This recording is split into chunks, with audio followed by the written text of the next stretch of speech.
Okay, hi everyone. Welcome back to the live stream. Hope you're doing great.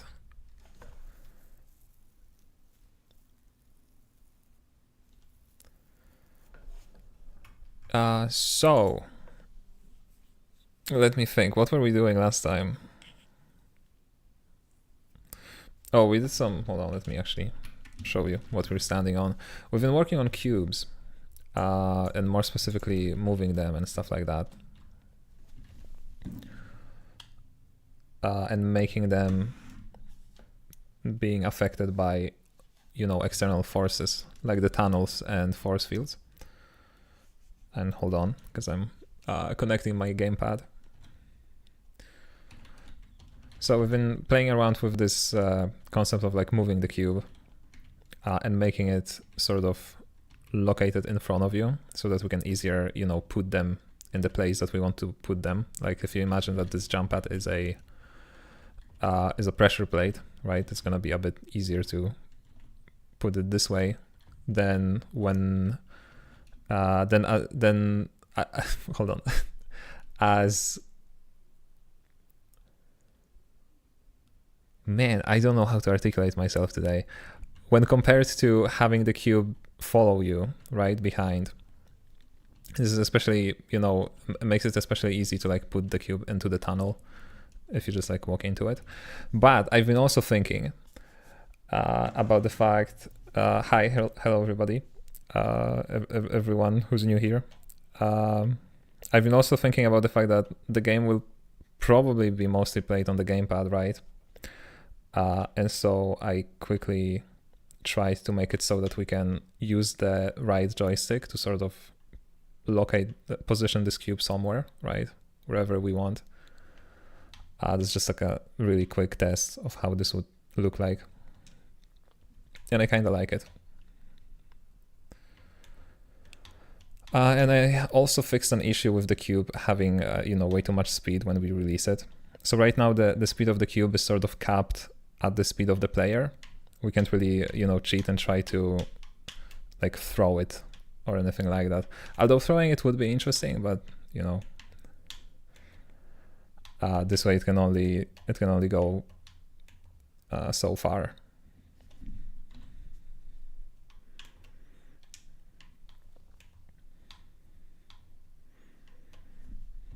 Okay.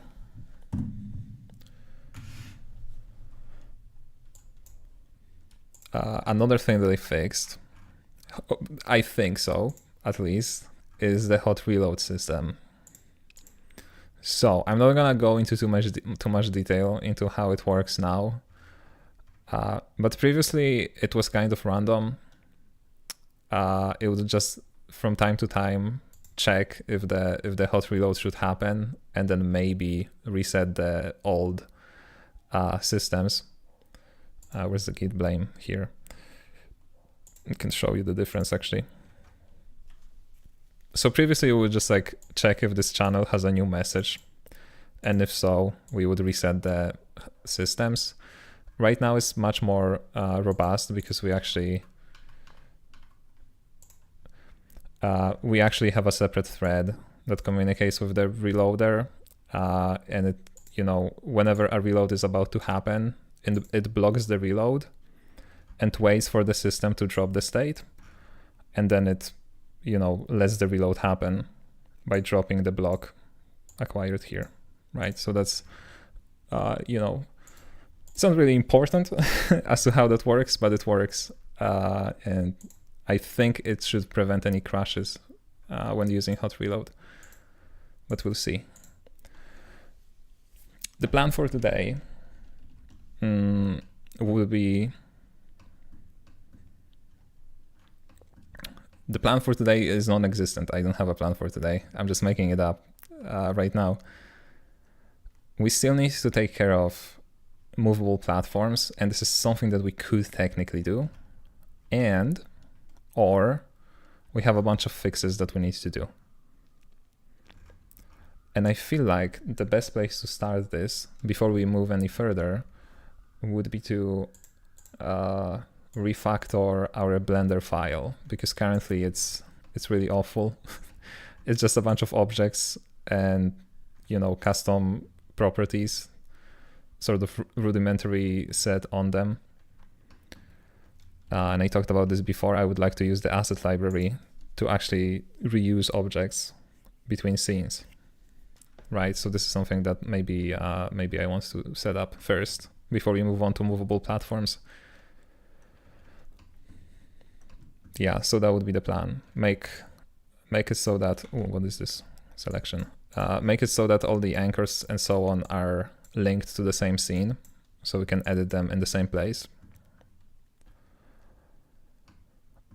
And then presumably we could also improve the walkable walls setup, because right now a walkable wall, if I can show you that, a walkable wall is just a time of this spline where the walkable surface should start and end. So we sort of need to just guess it. And instead of that, I'd like to have like two gizmos that I would just place at the beginning and the end. So that would be the plan. Okay, so first of all, we need to set up the library somewhere for our Blender files. And I don't think assets is the best place, because everything inside of the assets directory is like automatically picked up by Bevy, and we don't want these files to be picked up. So I'm thinking we're just gonna have a nested directory here specifically for Bevy, perhaps maybe even called Bevy. And this is where our, you know, actual assets will be placed.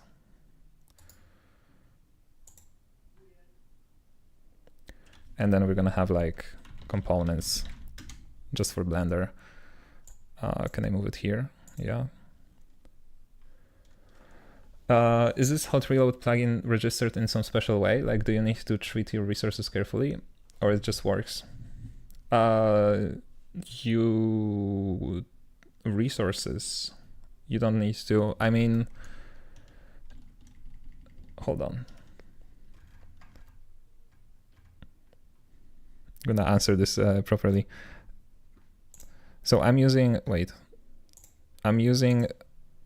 Hotlib Reloader, and you can actually look up that package because it has like a really nice, you know, documentation. Hold on.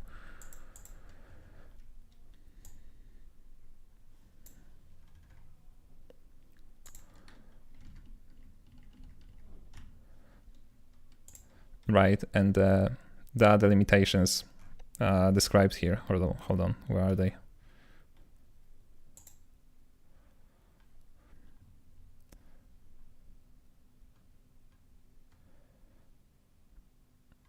Yeah, like for example, you cannot change the definition of a struct that's being used both in the main code and in the hot reloadable code. If that happens, you need to like refresh it, for example. But when it comes to the state is maintained, right? So all of the resources and so on are not problematic. Essentially, what I can do is, you know, freely edit the body of the system and change the signature of the system as well. That's what I can do. But if I wanted to, you know, go to the input state and change something here, because the input state is in a separate package, that wouldn't work. Then I still need to restart. But it's really cool for like tweaking the logic in different systems.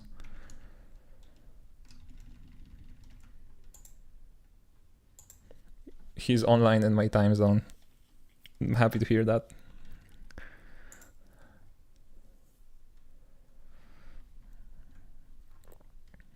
Okay.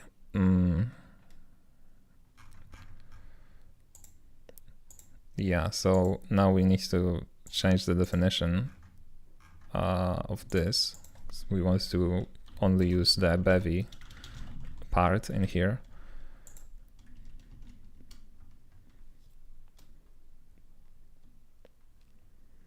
Okay, I should be able to use this for our purposes. Just give me a second.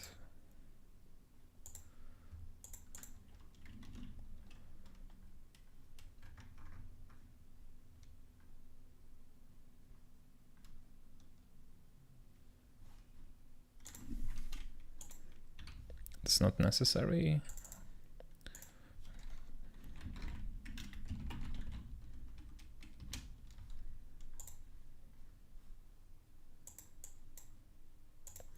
Just setting something up.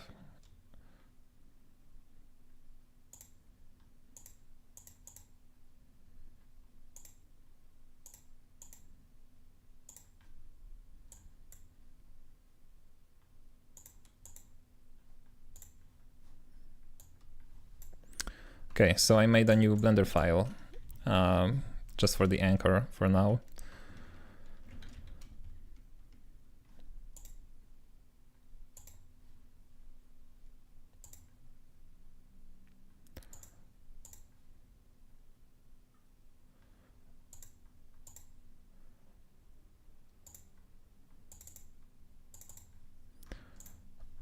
So let's take one of those.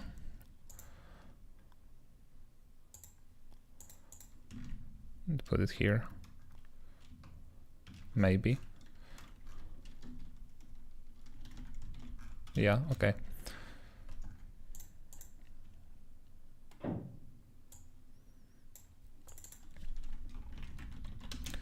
So now we have the anchor, and it's really just a, you know, empty object being rendered as a circle.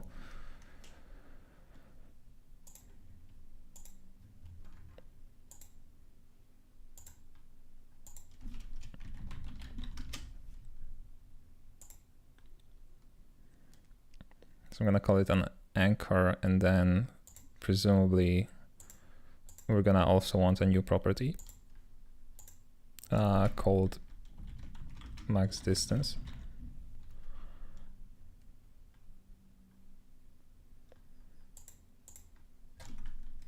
And I'm not sure, let's make it 5,000, I guess.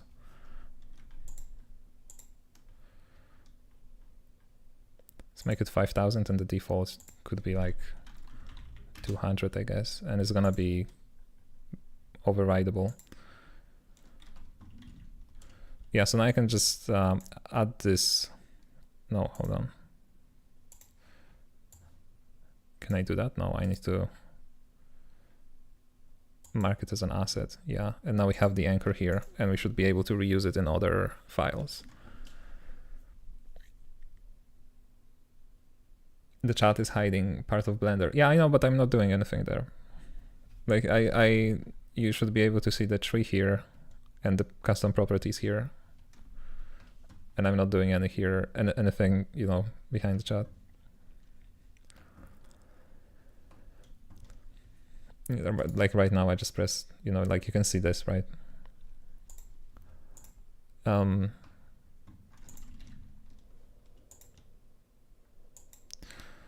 Yeah, so now if we go back to that other scene, we should be able to just remove this anchor and use the asset browser instead.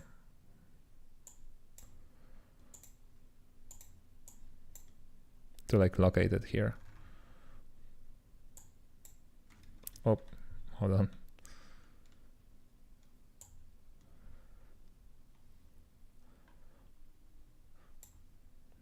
I'm gonna have to close both of them, I think. I don't know how I did that.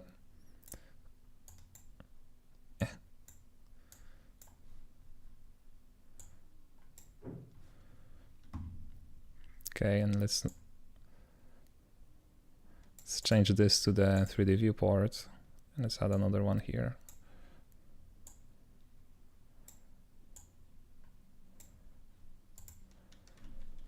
What is this? Outliner. Okay. So now we have the anchor here, and we can make it overridable.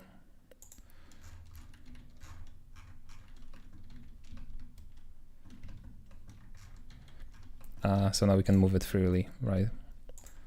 And you can even see that the transformation is now the transform is now being changed by us, but like in a blue way. And in the custom properties, we can also modify the maximum distance. So let's say this is like 300.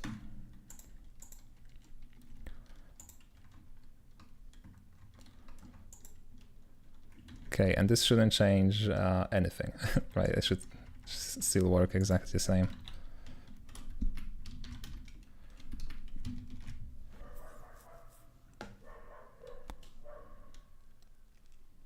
So let's just run the game.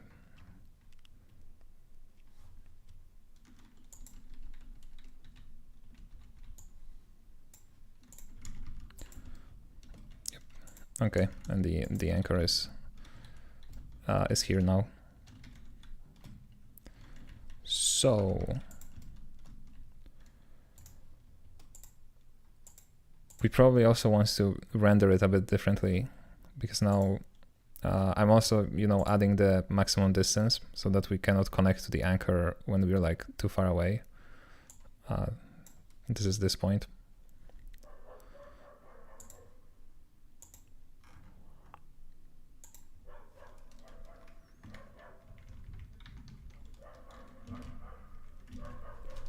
So I suppose there's gonna be an F32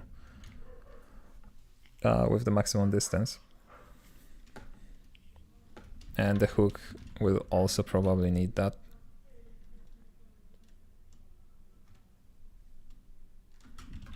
But we're gonna add it later. What's wrong? Oh, we cannot have equal.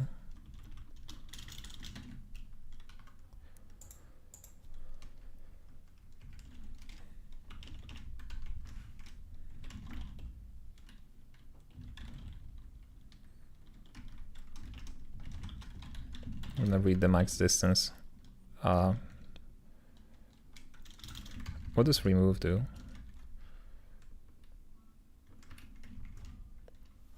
Okay.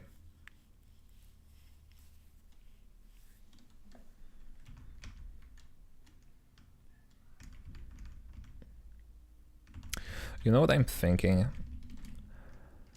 I feel like parsers should return an option, right? Because then I could just use the question mark inside.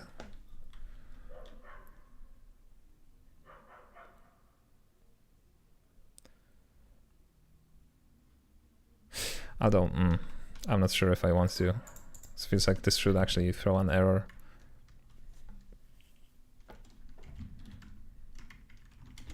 So yeah.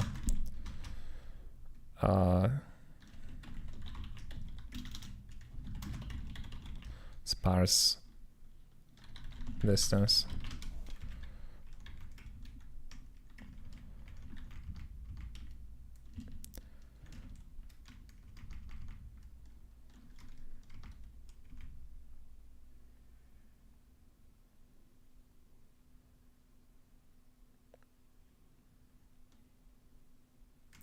But I'm gonna have to do this in multiple places, so maybe let's just call it parse F32.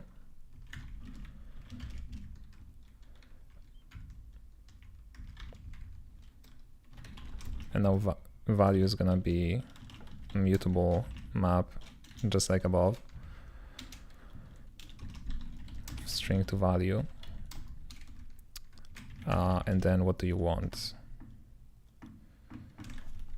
You want the key, which is a string as well.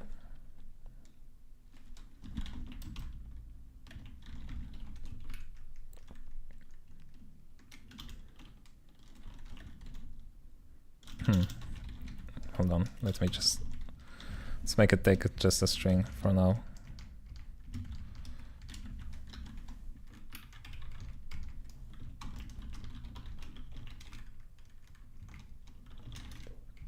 And this is gonna return an option for 32. Okay.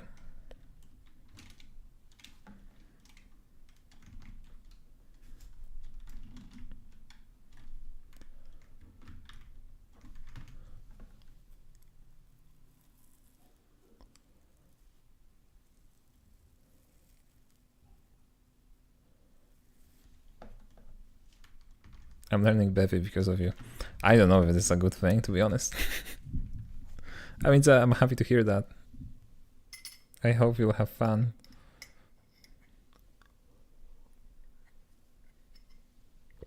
But I also hope that you know, analyze if that's the best option for you.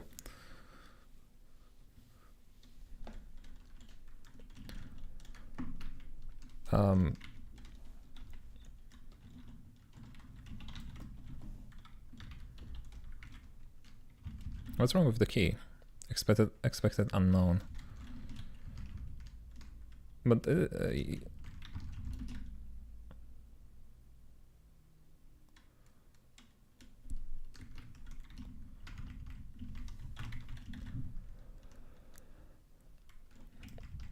wait, is it a normal? What is this? No, it's a custom map. Okay. But it still takes a reference to the key and not the actual key. I mean, I guess it makes sense. So does it mean that this can just be a string size? And I can just pass the string size? Yeah, okay.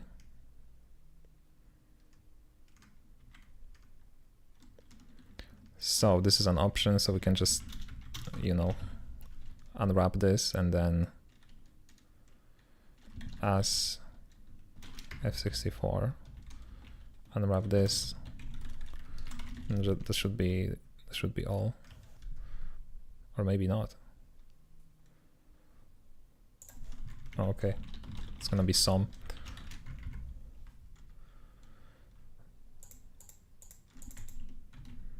Yeah, okay, so now we can just do this.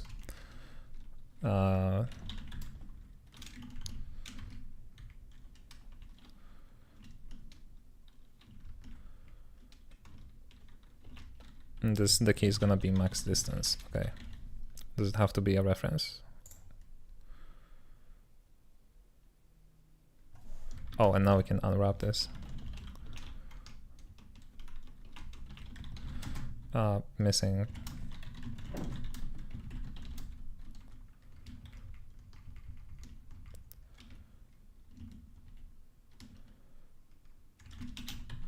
Wait, we did that previously, and I already don't remember. This was in a field, right? How did we handle that? Oh yeah, it's just expect with a format. Okay.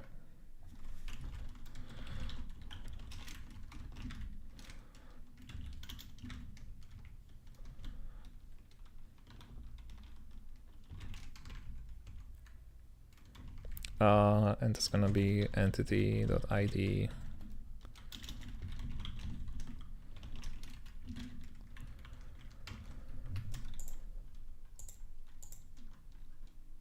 Okay, so now we should load the max distance properly.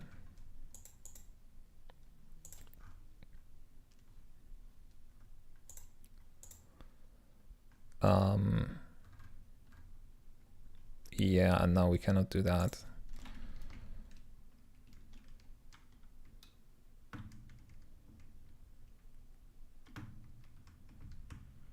But also this whole function is no longer being used, I believe.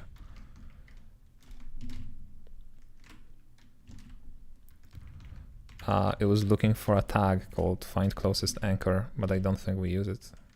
We use it inside of the player, but I don't think we actually need to use it. So let's get rid of it and see.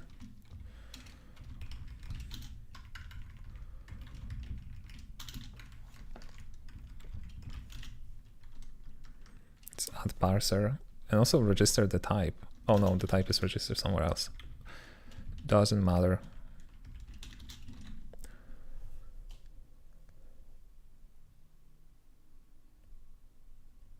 Hello sir, have you considered learning Vim or model editing?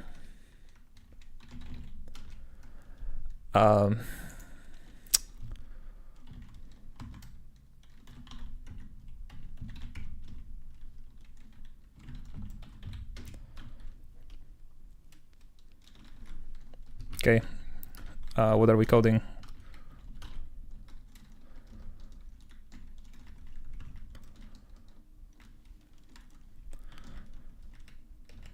No, but like jokes aside, I talked about this on the previous live stream, I will switch to NeoVim soon, but first I need to learn how to use a keyboard properly. So I'm currently practicing daily on monkey type, trying to, you know, figure out how to have my fingers placed properly, I guess. But I tried NeoVim before. I spent like 2 weeks in it, and I like it.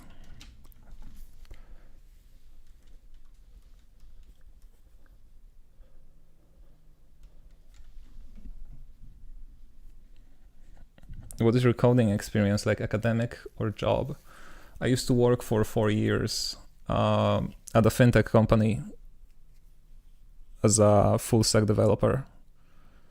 And I have a computer science degree. Although it's a Polish computer science degree, so I don't know how much it's worth. Nice NeoVim setup, thanks.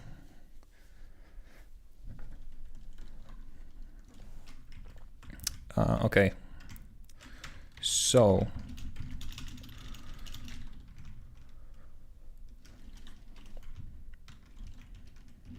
will it build? No, it will not. That's not necessary anymore.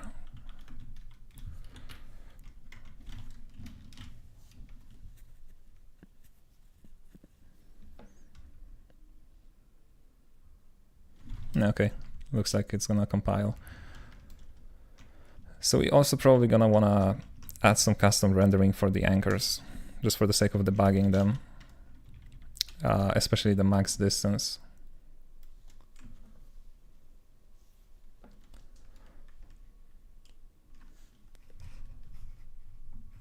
Oh wait, I spoke too soon.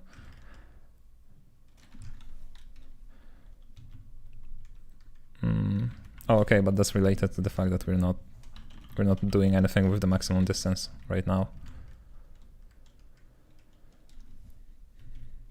Anything else? It's not important. No, okay. Oop.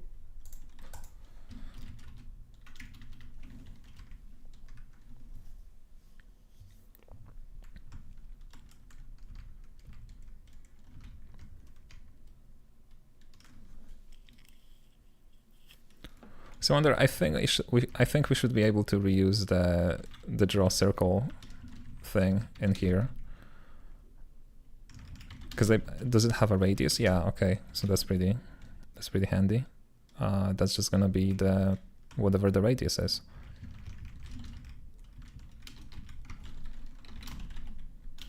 Or excuse me, the max distance.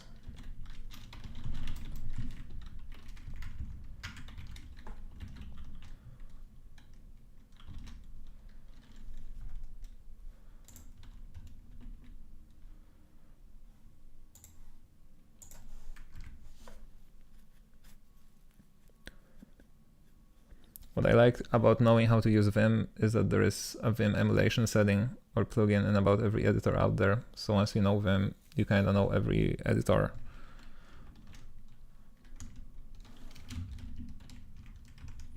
I don't know. The fleet one is kind of lackluster. The emulation. I mean, I guess they're still working on it, but it's missing a lot of features right now. But I guess that's true.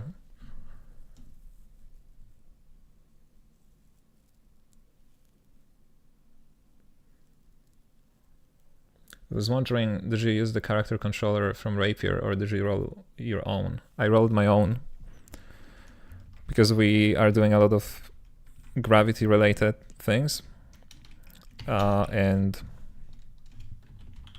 the default controller is a bit limited in that regard. It doesn't even tell you what is the angle of the ground that you're standing on, for example. But there's much more other stuff that I need. Okay, so this is gonna be the radius, and now we probably wanna remove the previous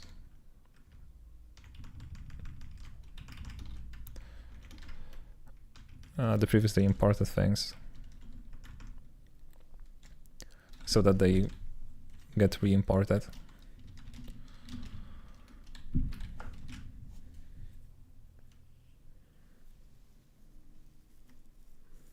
Last time I tried Fleet, it didn't even have a Vim mode. Yeah, it does have now something that's gonna eventually be a full Vim mode, I guess. But right now, oh no, is it a panic?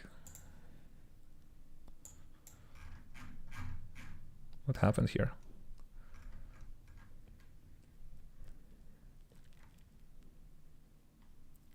Oh wait, I'm silly. You can't have two components like that.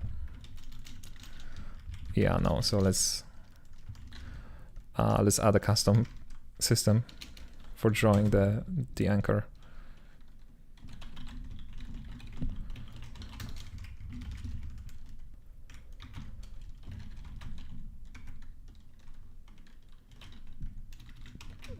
Let's say that's gonna be last.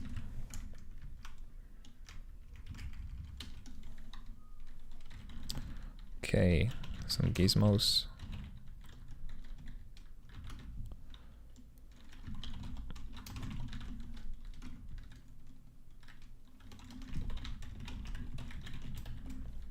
Do we need something else? Yeah, we also need the max distance. So I guess we're also gonna take the interactable. Well, I guess since interactables are one and the same.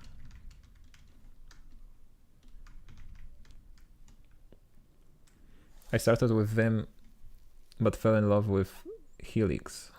It's even written in Rust, and we all know if anything is written in Rust, it's superior. Just kidding.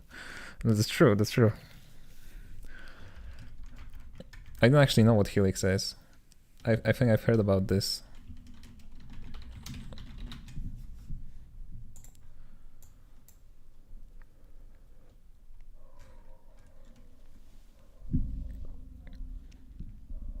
Yeah, I guess it has a tree-sitter integration, so like that's all you need, I guess, in an editor.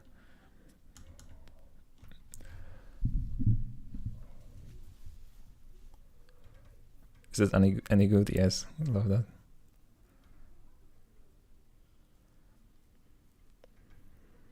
I need to actually check this out, learn more about this, because that's an interesting idea. I especially like this part. By starting from scratch, we were able to learn from our experience with Vim and make some breaking changes.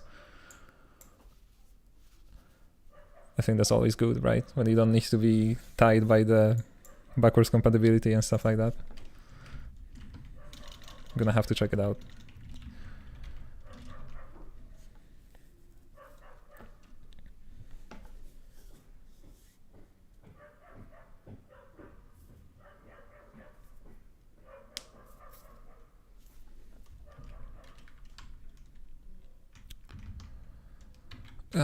Okay, so this should probably be inside of interactables for now, because it's gonna make it a bit easier. We're just gonna have one match for everything, one match to rule them all.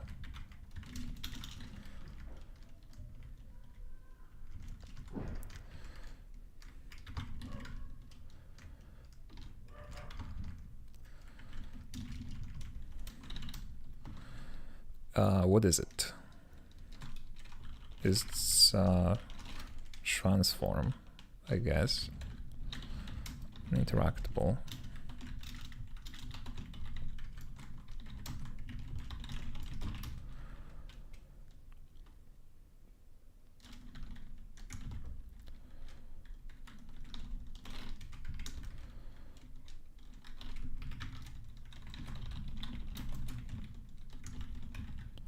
It's gonna be translation truncated.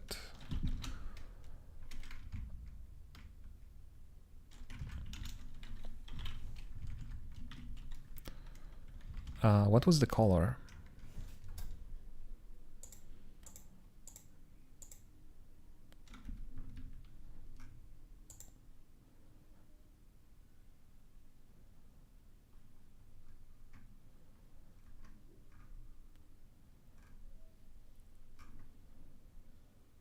Green, okay.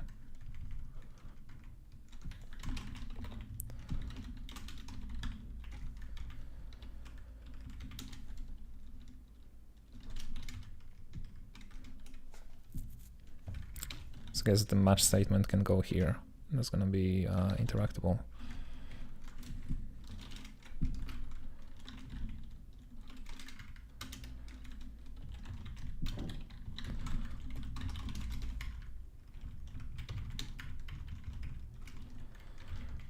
Okay, and that's gonna be max distance. Probably also green.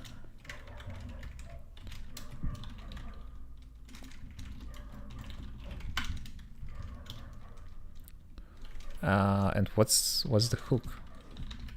What was the color? Fuchsia, okay.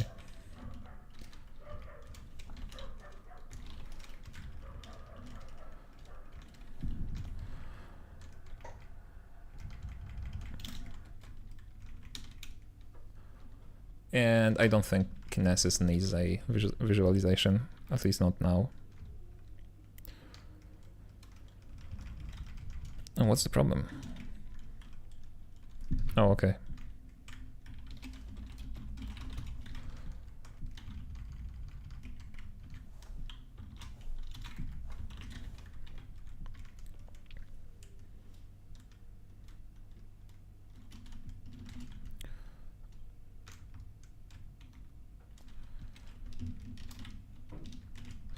Let's see if it's gonna crash this time.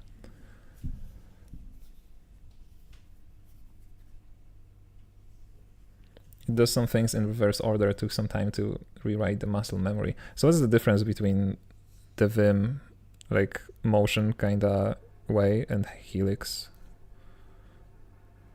Because I'm assuming it's still model, right? But is it just different shortcuts? Or is the modality also different?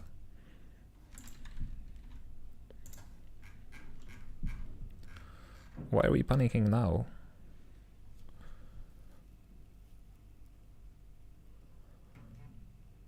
Helix, you do WD to delete a word. Vim is DW.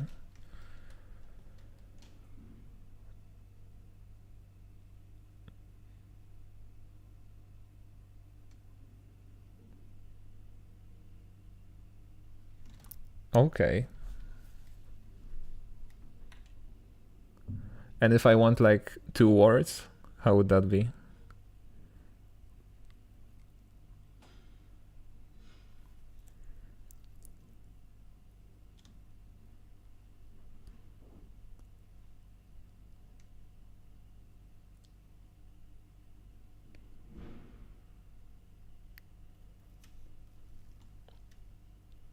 In Helix, you first select the text and then choose the action. In Vim, it's the other way around.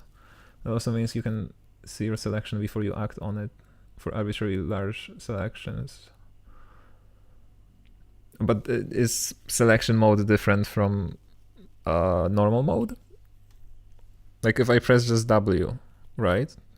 How would it visually highlight the word, or would it just go to the end of the word?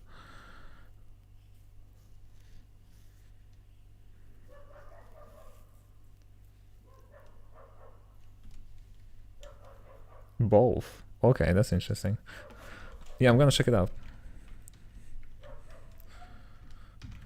Maybe, especially since I'm not used to Vim yet, so maybe that would be a good idea to like go for Helix immediately.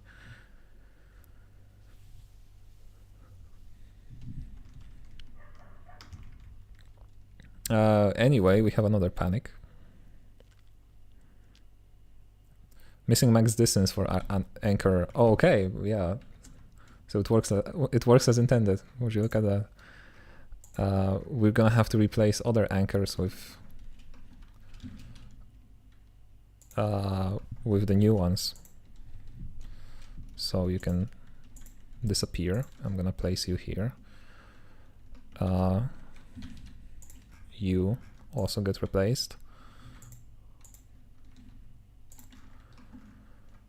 Is this an anchor? Yeah, we can just get rid of it entirely. And there's the last one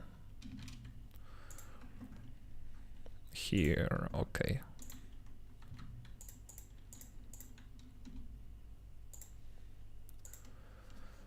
Though the last time I used it, the multi-cursor I cannot say that word.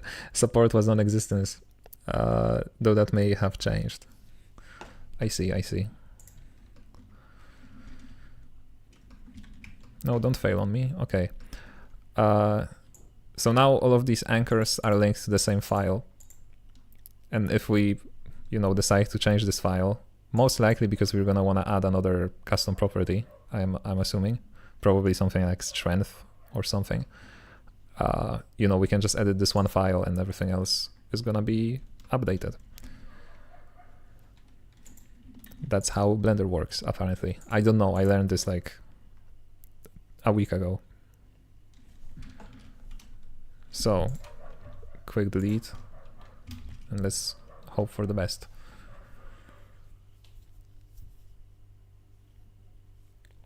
What format are you exporting from Blender to include your custom vars? Is GLTF. They are being added to the extra field. I'm using a custom because I'm running a processor that runs Blender in the background, right? And exports these files automatically. But I can show you the Python command if you want that does this. Where is it?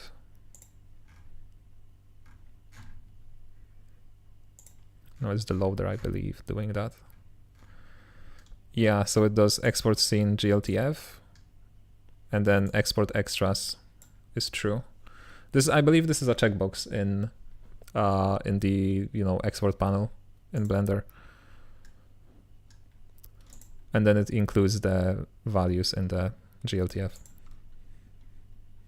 as JSON, right? Because extras is just like a JSON string. What do we have here? Would you look at this?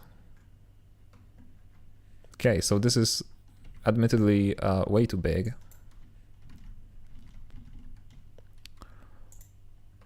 What is this value? 300. Okay, let's say 100. Okay, 100 is a bit too small. 200.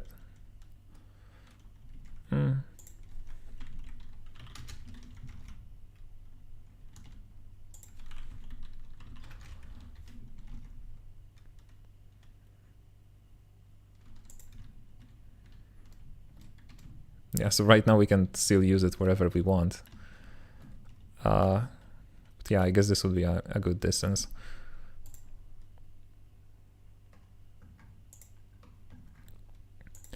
So now one cool thing would be to be able to preview this radius here in Blender, but I'm not sure how we would go about that.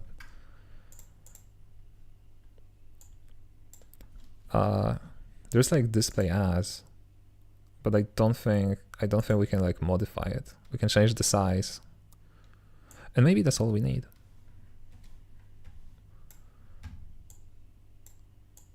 Oh, but no, why is it 100 a maximum? Oh, it's not. Okay. No, that's not what I wanted to do. I wanted to reset this. How do you reset a property?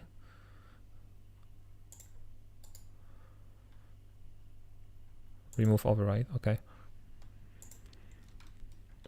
Okay, so we can actually check if this whole linking process actually works. If we go to the anchor,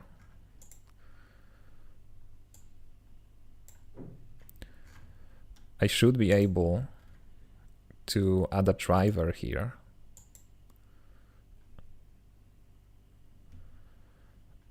Okay, now let's open the driver editor. Bear with me, I have no idea how to use this software.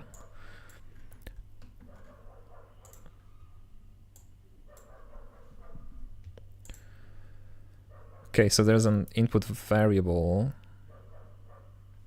and we want to reference this object.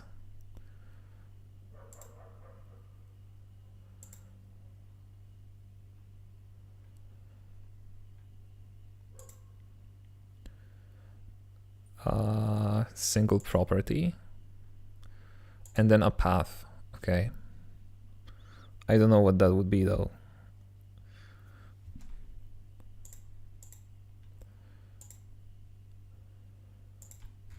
because that's good. This is object, so that's this data block of the anchor, and now we just need to, I don't know, is this just gonna be max distance?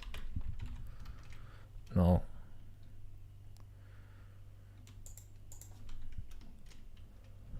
Right click and select copy RNA, okay. Copy data path. Oh, okay. Would you look at that? It's that easy. Right, so let's set the defaults to something more reasonable, like, you know, 150.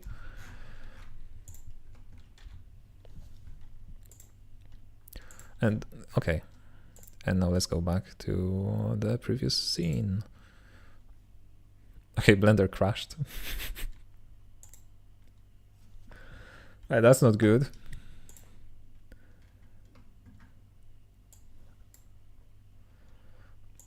Okay, it crashed, but now it works. So I guess it's okay.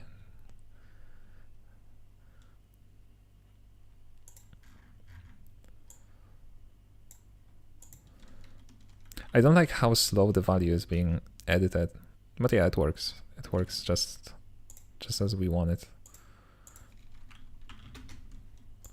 Because the scale is so big that also now as I think of it, we could have used scale. That would be even easier, right? That would be perfect, actually. Oh well, maybe an idea for the future.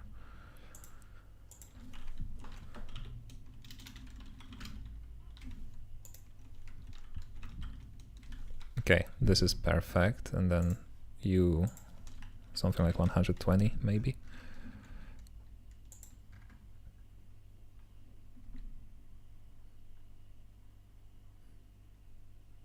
Somewhere like this, yeah. You can be much smaller, maybe 80.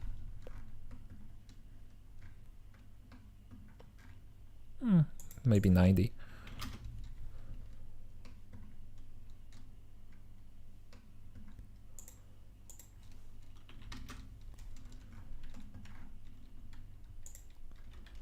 Okay.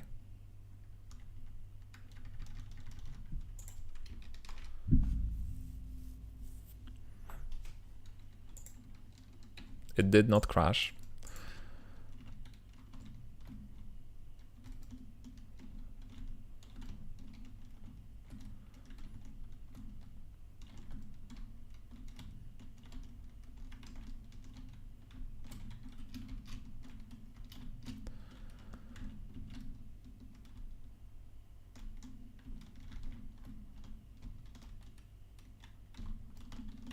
Okay.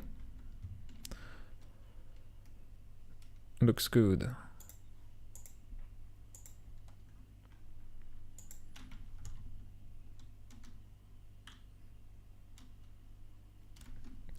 Now I'm not sure about the hooks though. Should hooks also be distance based?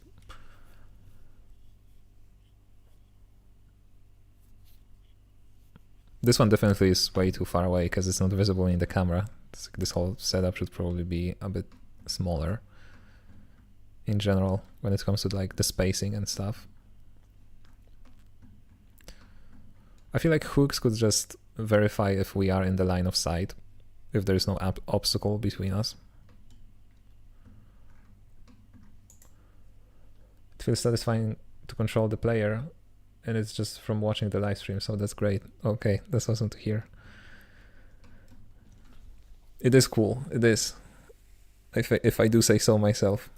But we'll see, you know, during playtesting.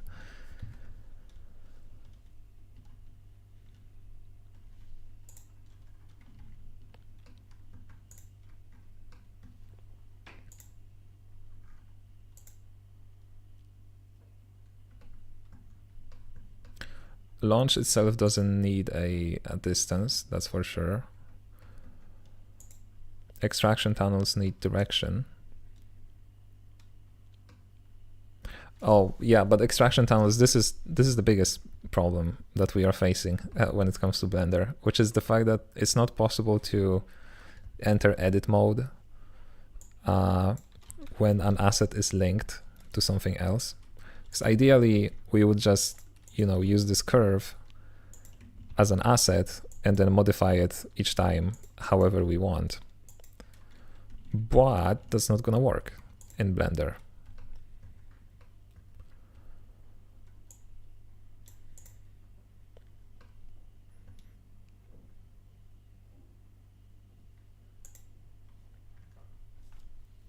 I've been actually experimenting with it. I think you can have the object as an asset and then override the curve data block. You technically can override the data block, but you cannot enter edit mode. Like, it's just impossible. There are some forum posts about that where people ask if it's ever gonna be possible, and they say that probably no. So like the way it looks, I can actually show you this, I think. But it's just when you press tab, it displays an error that's like it's impossible to enter edit mode. So unless I'm gonna modify the values, like using Python or something. But my plan would be like this. A bit crazy, but maybe just about crazy to work. We're gonna have a empty object that will store all the data, right? This is where the custom overridable properties are gonna be. Then we're gonna have another scene with a curve and the object probably inside of the curve, or maybe the curve is gonna be inside of the object, that doesn't matter, right? There's gonna be some child-parent relationship here. And this empty object is gonna be linked to that scene, right? There's gonna be linked. But this new scene with a curve, we're gonna be appending instead of linking.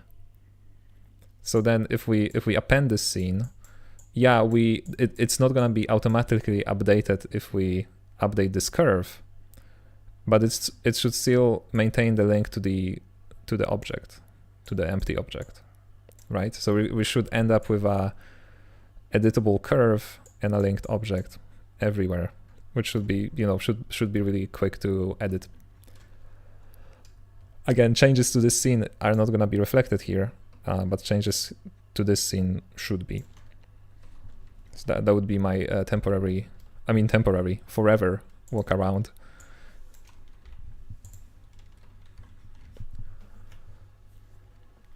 So try to set this up and see how it's gonna go.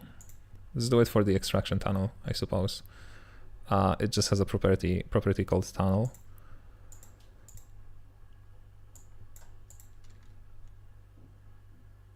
Yeah, let's save it actually. Let's cancel actually. Let me copy this. Now let's save this. And now new.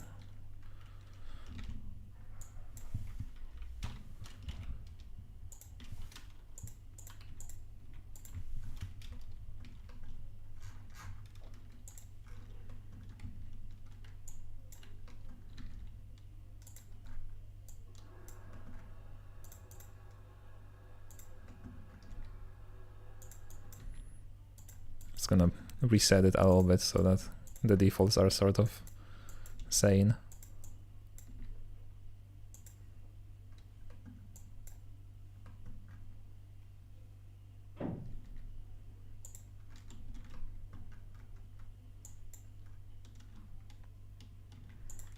Okay, so this is gonna be the actual asset.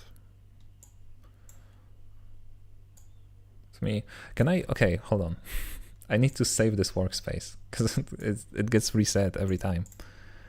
Let's open the asset browser on components. Okay, this is what I want, right? How do I do that? Window.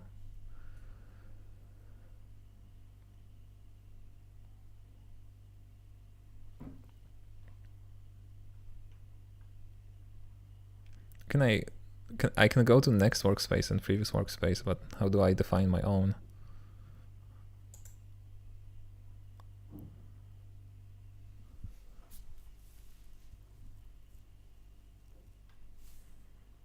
Top right plus.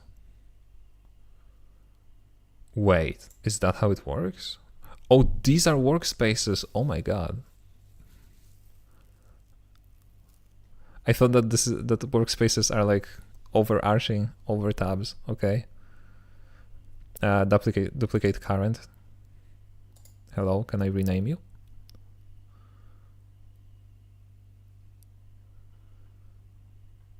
Can I not?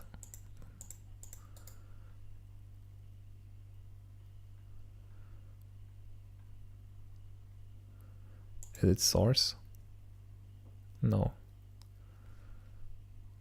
Did it open it in some text editor? Hold on. No. Your workspaces are saved with the blend files. Yeah, but I want something to be like the default one when I open Blender. The very first field is the name. What field?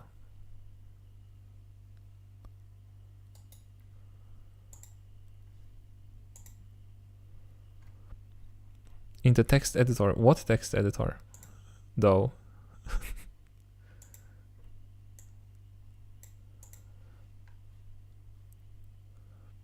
I thought it's gonna open like a text editor, but it doesn't.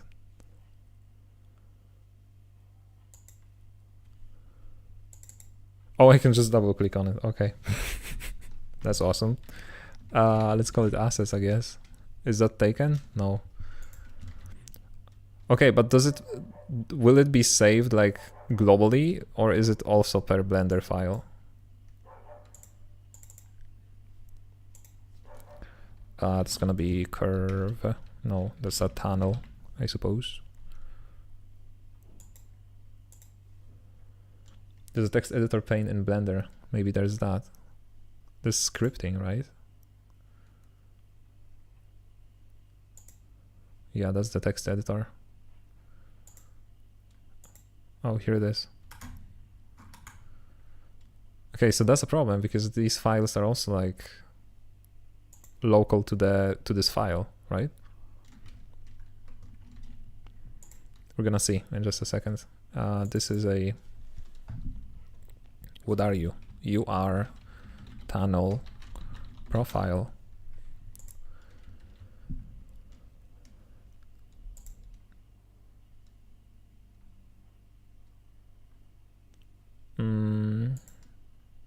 Let's make a new file, I guess. Let's see. Yeah, it's not stored between files.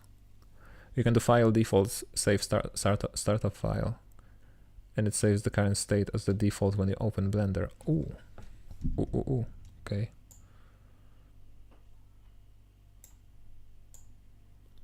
So if I do this,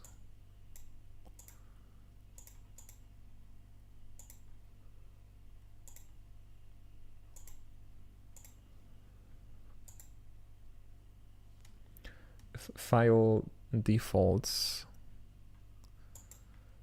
Oh, hold on. What did you ask me?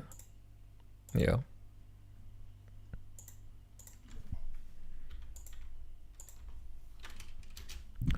So let's add a empty thingy. It's gonna be the tunnel, and it's gonna have some custom properties. First one is just a tunnel. It's gonna be a boolean, and another is gonna be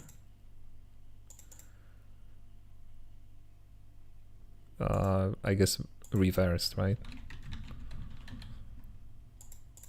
It's also a boolean, and that's gonna be overridable.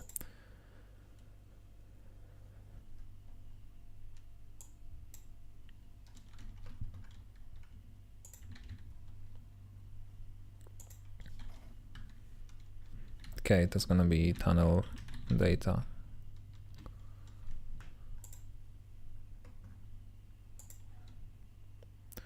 Now I'm gonna go back to the tunnel and I am gonna link this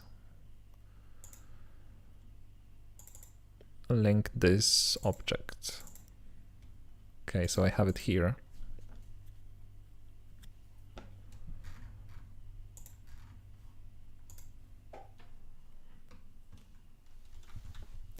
Now I'm thinking about importing it. I guess it should be inside of the curve.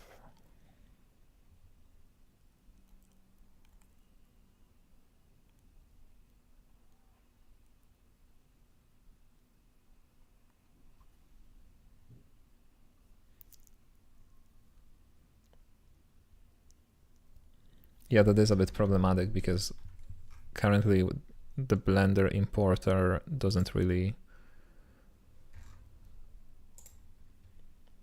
It first runs the parsers and then it figures out the hierarchy. So we don't have access to the hierarchy in the parsers.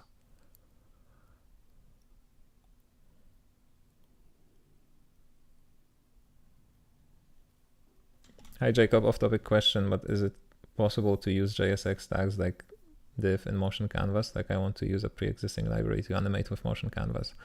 No, because Motion Canvas doesn't use HTML. Because I'm assuming he wants to use like components for React or something like that. But that's impossible.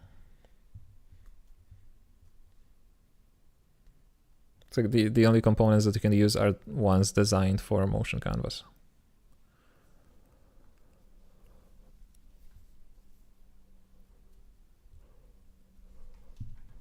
Unfortunately.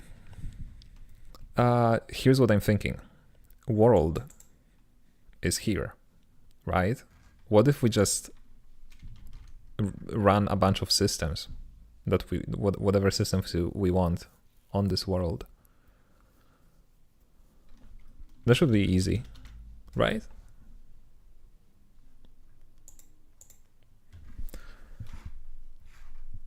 So here's the thing. Pardon me, can I go to the source? No definition found, okay. Oh, that's interesting. I wonder why. Oh, okay, because it thinks that this is the feature that's enabled. So it doesn't provide any definitions for these symbols. Interesting. How is a system added to a schedule? There's a resource called schedules. Okay. And then we just add systems. Couldn't be easier, actually.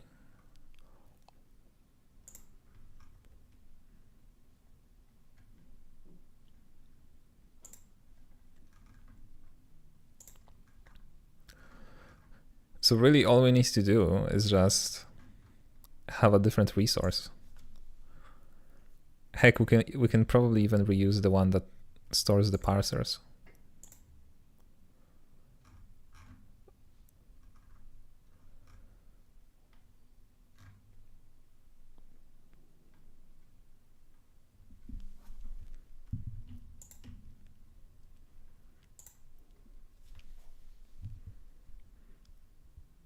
Since we already have an arc with an RW lock, read-write lock, I guess.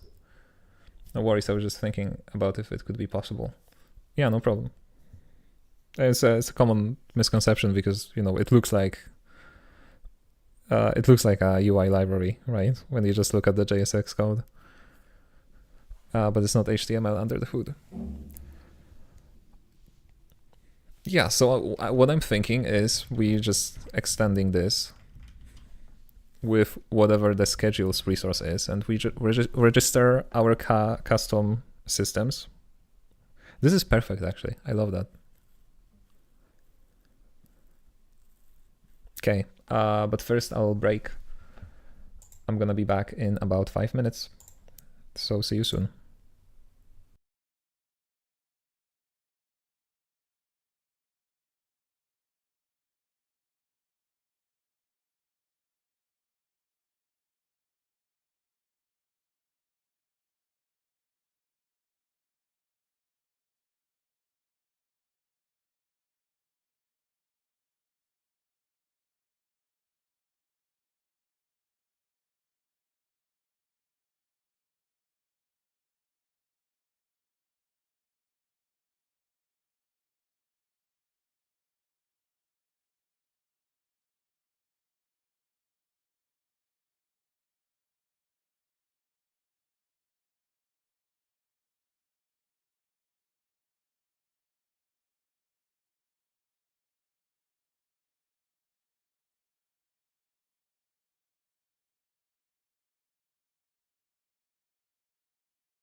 Okay.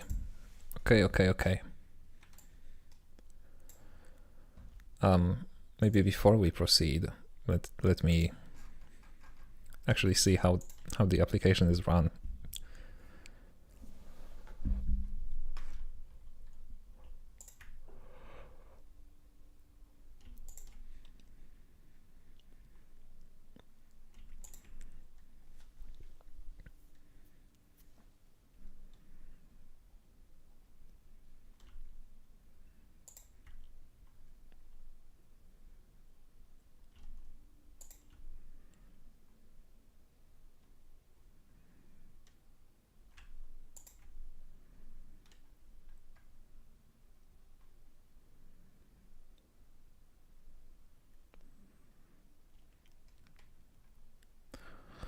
Okay, so it seems like, yeah, it just looks for the schedule in the schedules resource,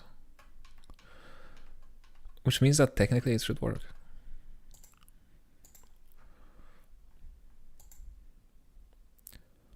Okay,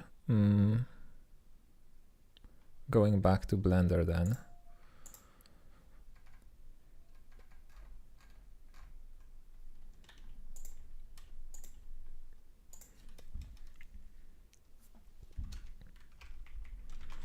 I'm gonna make a new struct here.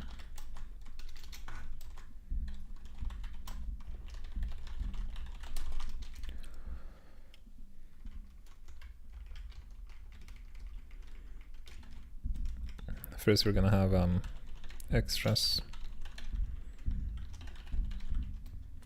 parsers, and then I'm gonna have schedules, I guess.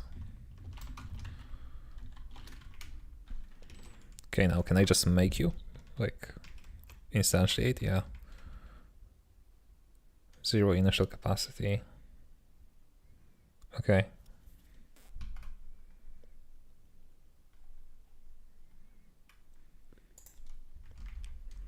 So now there's gonna be a read-write log for parser context.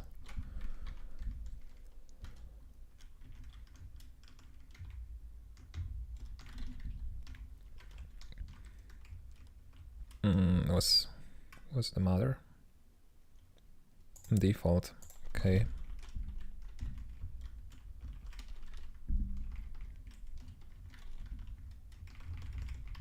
And that's not a resource.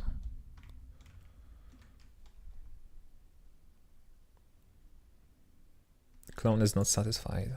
Do I need clone though? No, because that's inside one arc, right?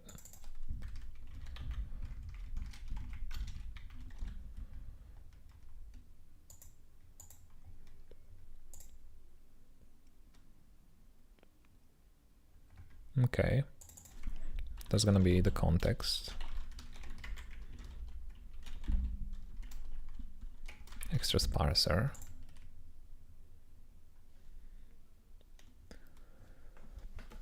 Hi, what's the plan for today? We're doing some refactoring in the way we handle Blender files to sort of make a set of reusable components here. We already have an anchor, and now we are working on the tunnel. But the extraction tunnel requires some changes to the way we parse GLTF files. Namely, right now we are running a bunch of custom parsers to like turn the extras from GLTF to actual components. This is how like things are extracted, right? So for example, a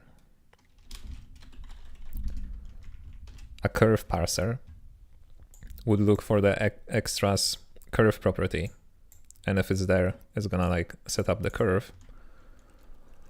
And now what we're trying to add is to run custom systems at the end of this parsing so that we can do some modifications at the end. Did you start in Rust right away on this game? I don't understand the question. Didn't see any Rust in your videos. At least I don't remember. Yeah, I switched to a different engine like I announced that I have an entire video on my channel describing why I switched from Unity to Bevy. You can look it up. It's called a little reset. That's how you spell that. I mean, not spell that, but like.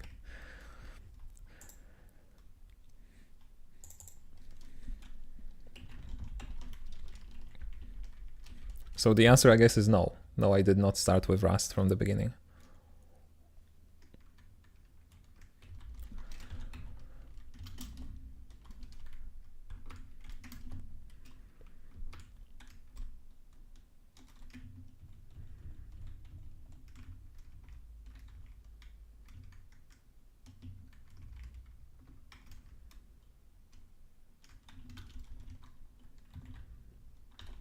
Okay, so that's gonna be the context.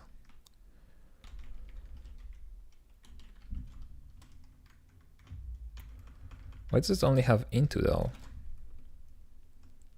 Oh, because it's not public, is it?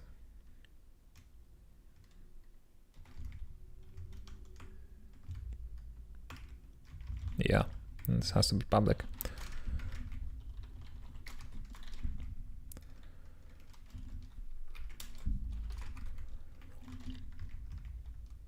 Okay, so now we're gonna run the parsers here.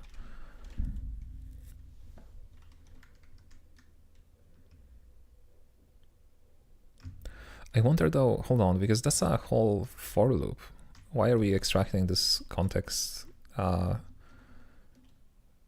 every single time? Can't we just do it here? No. The answer is no, we cannot. And why is that? Cannot be sent between threads safely.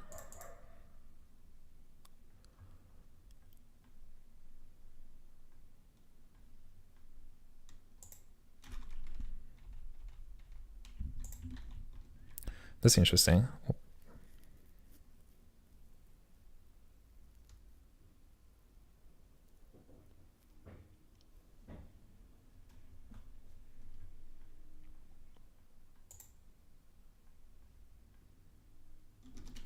Wait, do we do some like await here?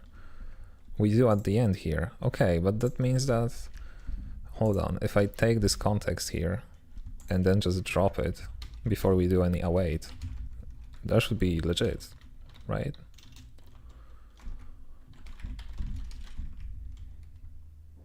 No.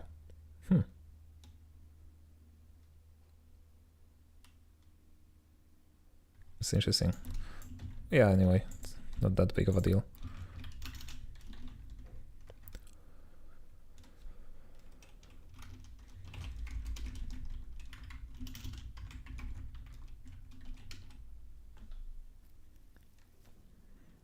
So now after the entire hierarchy is created,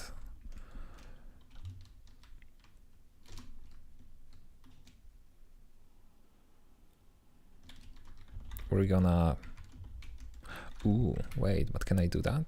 No, because it doesn't have clone, right? Schedules don't have clone.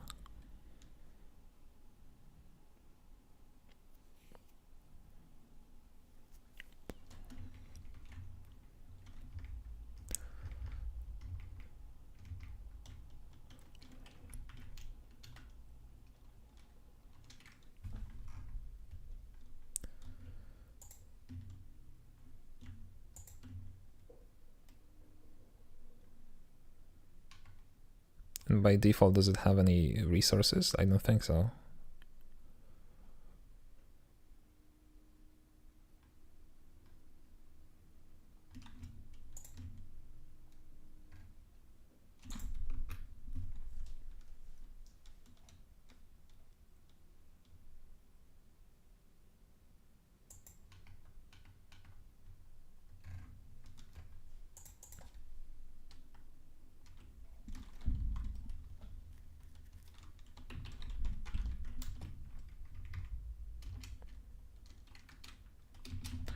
So if I wanted to just insert a resource here, like this, that's not gonna be correct, right?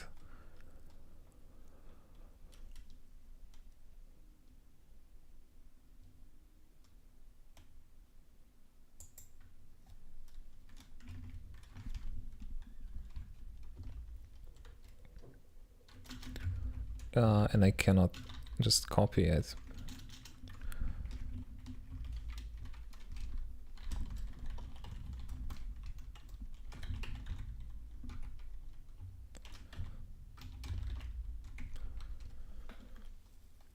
I think what you want is schedule singular and not schedules, and then add it to the existing schedules resources.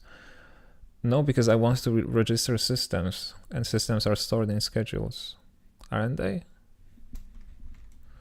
Okay, I went through this just a second ago. Like if I add a system, because schedule is just a label, right? And then it takes the schedule from within schedules, and then it adds systems. Okay, hold on a second. Maybe you're right. Yeah, so I can just have one schedule. Okay, that's fair. That should be easier. And can a schedule be copied?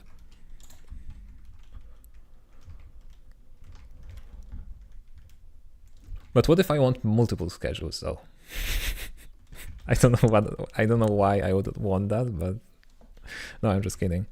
Where is my parser? Here. Let's just use the schedule and see. Since even if you could somehow clone it, you'd be overwriting the one already present in the ECS and drop all register systems. No, because it's a compile time world that we are operating on. That is not true. We're not even touching the normal world, the ECS world that the application will run on. Because right now we are inside the asset processor, which creates its own world here. So my plan would be to just use mem replace and just insert a dummy schedule instead of this schedule for a second, and then put that into the world and then take it out. But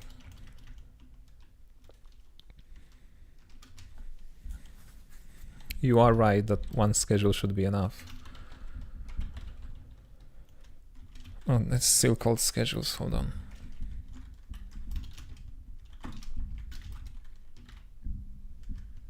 Still, I think using plural schedules is not correct. I don't think anything here is correct. I mean, I'm using a lot of internals that I probably shouldn't. So like, it's owned by Bevy and shouldn't be messed up with. But I'm making my own. I'm like, everything here would be created by myself. Like this parsers thing is just implements default. So the schedule it would be a completely separate instance that would run that would run only on compilation time, because that plugin is not even attached to the game.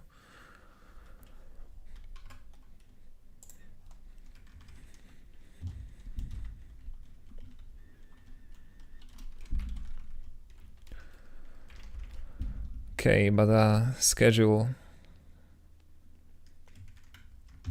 has a default.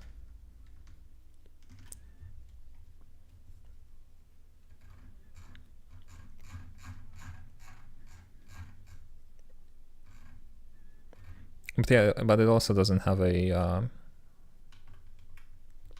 it doesn't have a copy.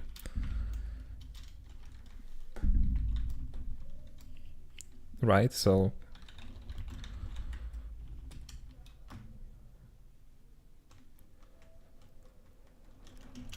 wait, hold on. Because I'm gonna have to create schedules anyway, because this is an empty world, it doesn't have schedules. Yeah, okay. So for now I'm gonna stick to using schedules plural, because I feel like there's gonna be a little bit less verbose. And then once it works, I'm gonna think about changing it.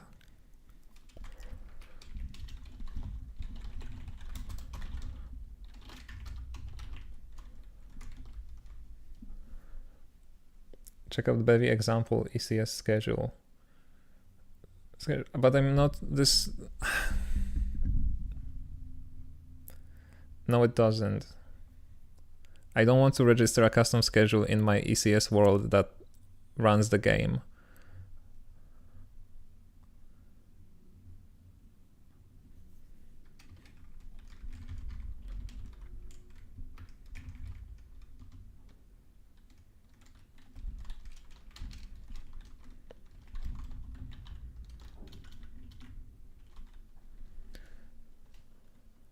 You call schedule run. Yeah, but it doesn't solve the...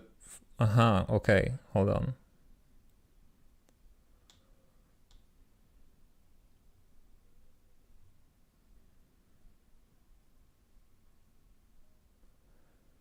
You own it, you can register systems into it, and you run it manually.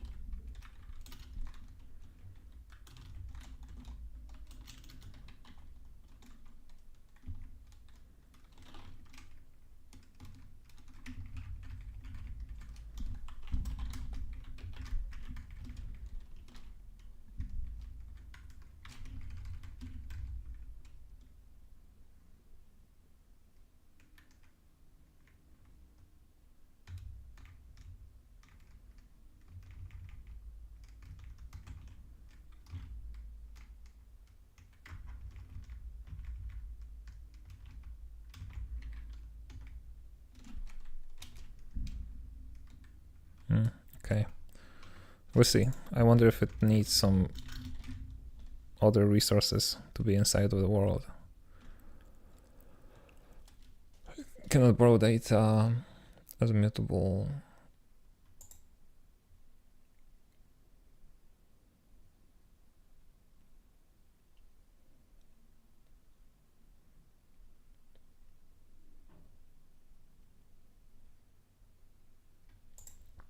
No, because I'm reading. I need to write. Okay, no, hold on. I don't like that. Why do I need to run this mutating self?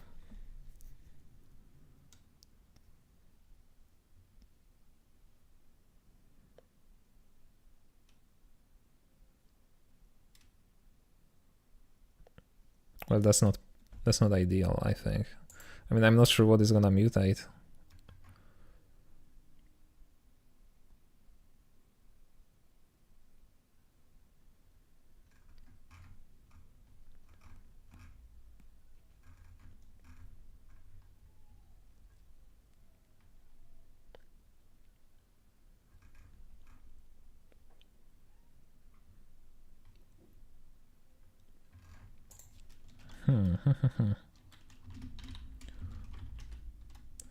It needs to update system states, which are stored in the schedule, so it has to be mutable. Yeah, but I'm gonna be reusing it, right?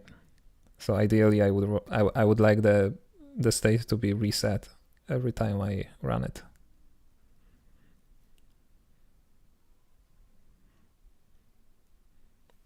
Can't I just like only use the graph?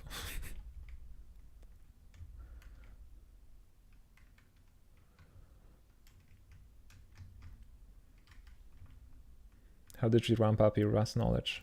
Books, courses? You're talking about me? I'm new to Rust.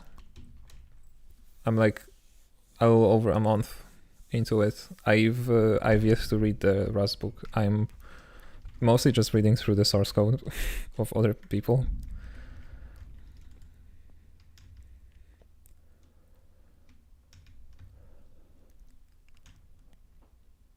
Yeah, so schedule graph also cannot be cloned, right? At least it doesn't look like so. Okay, whatever.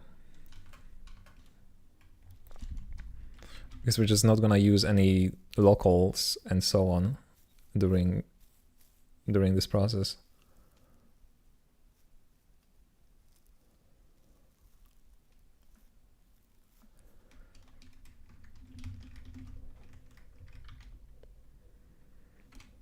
Yeah, you sound a bit familiar with it already.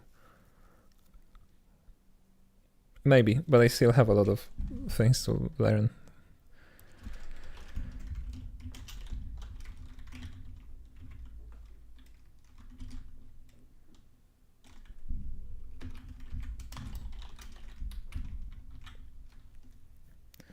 Okay. Do I need this? Yeah. It's funny how you couldn't reason about such things in most languages. Like I wouldn't know if any function is mutating or just reading the schedules in Python. Yeah, that's true.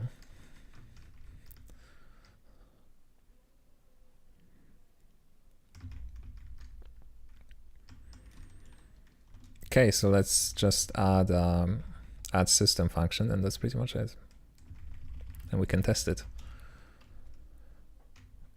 So this is add parser, and then we're gonna have add, hold on. Back to naming things. Let's call it extras parser.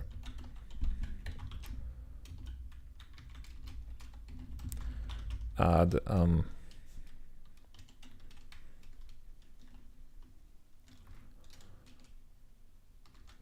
system parser.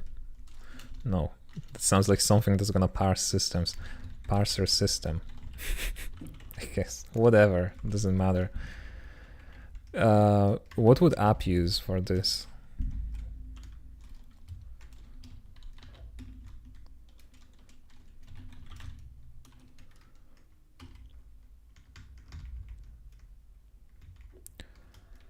It's an M with no restrictions. Okay.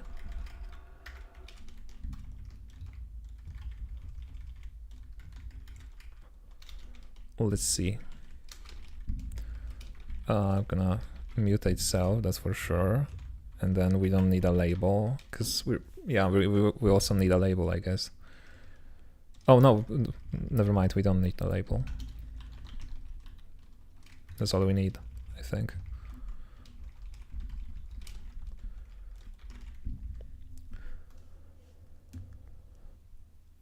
You could probably also just have a drop instead of the block.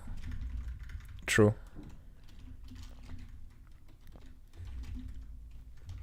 Could I though? Let's see.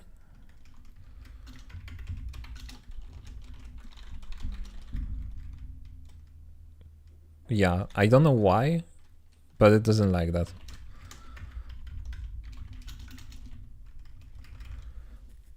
I'm not sure what, like, am I missing something? Do I have to drop something else? Is it because it's unwrapping?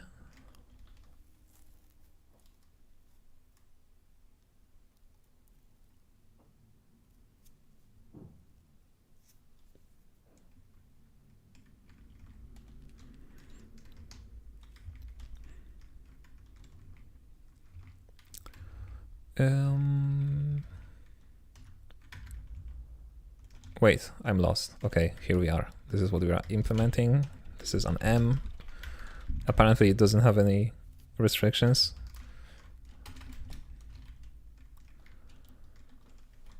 Okay.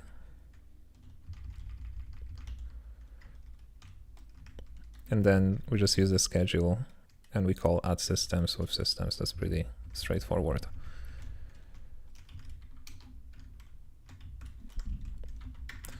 So let's steal the implementation from here.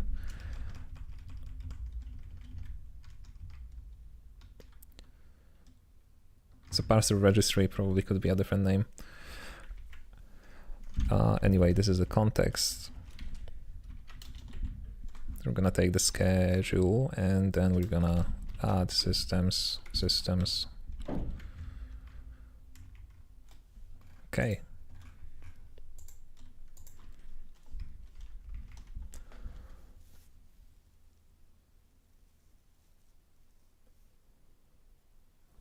Yeah, most probably there's a difference in how Rust the sugar's futures. The variables at the top level are handled differently than in nested blocks.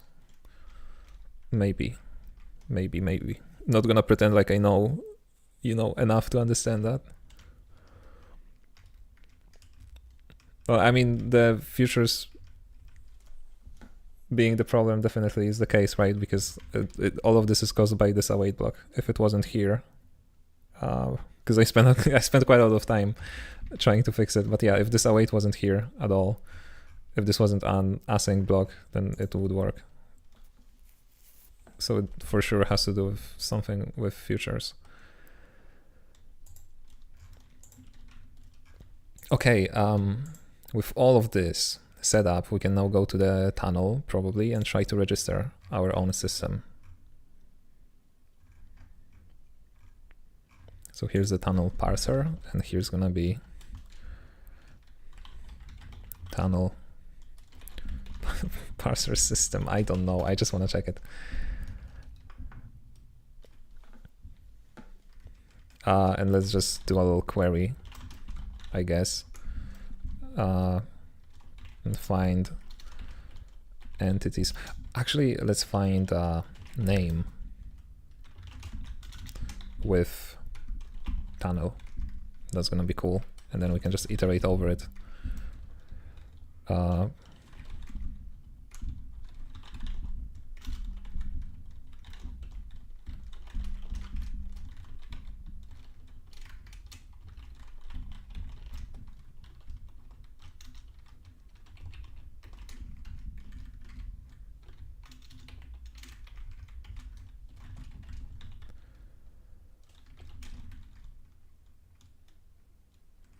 Okay.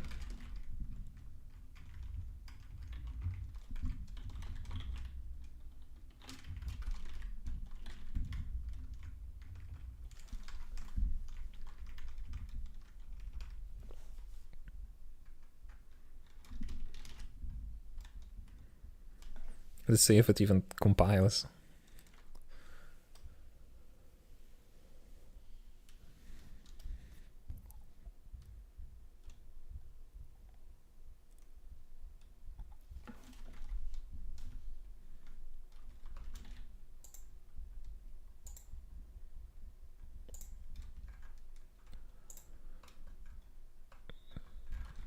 Okay, so there should be one tunnel. No, there are actually two tunnels, I think, yeah.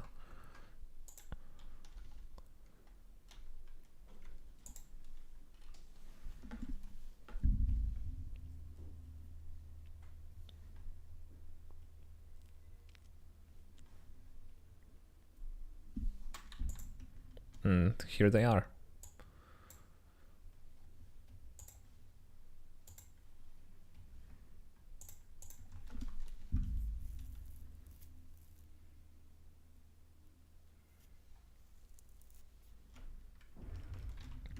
So I guess what we could do here is basically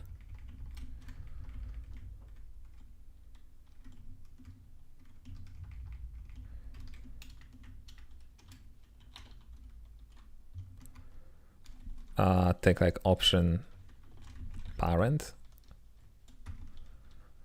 I suppose, because we just want to transfer the data from the nested block into the curve.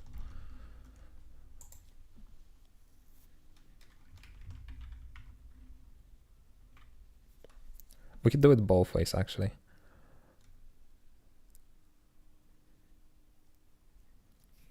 But I feel like having the data nested in the curve is gonna be better, because then we won't have to worry about it,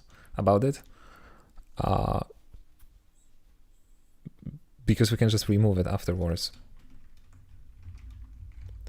So yeah, I'm gonna actually take the entity with tunnel and some commands.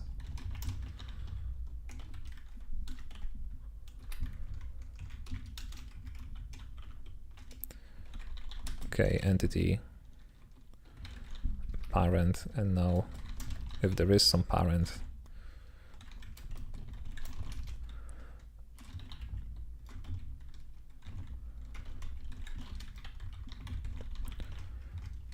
we're gonna move the tunnel to that parent.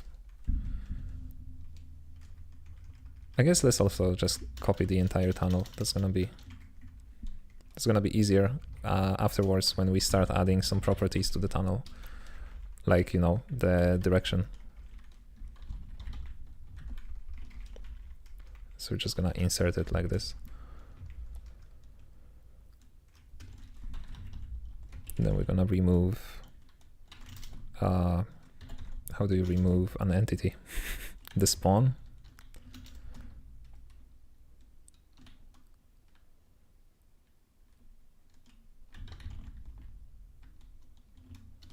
Do I have to do this first? Yeah, okay.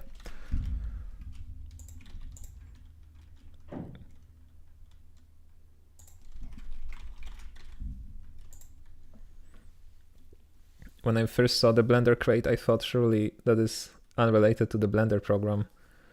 Being a pixel game and all, Blender UI caught me off guard.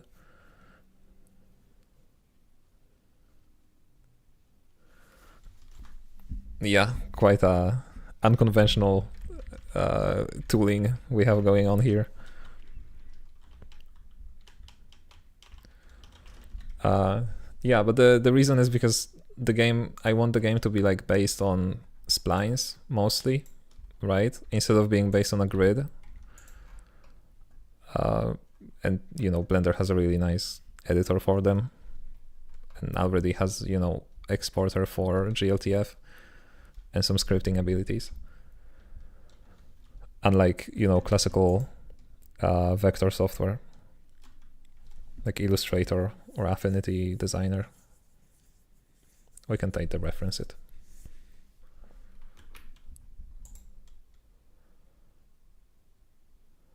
Okay, because it's parent.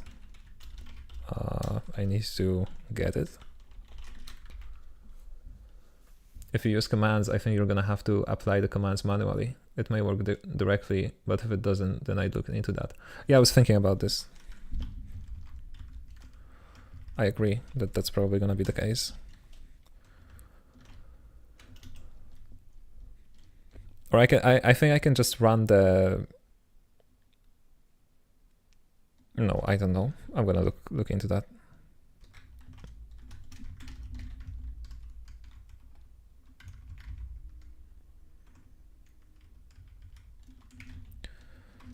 Regardless. Oh no, actually, never mind. Yeah, we need to figure this out first. I mean, I guess we can test. Maybe it works. I don't think it does, but.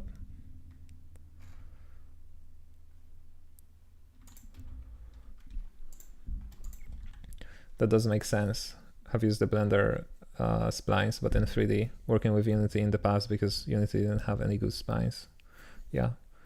On the other side, it's nice that you can integrate your Blender workflow into Bevy, better than locking yourself into an editor you don't like. True, true. And Blender, oh my god, I love Blender's editor, by the way. It's like the best thing that ever happened to humanity.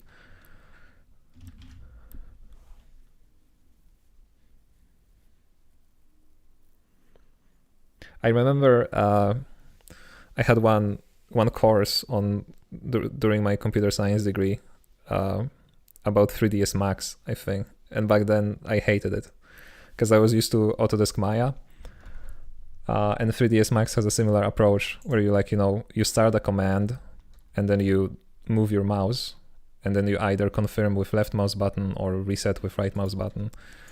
And at first I hated that, but now I love it. I couldn't imagine not using that.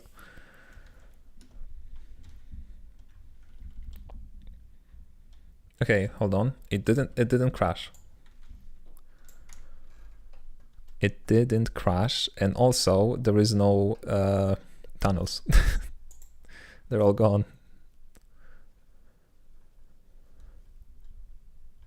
Oh, because the whole setup is wrong. Hold on. We first need to finish setting up the actual tunnels, because right now they don't even have the data inside.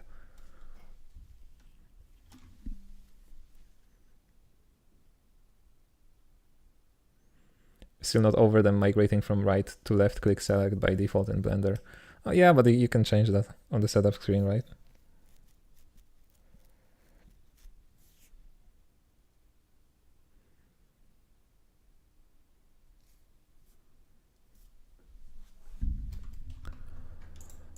Okay.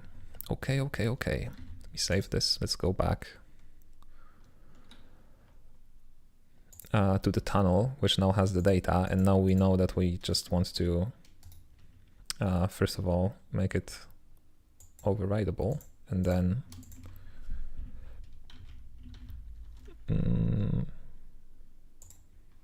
put it inside.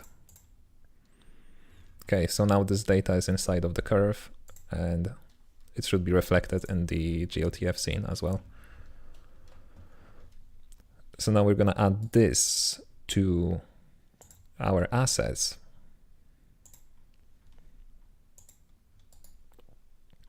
The only problem is that I'm not sure how to change, if I can change linking versus appending per asset, because that would be necessary.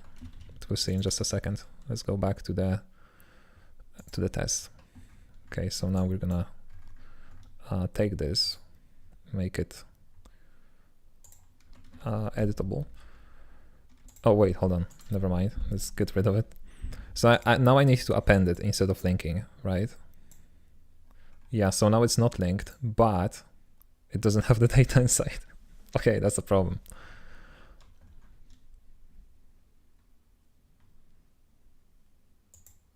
Why is that? And if I link it,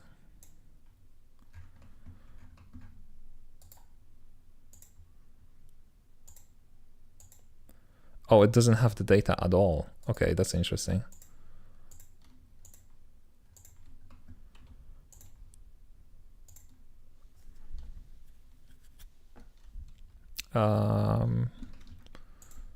Open recent tunnel. Let's not save that. It is here though.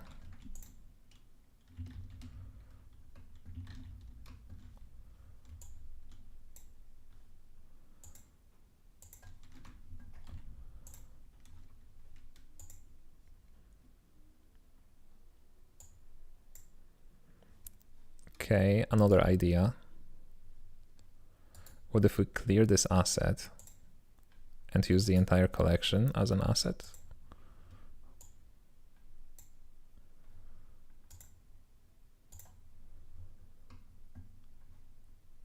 Oh, hold on, I don't think I can test it in the same file.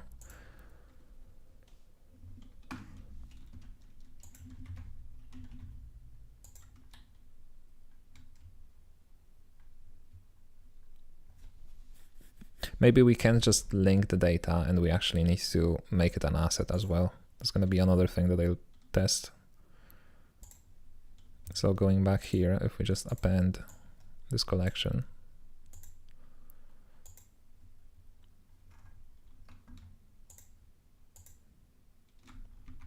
Why is it an empty collection though?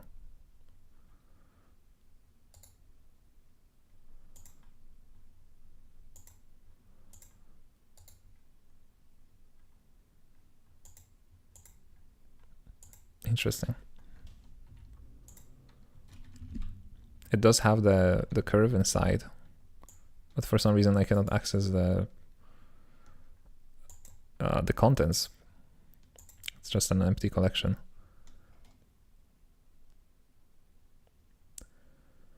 Maybe you need to make it a non-asset to get the contents. Yeah, but it's not an asset because I'm appending it right now. Right? So it shouldn't even, it's not even considered an asset. This would be an asset. Now it's linked.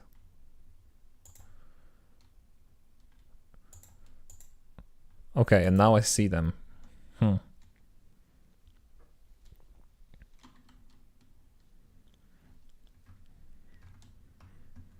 That's interesting.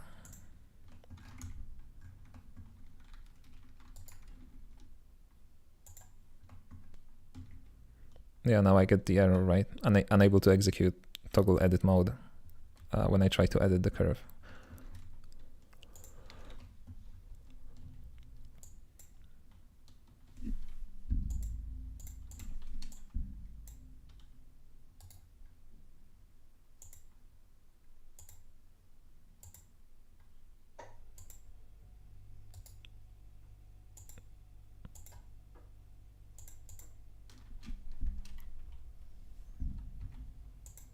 can't I delete this?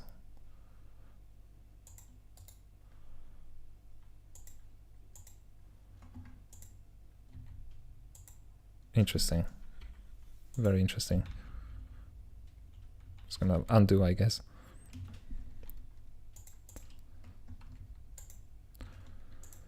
Okay.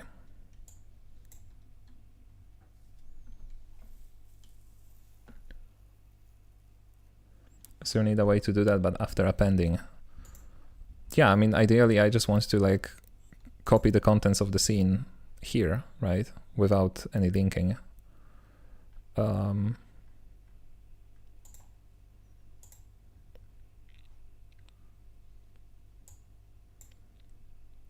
Right, I just want to get this curve, ideally with the data here being linked as it is right now. But I suppose it's not possible. So let me try something else. I'm gonna clear this asset. Mark this an asset because this works. This asset can be appended without an issue. So I think the data was always there, but you just cannot access it. Yeah, but why wouldn't I be able if it's being appended? Like what is preventing me from accessing it?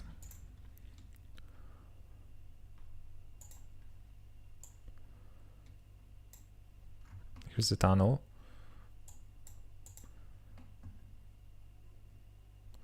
And right now it's appended. It's not appended, it's just linked. And if I append it, it's just empty, like there's nothing in it.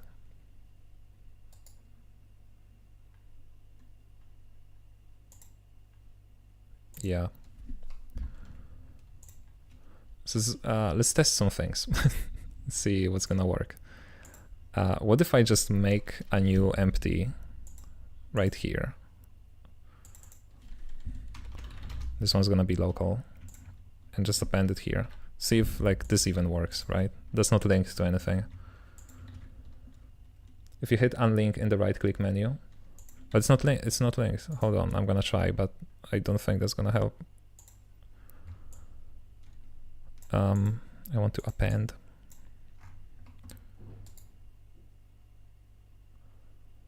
There is no unlink. And there is no other empty.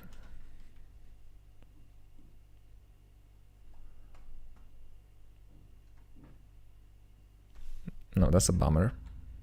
Why is that? I'm pretty sure I just fundamentally misunderstand how it works, right? So is it because the local is technically parented to the tunnel, but it's like it's not being put in the asset?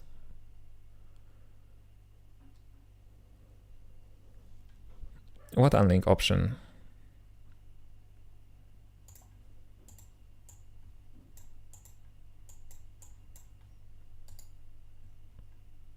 This one. It just removes it entirely. I don't think it...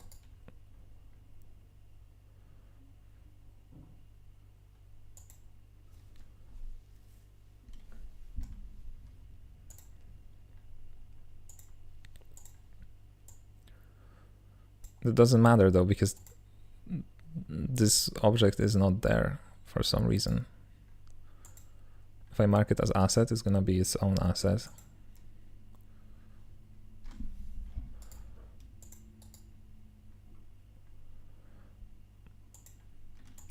Can I like select both of them, mark as asset? No.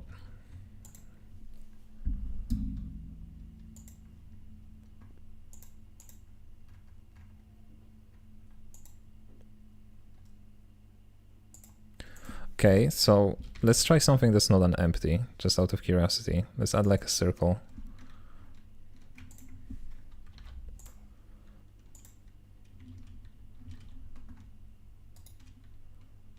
We mark this as an asset, and now let's go back.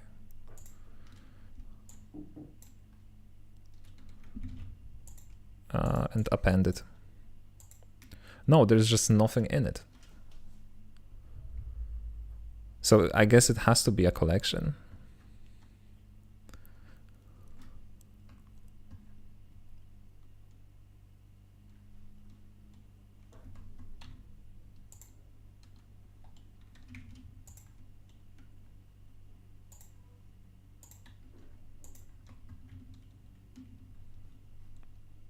Okay, let's try collection again. So now this collection should be containing these things as well, right?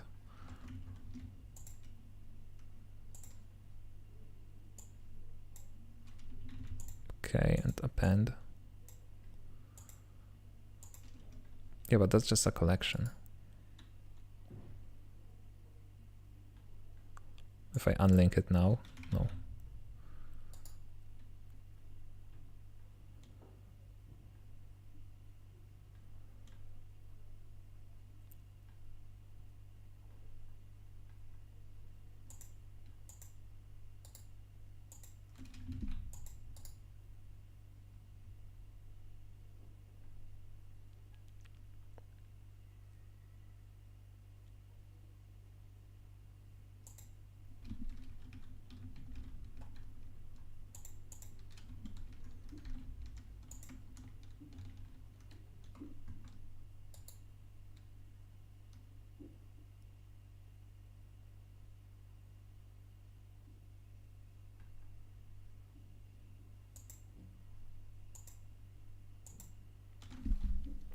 Okay.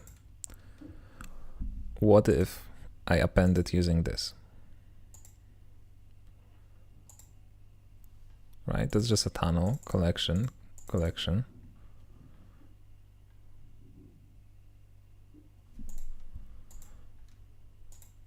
Okay, so this way it works.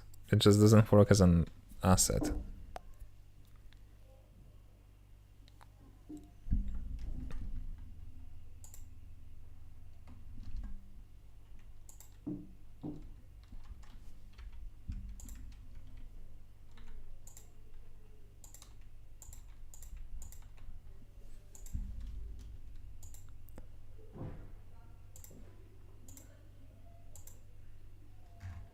Wait, what did I remove?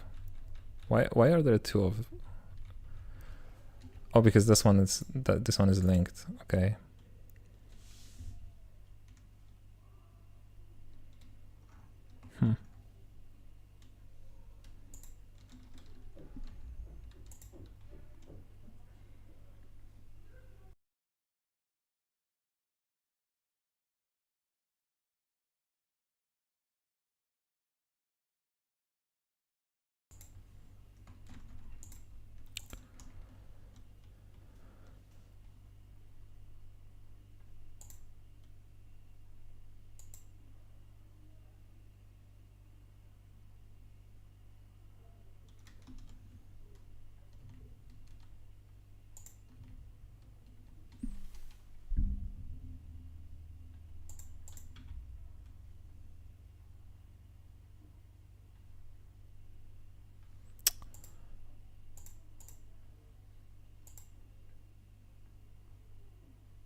No, I want to clear it. Clear the asset, yeah. Another idea, maybe. What if I deparent this?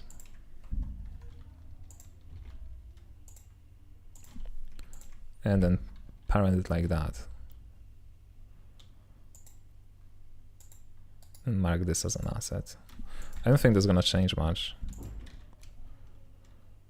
So, oh, now they are both assets.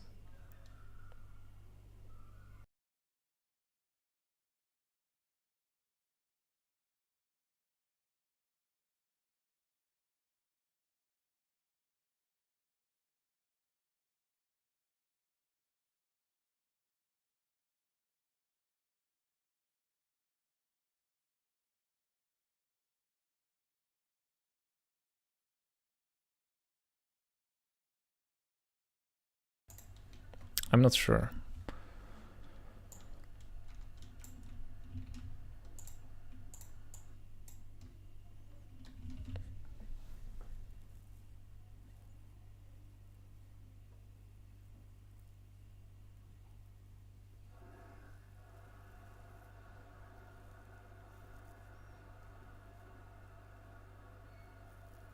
So I guess appending is just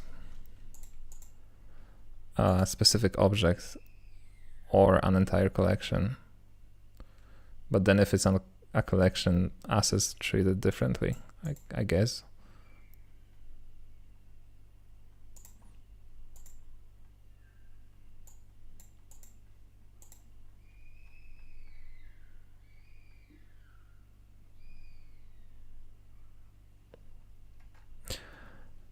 Okay.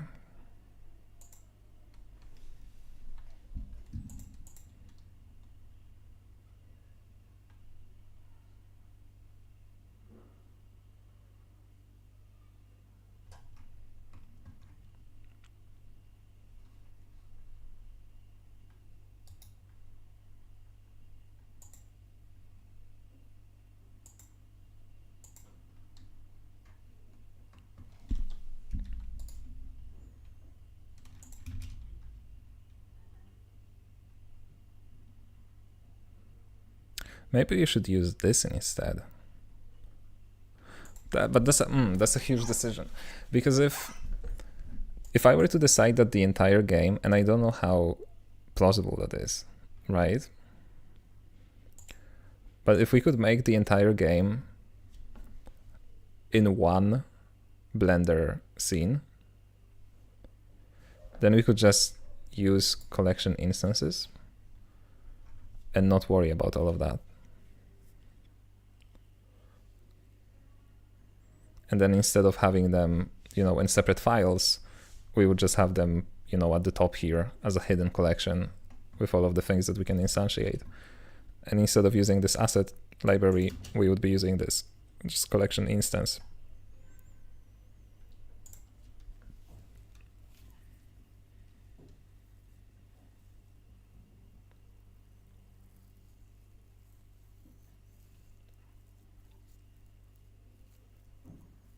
I think that's reasonable. And then even if we had to split it into multiple Blender files, we could still link, like it doesn't matter, because as long as all of these things are instances, then it's gonna work. So if you imported a collection as an asset, you can run make collection real command to get the contents. But that's annoying, right? That's cool. That's nice to know that it's possible. But I'm looking for something that's just gonna be, a drag and drop situation. So here's what I'm thinking about right now, right? We make a hidden collection at the top, and we have our, we set up all of our different components. So like an anchor, a hook, stuff like that. And then we just instantiate these collections here, however we want. So then what we can do is we can link them later to like a separate file. If we decide that we need another Blender file, we can just set up another Blender file with the same collections linked to the same files and use them in the same way. So the amount of work would not be huge if we decide to expand on this later. So this is what I would start with, just this. And then if we need another Blender file, we can link these collections that are linked, in the entire scene. We can link them with a custom file. Okay, that's what I'm gonna do, but that's gonna happen after a quick break. So see you in 5 minutes.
Back when I was using Blender more regularly, assets didn't exist, so I more or less did what you proposed as the alternative. Oh, that's reassuring. Yeah, I think it should work just well.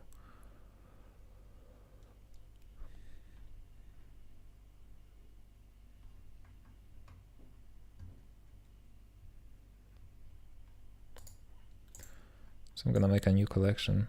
Can I rearrange them? No, they are so, oh, I can, okay.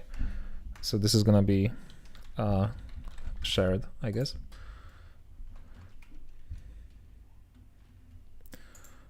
And now let's, I wonder if it's gonna be faster than recreating it. I'm gonna try to append the tunnel data.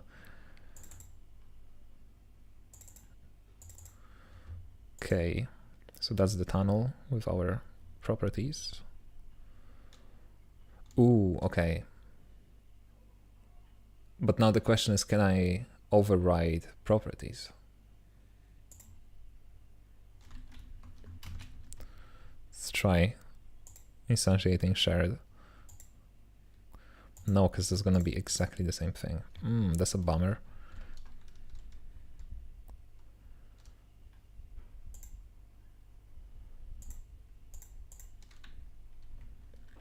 Okay, so final plan. Where is the tunnel? Here. We're only gonna share the data. So apologies for the dogs barking in the background. Not sure if you can hear them.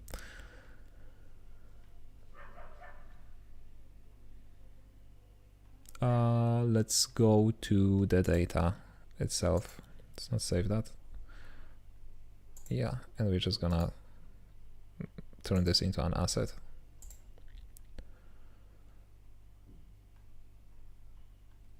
Let's also get rid of,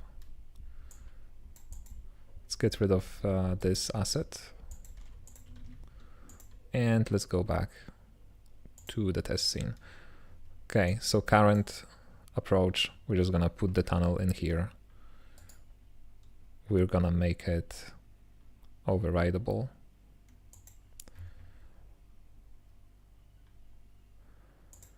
And so now if I duplicate it,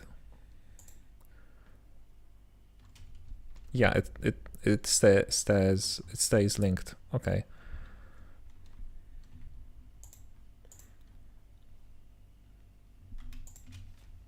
So I'm just gonna reparent it here.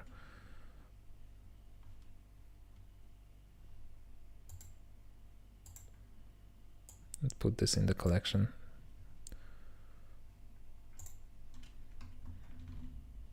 I'm gonna just duplicate the tunnel again and put it inside of this thing.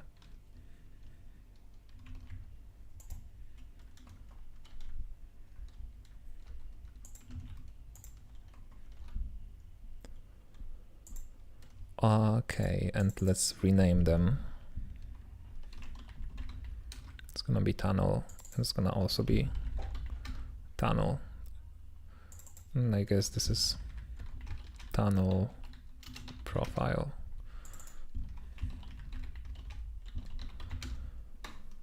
Okay, so right now, the way I'm gonna be working, I suppose, is just I'm gonna duplicate this tunnel when I need another one, and it's gonna be duplicated without the data. Okay, that's a bummer, yet again.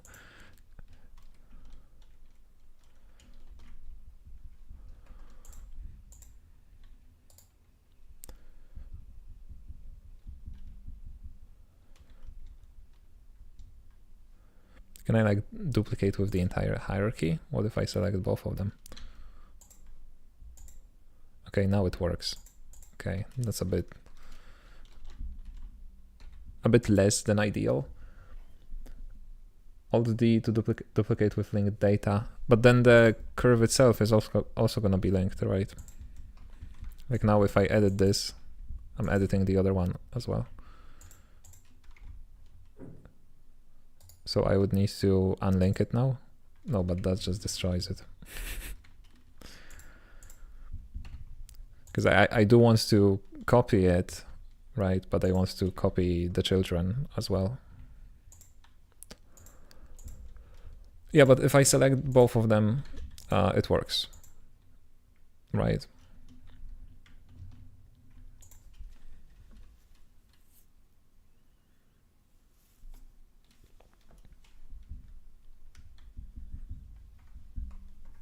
Okay, let's roll with this for now, and then, you know, and we're gonna worry later. So let's save this.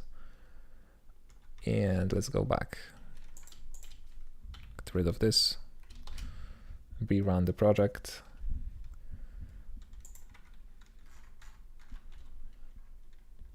Okay, it did something.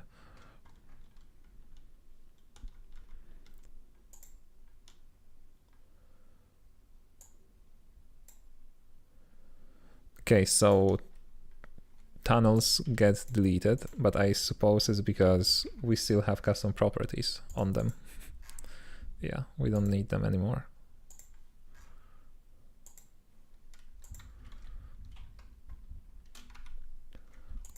Okay, rerun this.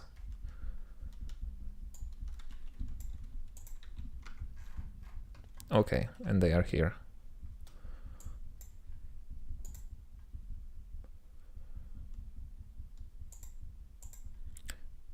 Where are they? Here. Entity 34 inexistent. What do you mean?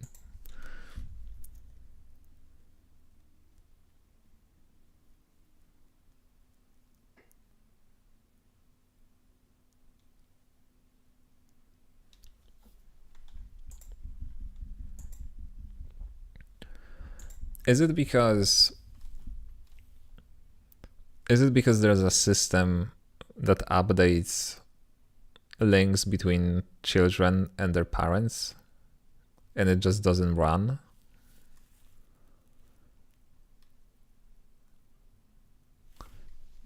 Or is the despawn command actually handling it?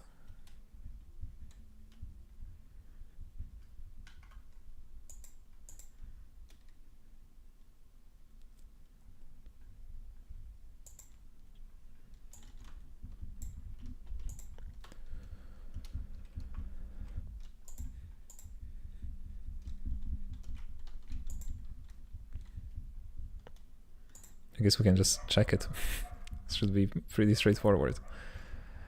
You need despawn recursive to despawn an entity and its children. So by default, it just removes the parenting on the children. But it's not, they are inside, right? Like this, we want to remove this. There is no children underneath it, because I'm assuming that's what recursive means, right? In this context. But hold on, let me just check what is happening here. The tunnel. Let's check this one. 003.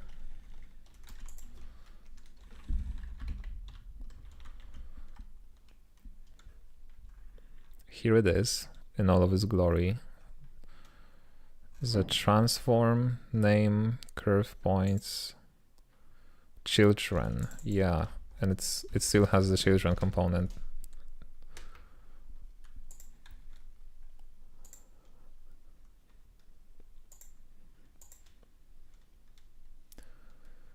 Okay, but I'm still gonna try the despawn recursive alongside all descendants.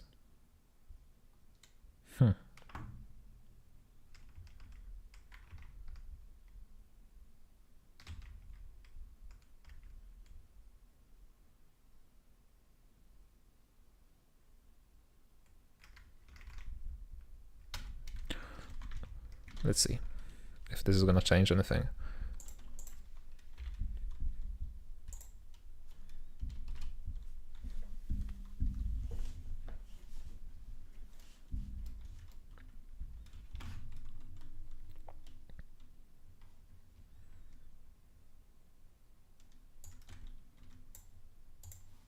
Okay, it got regenerated, and now, oh, that's the meta.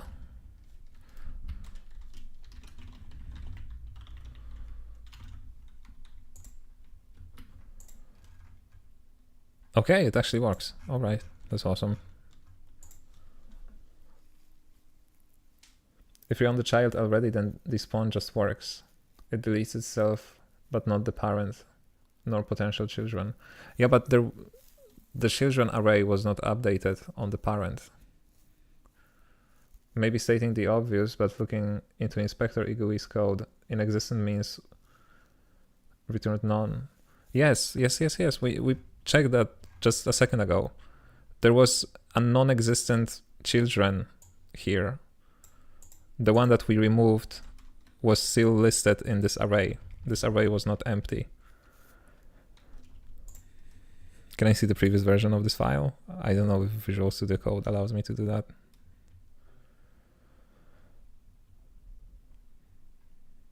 I don't know if it has like local history. No, okay. But there was an ID that did not exist.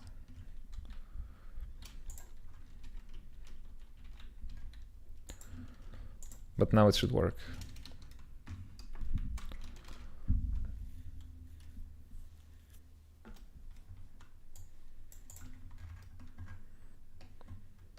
So yeah, the tunnels are here and they have no children.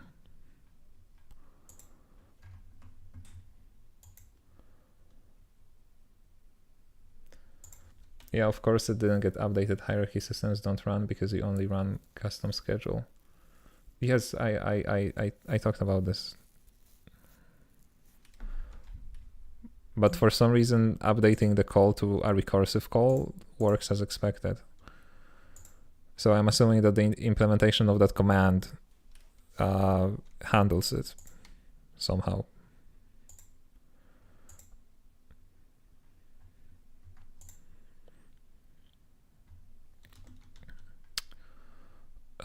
Where is it? I'm lost. Where the the tunnel is here.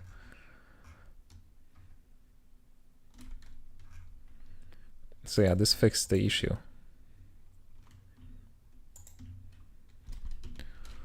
Let's see. Can I get some usages here? Actually, wait.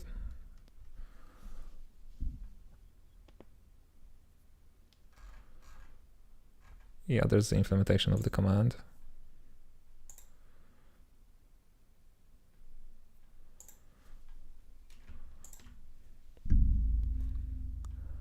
There's the parent, there's the children, and there's the retain. Yeah. So it handles it without any additional system.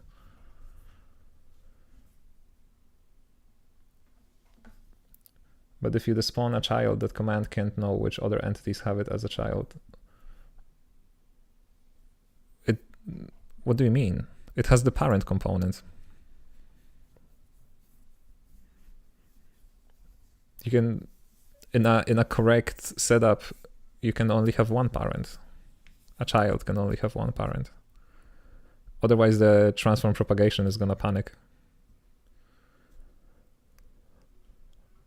Is it gonna panic? I think so. It's gonna either panic or log warnings. Yeah, but the implementation of the command is here, so I'm assuming that retain runs this as a filter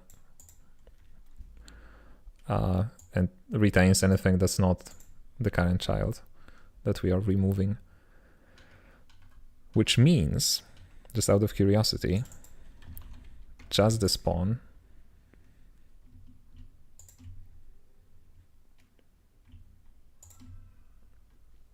Yeah, it just does the basic despawn. That's really nice to know.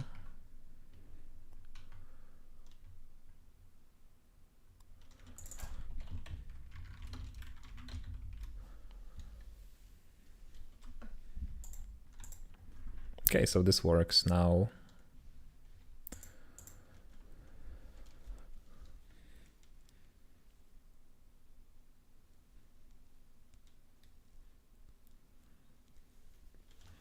I'm talking about world despawn or command despawn. They have no concept of parenting because it's a separate plugin.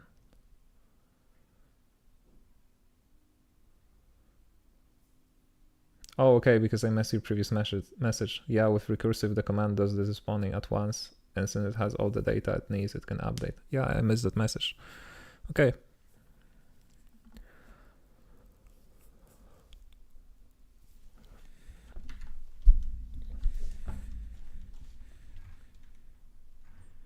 So now that we have this additional data that can be,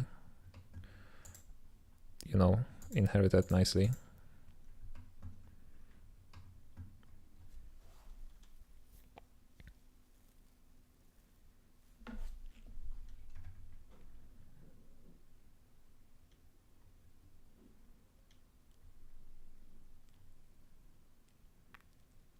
Man, it is a bummer that like the assets don't let us enter edit mode. That would be just perfect. Yeah, but anyway, we can handle the reversed, I guess, since we already have it. And we're already in the tunnel script.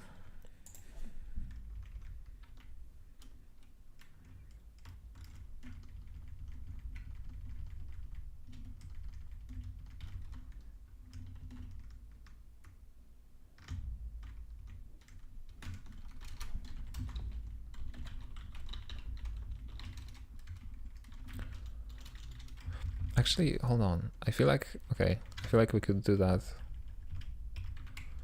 without an additional method. Unlike previously. Just gonna have a bool in here for now.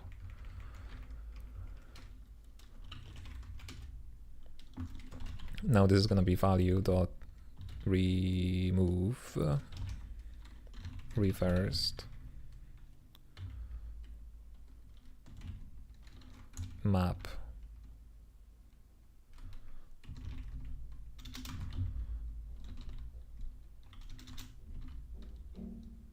as boolean. No, that's not map, right? This should be and then.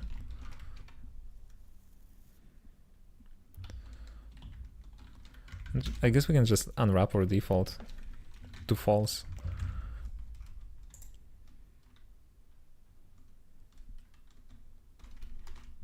Yeah, so now tunnel has this information.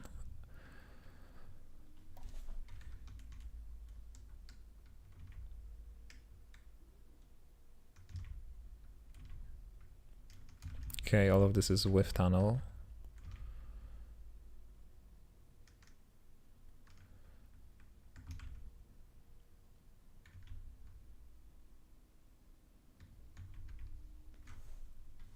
Oh, there's something's wrong here. Okay, because we need to recreate this whole thing because the type definition changed.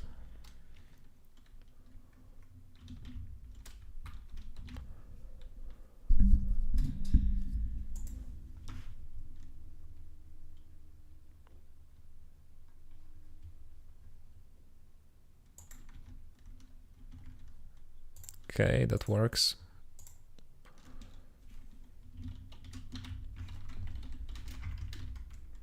So now we just need the update rerun state, I guess. Tunnels.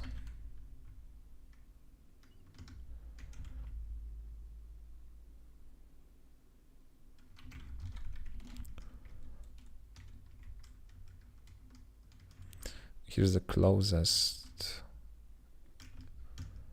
Okay, and it's gonna return closest point, which has the normal, which we want to be reversed if the tunnel wants to be reversed. So that's no longer gonna be a width because we need access to that.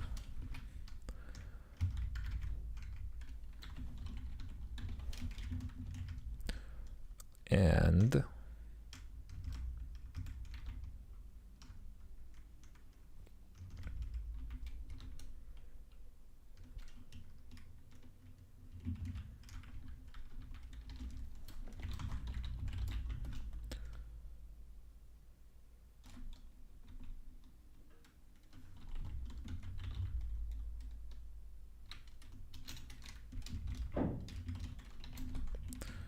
So if we are reversed, we just want the negative, and then we just want the normal.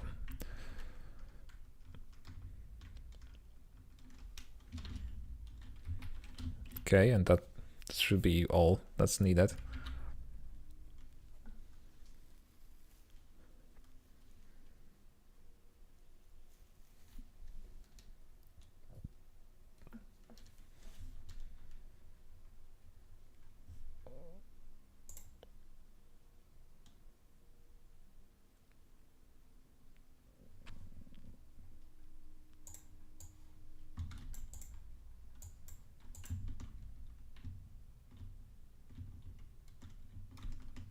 Oh, okay.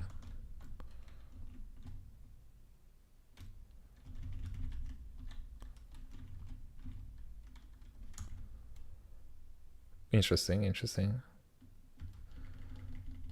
They don't affect me anymore. They messed up the reverse. Tunnel 0 negative normal or normal? No.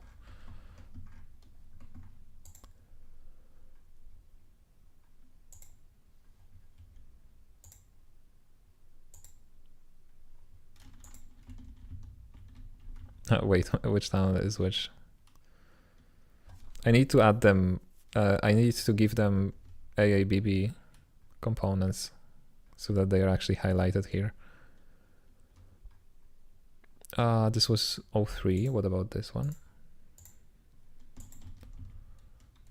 No. Nothing changes.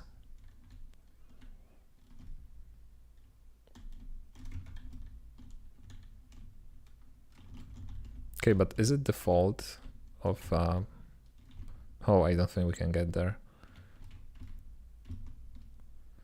Yeah, it's too far. Is it the fault of this one single line? That's the question.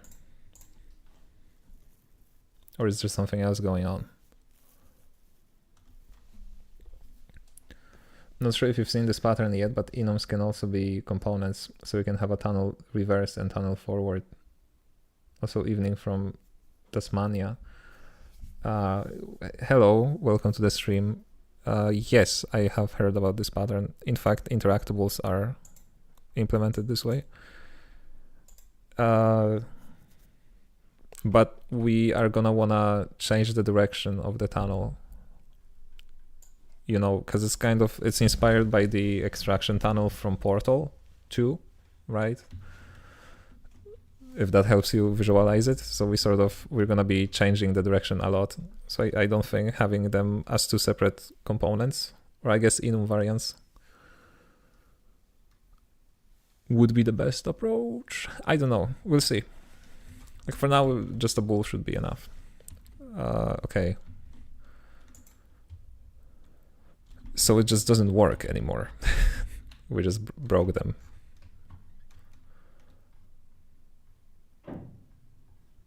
What have I done though? Like other than this? Is there something else they are missing maybe? It is a tunnel. It does have the Bezier points. It's rendered correctly.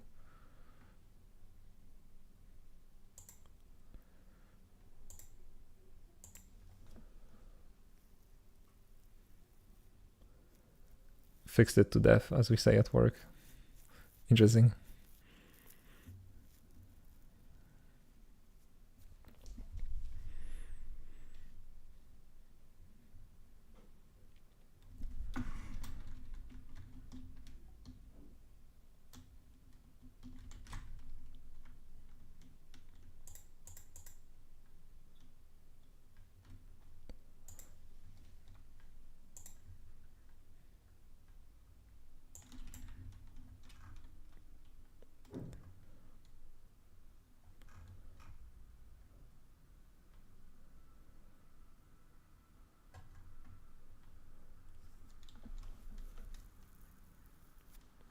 Okay, so let's change this as well, just to make sure that it's not.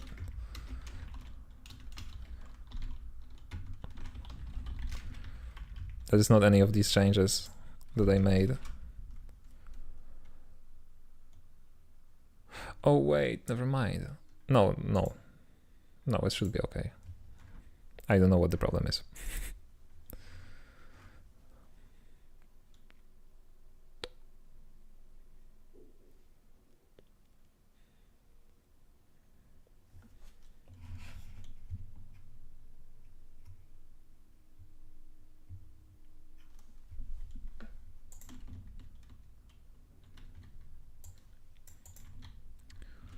No, still doesn't work. Well, that's cool. I changed nothing, like, at all.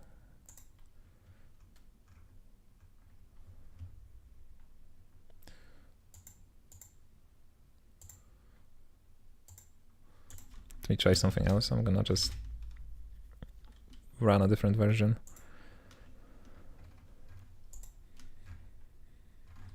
And meanwhile, let's investigate what's going on here. No, that's not important. That's also not important. No, we haven't changed anything in this specific file even.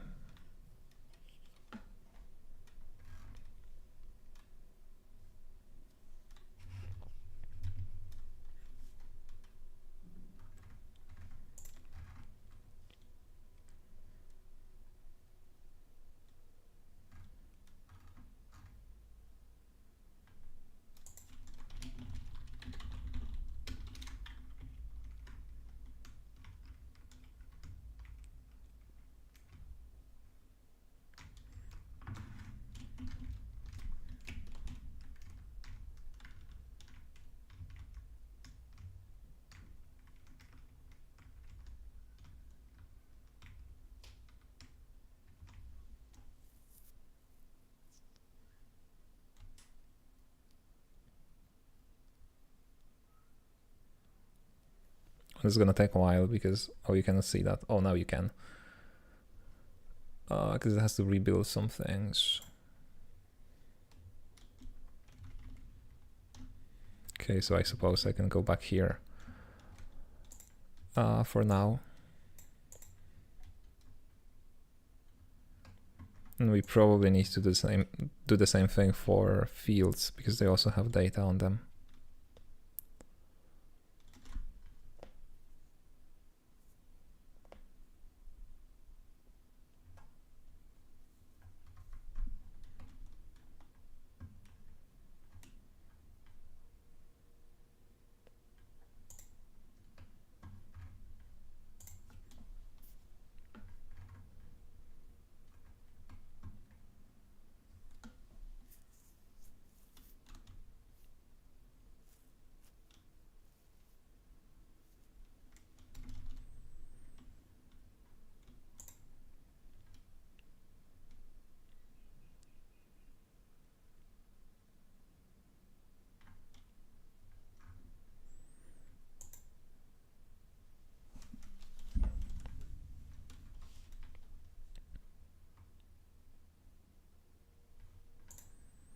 Why is there so many change? Okay, because we moved all of this,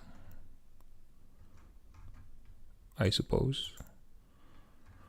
Yeah, what else did we change? A lot, apparently.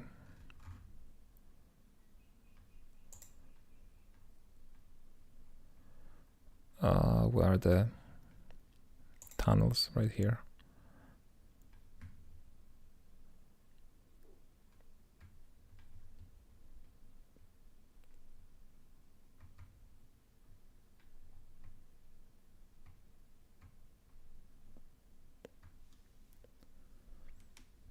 Prints to see if the system is running when you are in the tunnel. Yes, I'm gonna do it, but I'm building the project without hot reload. And I just need to wait a second because it's rebuilding Bevy. For some reason, I don't know. I compiled it yesterday, so it shouldn't. I'm not sure why it's trying to update it. So I'm just reading through the changes to see if I maybe did something silly.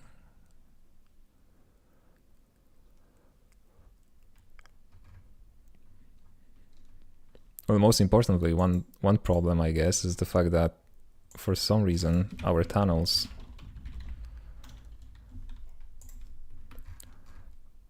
have have the value of true everywhere.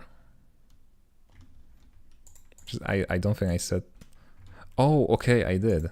Okay, so that explains a lot. Actually, let's not edit this, and instead let's go here and edit it by default, because right now it seems that the reverse is true by default, which is not something we want. Okay. And now it should be, yeah, now it's off. That's better.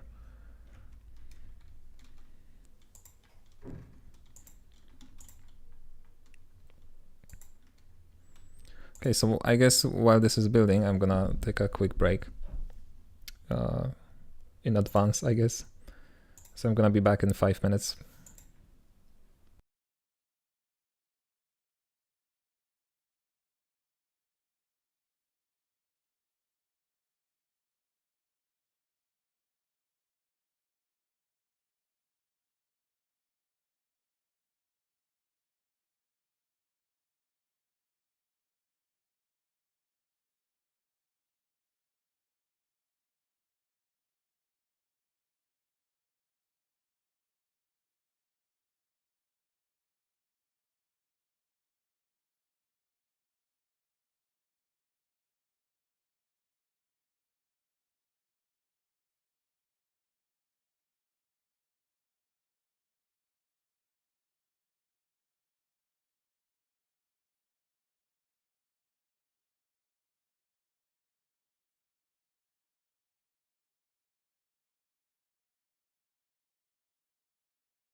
Okay, I had a revelation. I think I'm stupid. Because here's the thing, right? I don't think we need, hear me out, I don't think we need assets in Blender, like at all. Because the whole idea is that, oh, what if I need to change it? What if I need to extend it? Whatever, right? Now with this setup, it's like, oh, if I need to add another property for this tunnel, I can do it in one place, and then I don't need to update other scenes. But here's the problem. Here's what's silly about that, right? If I need to add a new property and it doesn't matter, like I don't need to go into every single scene and like change it, it means that it could just have a default value. So like if we imagine that, you know, there was never the reverse property, and then I'm like, oh, I want to add a reverse property to this extraction tunnel, I can just make it default to false. Like if the property is not present, I can just make it default to false. And then wherever I want this to be, wherever I want the extraction tunnel to be reversed, I can just add this property here. And it's like 10 times simpler than going through this whole process.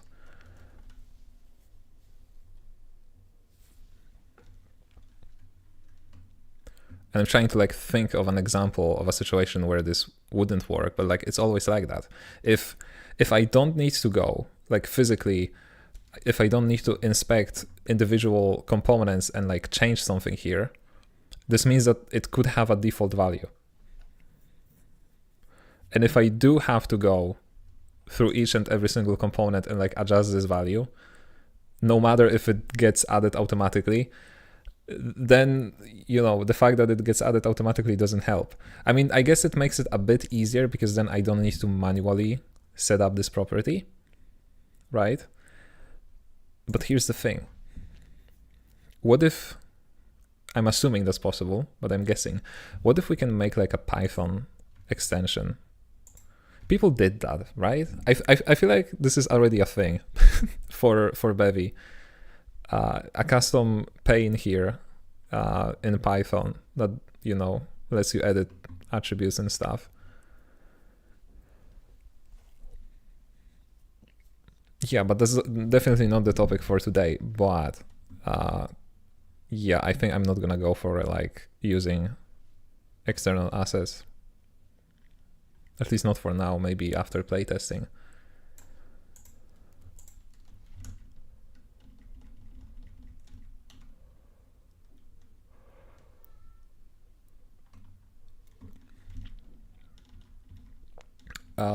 Regardless, the project now works. Let's try again, running it. Not to get too meta, but Rust is really good for making Python modules using Py03. What is Py03? What do you mean by that? You mean like you write code in Rust and then it gets invoked by Python?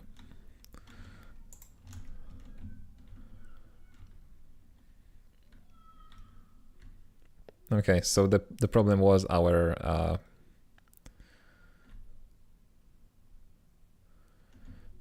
hot reloading, not picking up the changes apparently. Let's see if we now change it, if it's gonna go the other direction. Maybe let's actually use the other one, the one here. Tunnel. That may be the wrong tunnel, the other tunnel. No, I commented this out. Never mind. Now we can add this line back. Actually, let me just undo this. Yeah.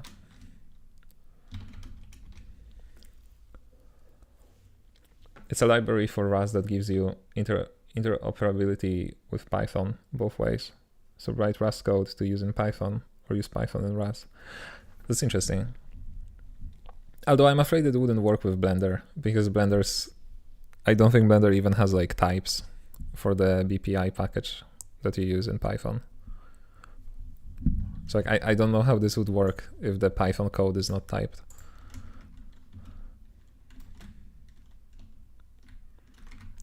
Okay, we go up.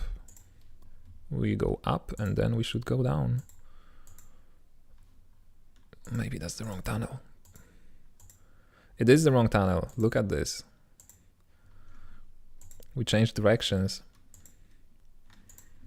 Okay, one small step for man.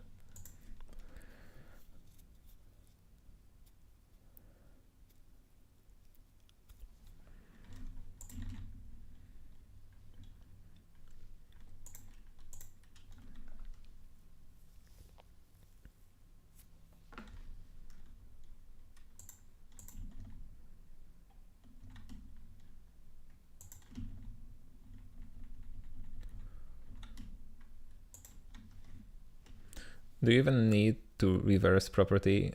Can't you just make the tunnel reversed by construction in the first place? I don't know. Can you just make the tunnel reversed by construction in the first place? Technically, yeah.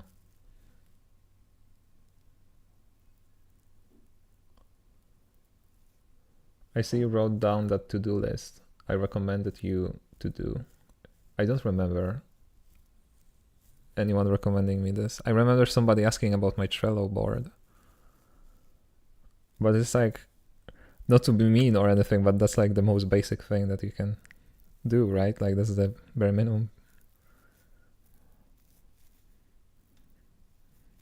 It's like I don't again, I don't want to be mean, but like I worked for 4 years in Agile, right? Like, yeah, I know how to, make a project happen. I don't know. Bio3 gives you typeless access to the Python objects, just like you're currently using for accessing Blender properties.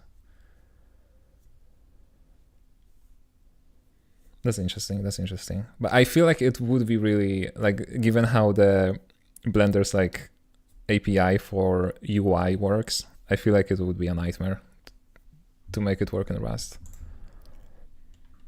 Because, again, I mean, it depends on what you're trying to do in Rust, right? Like which part you want to do in Python and which part in Rust. I'm so hurt right now. I'm sorry. I didn't mean that.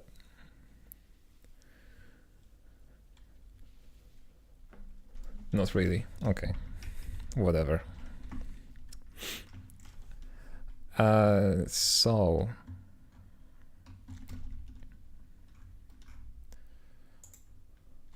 yeah, I guess we don't need the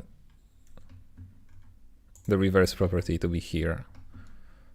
I guess you're right, because you can just switch direction, right, in Blender, and that's gonna do the exact same thing.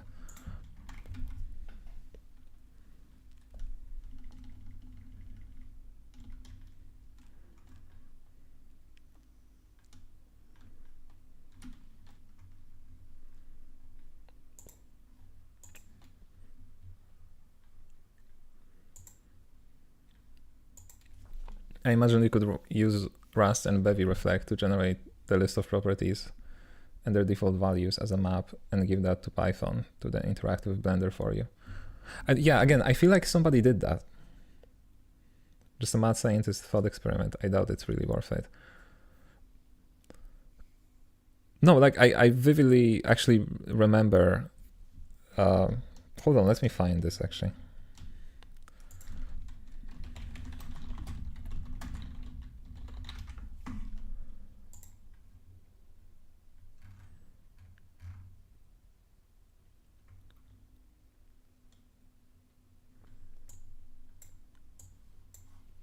Like this, right? Blender Bevy components workflow. I think so. I think that's it.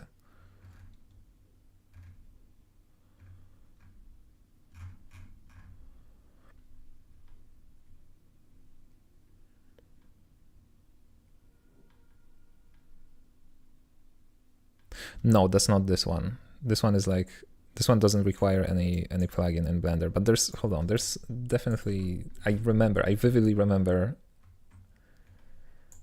seeing it on GitHub.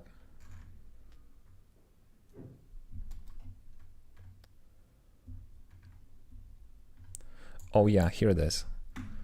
Blender Bevy toolkit, and does exactly that. Like you add the plugin.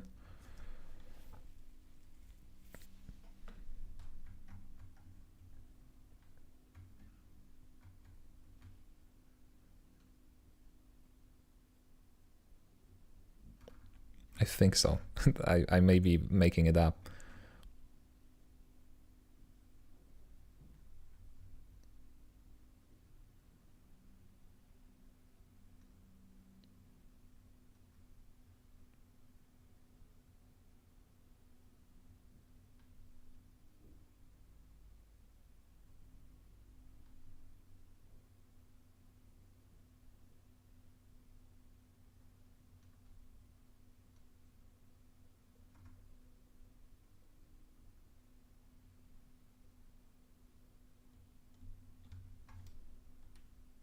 That's just a link to Blender. Interesting. I don't know. I don't know if it's this one. Is there some more documentation here?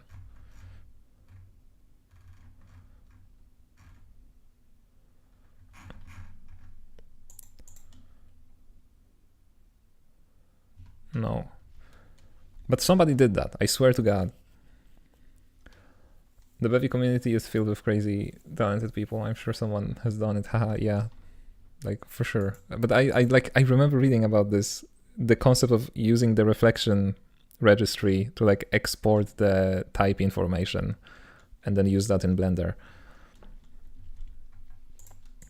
But yeah, that's I feel like that's you know, out of scope for what we're doing right now, which is playtesting.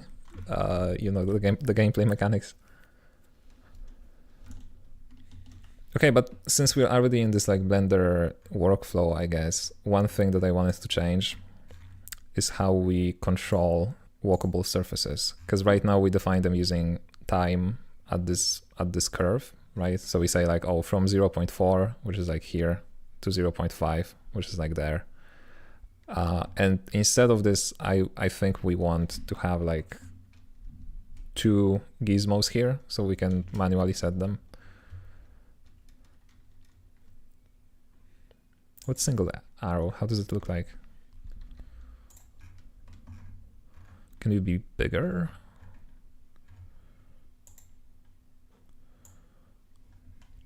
Oh, it's an arrow like this. Okay, no, I guess that's not it.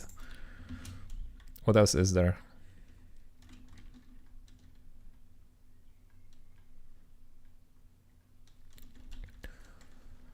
Because I don't want to use circle because we're using circles for everything. Maybe this. It has like the names and everything.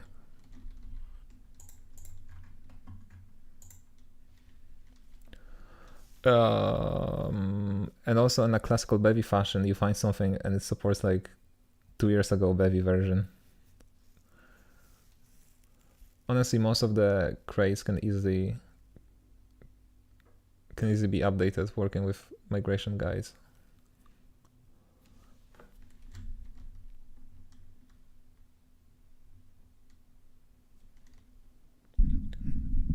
Didn't notice I had 2 minutes of delay. That was about agile.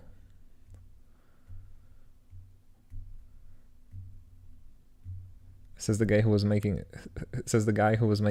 editors instead of the game. Just kidding. Look. Yeah, I don't have an excuse, okay?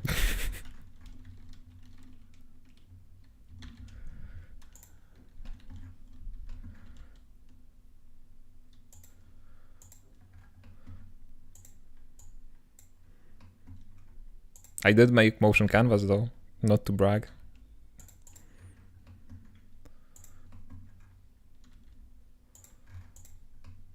But I have at least one project that I can point to and be like, look at this, I finished it.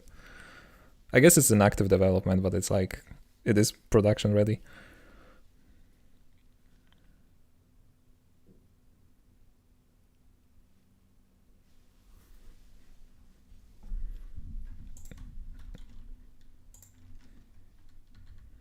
Okay, let's maybe leave it like that. Ideally, like future-wise, Bevy would get its own editor, right? And then I would just move over there from Blender, presumably.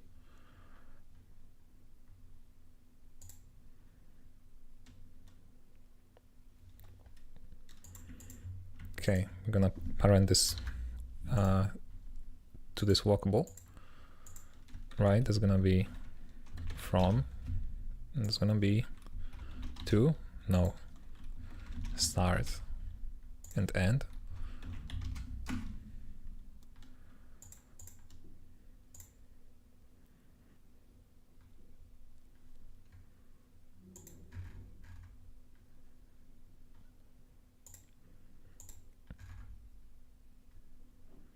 And now walkable is just gonna be a walkable, just gonna be a boolean.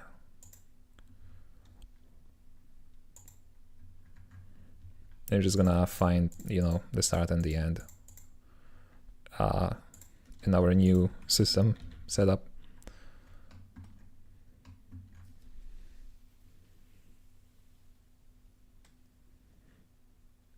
And then you go full circle and start making Bevy editor tools. Never. Though I will not make the same mistake. No more editors.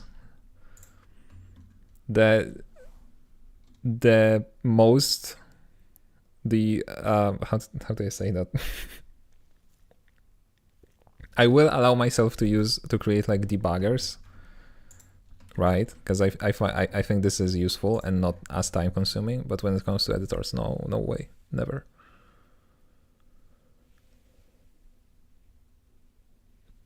Yeah, we're all working on the editor concept right now. Best stopgap is either Blender or Space Editor by Rewen.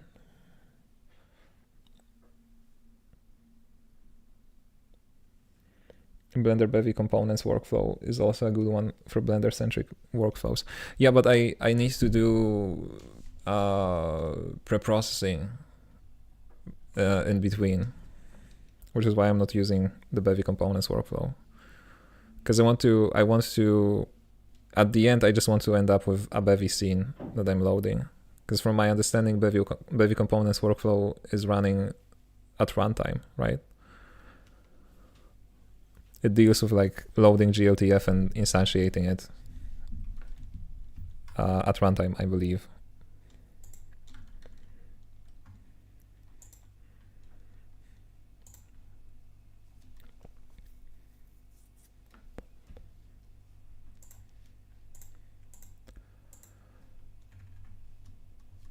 Yeah, none of them take the asset processing approach that you have, as far as I know. Yeah. I mean, I wonder if they're planning to do so, because I guess, you know, it's a pretty new feature, right, in Bevy.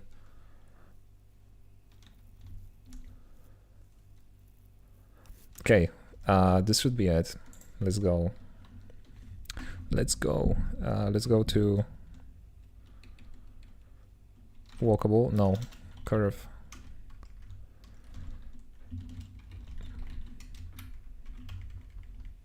Yeah, so this is no longer an array. This is a boolean, which we don't care about.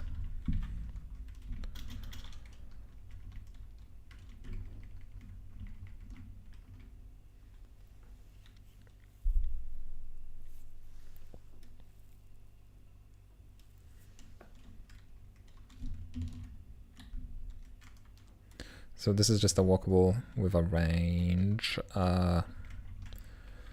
For now, we just don't want this, right?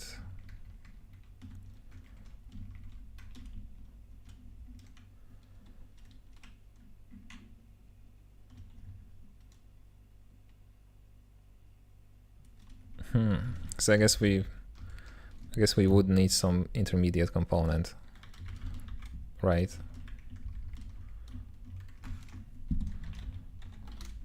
Something like this, spawn walkable. It's not gonna need any reflection because we're not gonna be saving it.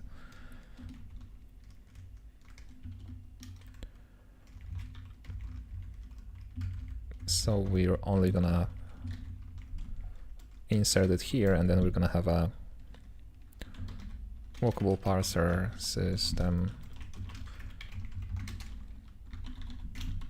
some commands.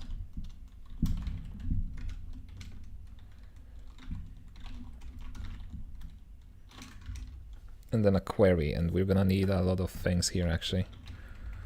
So we're gonna need the entity. Maybe not. We're gonna need parent, that's for sure. Children, that's also important. Yeah, and then this, oh, we will need an entity because we need to modify it. We're gonna have to remove this temporary spawn walkable component. So entity parent children in the query.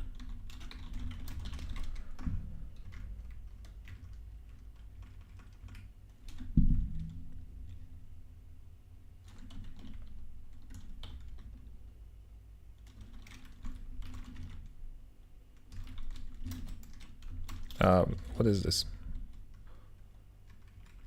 Oh, reference. What can I do with you?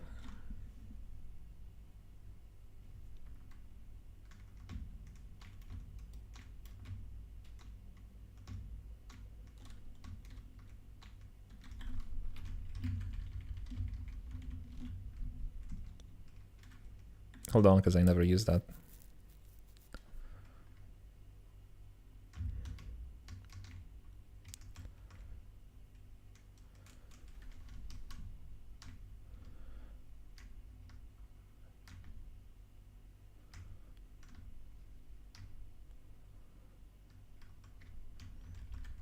Okay, it has a dereference.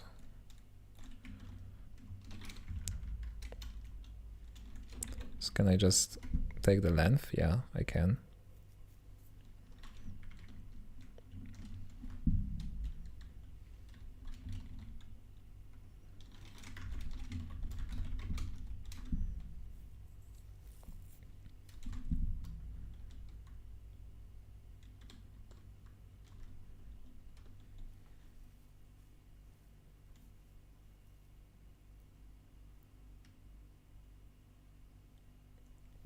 You know what, I'm beginning to realize that we will probably also need to update global transformation matrices.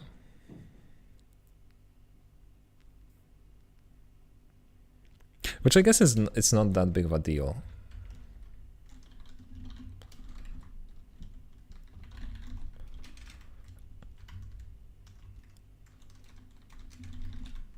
Wait, that's not loader, that's saver. Right? Can I just run a system? I can. Can I just run propagate transforms? Wouldn't that just work magically? No. What are you?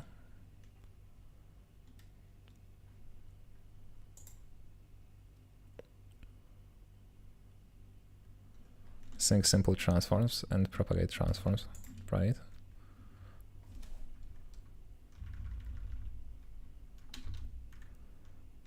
Yeah, they are being used as systems, so that's okay. Oh, because it wants ID. Oh, okay, because it's like one of this new thing, right? For one of systems.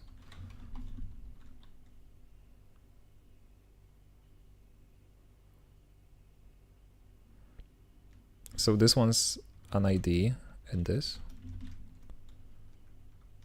And this one's the system. Okay, that's awesome. But you're telling me I can just run a system like this without keeping its state?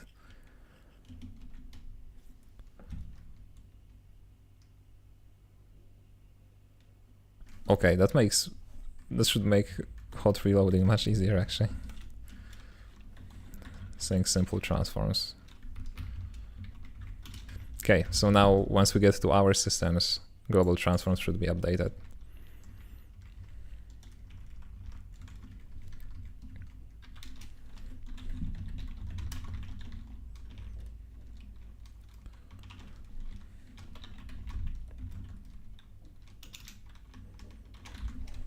So let's just access all of them, why not?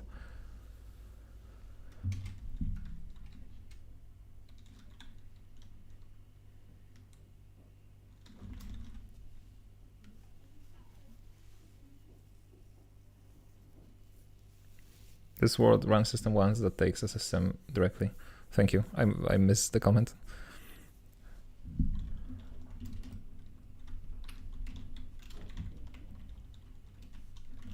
What am I doing?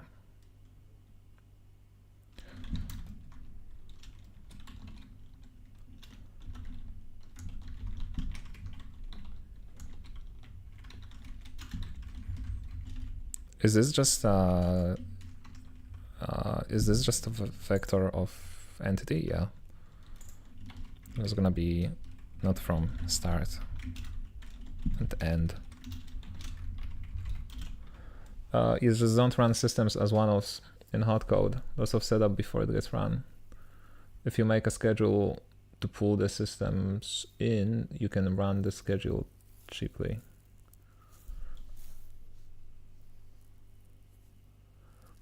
Oh, okay. So maybe it's not gonna make the code easier, because the way I handle hot reloading currently, right? I'm gonna show you my awful code. Here it is, right? I have this function called run hot systems, and it basically checks if we have registered the system using register system, right? If we do, I run it using the ID, and otherwise I register it first and then also run it using the ID. And then when the reload happens, I just clear the systems. So I was thinking that maybe I could replace this with just run system once, but if I guess this would be slower, right? Although that's, you know, that's a developer only thing. Okay, so these are gonna be the global positions. Let's keep them like this for now.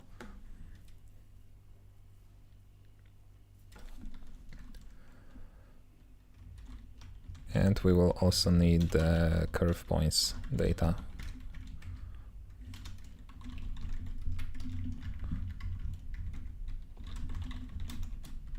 So this is gonna be the parent. Get parent.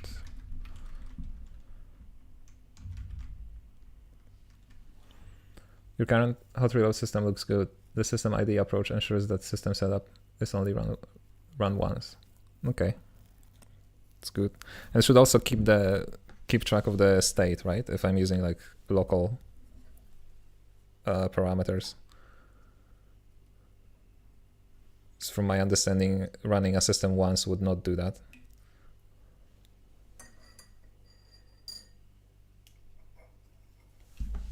Exactly, okay.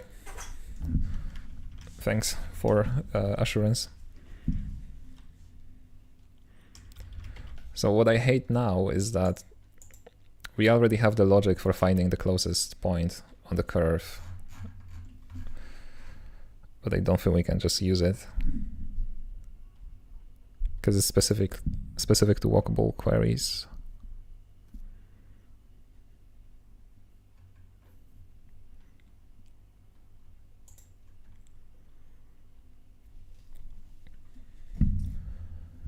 You pre-process assets at compile time. Do you keep some intermediate format, or are you going to load them the same way when shipping the game?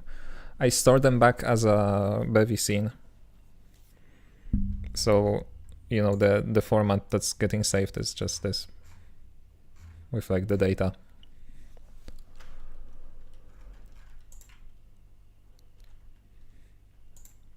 right? So the preprocessor loads the GLTF file, turns it into a world, and then that world is extracted into a scene or exported into a scene.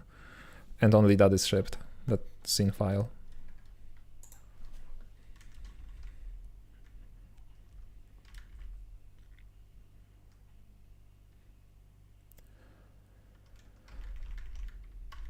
Okay, let's just yonk this.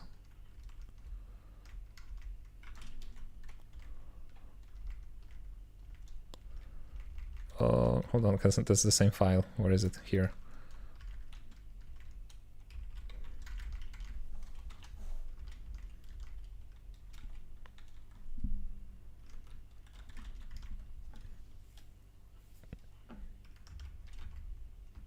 Oh no, I'm doing the same mistake. It's get, right? Yeah. Also, these are all results. I guess for now we can just unwrap it. Whatever, it's compilation time.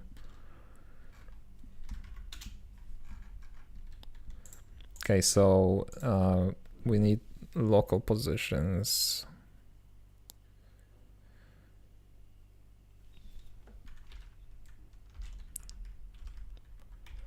Okay, so that's gonna be the transform of the curve, because that's what we need. Isn't there like a method that gets with unwrapping immediately?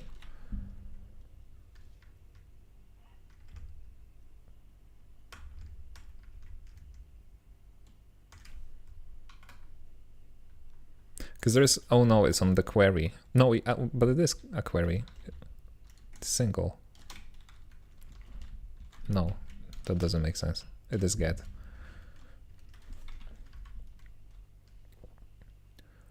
So the transform is gonna be, yeah, the transform of the curve. So that's again the parent ID. And I will unwrap at the end. Okay. Yeah, so now we need start, local start.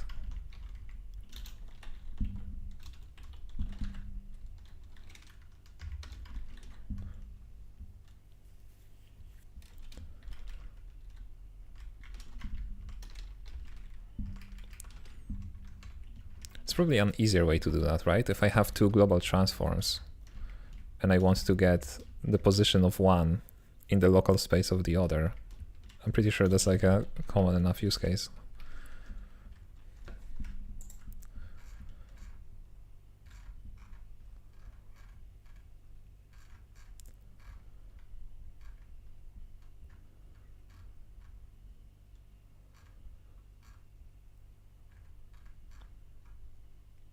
Okay, I can multiply a global transform by a global transform, but I don't know. I don't think that's the operation that I'm thinking it would be.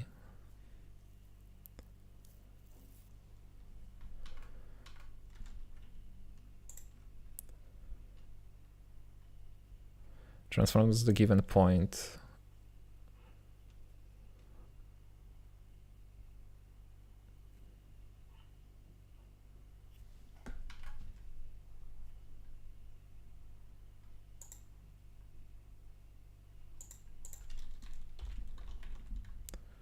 There is a transform point, and it does move. This moves point into the local space of this global transform.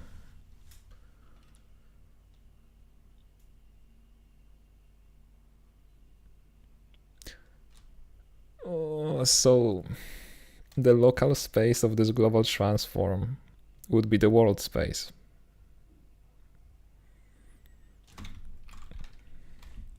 I'm assuming that's what the documentation means. Because that's what you're usually doing when rendering, right? You take the global transform and you move points from local space to world space. Yeah, but I need the inverse, so it doesn't matter. I'm gonna do it like this for now.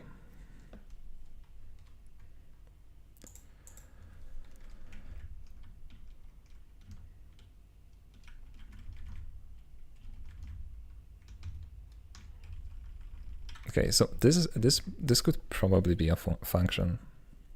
I think so, because there's a lot of things that we don't need. We don't need the normal. We don't need the world. We don't need anything. We literally, all we are interested in is this t parameter. All of this can go away. We don't need this. We don't need this as well. We just want the segments. Oh, and we don't have the path. Hold on.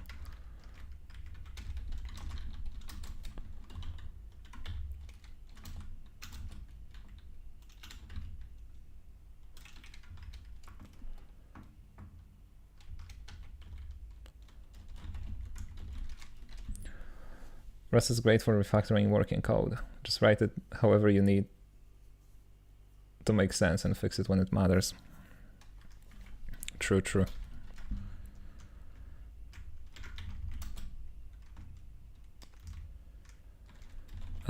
We want segments.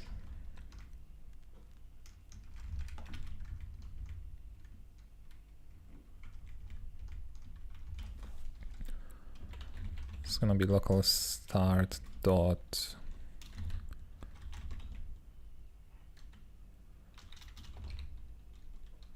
as point.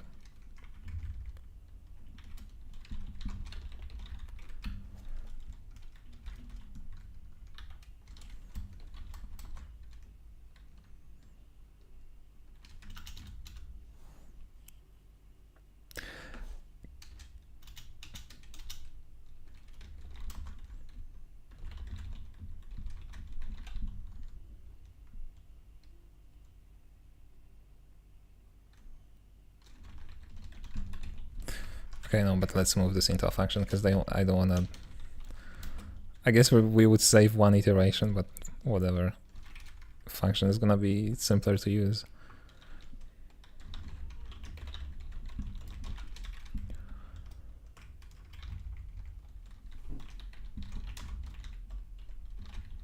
Oh, what am I doing?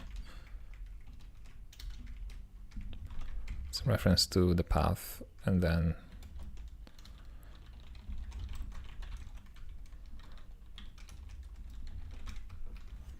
it's gonna return the time. There's a proper name for that, probably.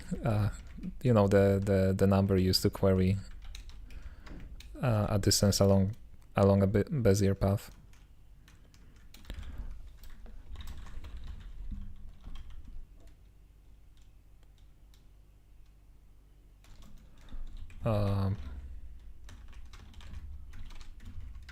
I guess this is in 64, right? Yeah, let's use that for comparison. And then t could be 0, whatever.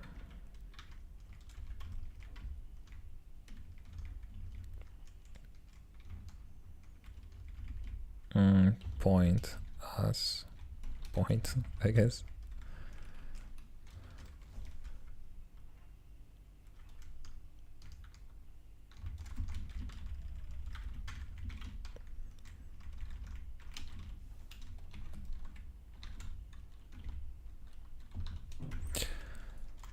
Okay.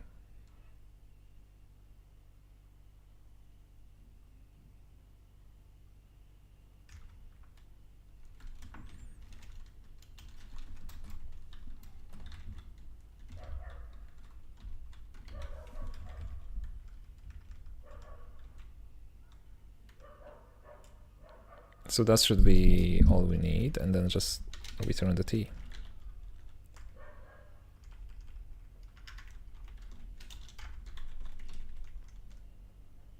Oh, okay.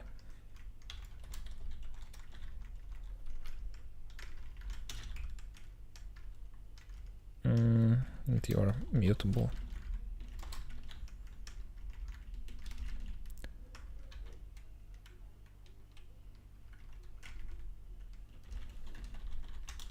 So start t is gonna be find closest path, local start.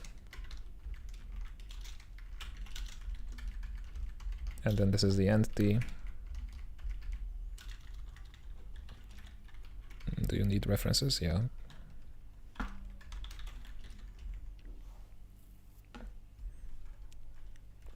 Okay, so if this works, what we are basically doing is we're taking these 2 points and finding the closest point on the curve that we want to turn into a walkable, right?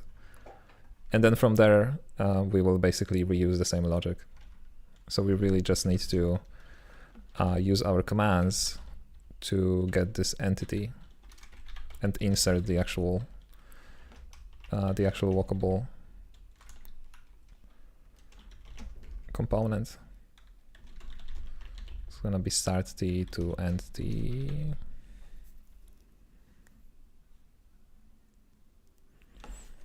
I wonder what's gonna happen if the range is like the other way, if like start is greater than end. Would the range fix itself, or is it something that needs to be handled separately? I'm gonna look that up.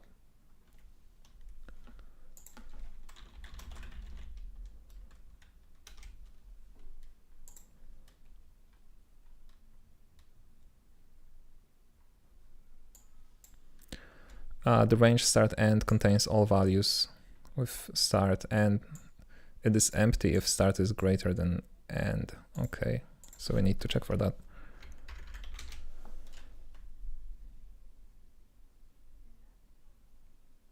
The range will happily store an inverted range for you. No fixes will be applied. Okay.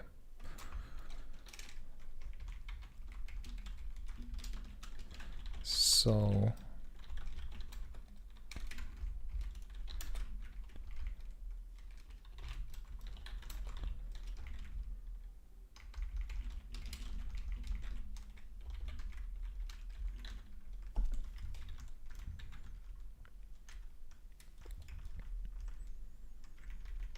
okay, so we are inserting this, removing spawn walkable, removing all of the children. Oh, we can probably use that, right? Can we just despawn descendants? Yeah.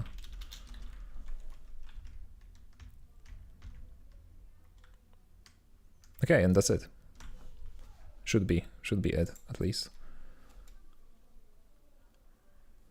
You can do start minimum end, start maximum end.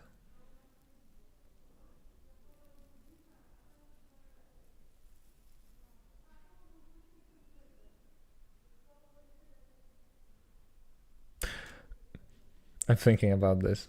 Would it work? Hold on.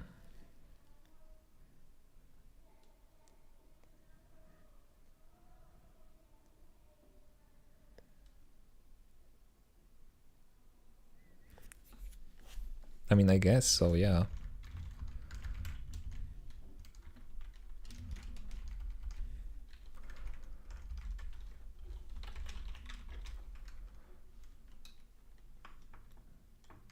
Start minimum end. Yeah, okay. Makes sense.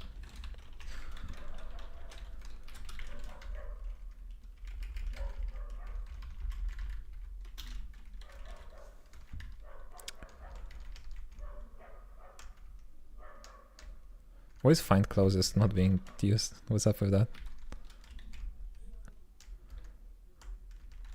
Oh, because this is never used. Oh, that's interesting. The way it highlights everything down the chain.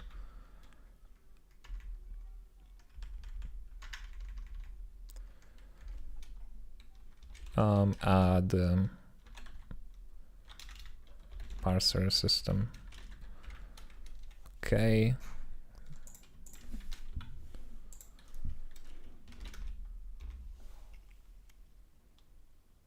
You messed up and max start. Hold on.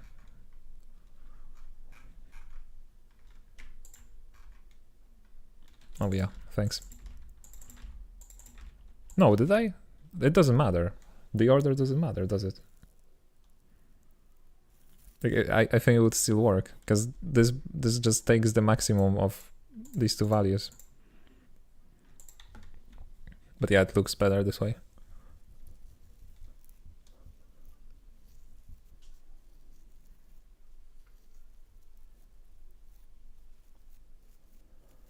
Okay. Moment of truth.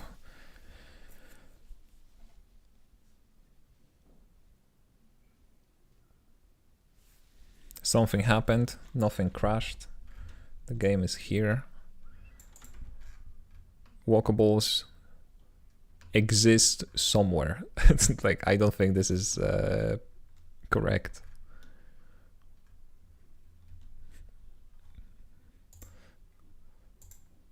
Well, let's see.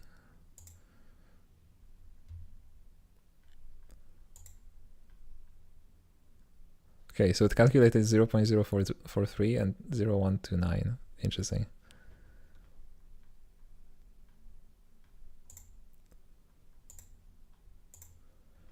And the other walkable doesn't work.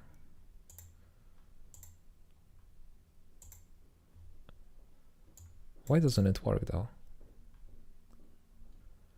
Oh, because it had no children. Oh, that's interesting. So that's why it didn't crash, because they just don't have any children for now. Okay, but that doesn't matter. We need to focus on this one. Yeah, because we're aiming for something like this, right?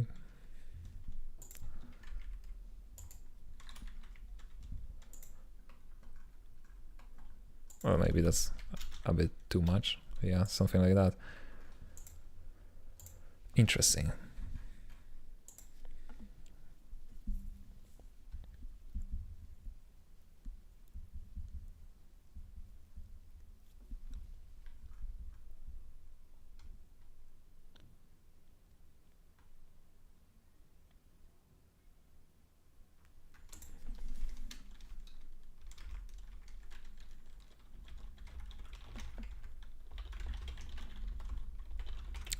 Just check if this is correct. It should be easy to verify because the transformations are not actually changed. They all 0. So local start should be exactly the position of this, right? Because walkable, wait, walkable is, it has a position. It's also the wrong walkable. Okay, that explains everything. This is like a completely different walkable. Why is it here? It's inside of this, but it's positioned here for some reason.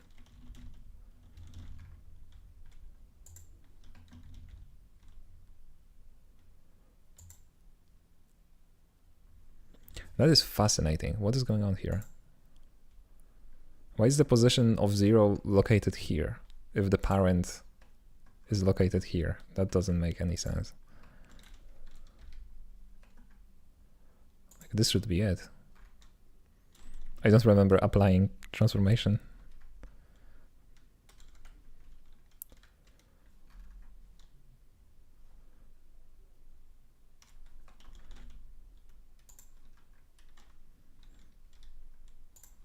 Okay, but let's reset that, see what's gonna happen. How do you apply transformation? Oh yeah, all transforms.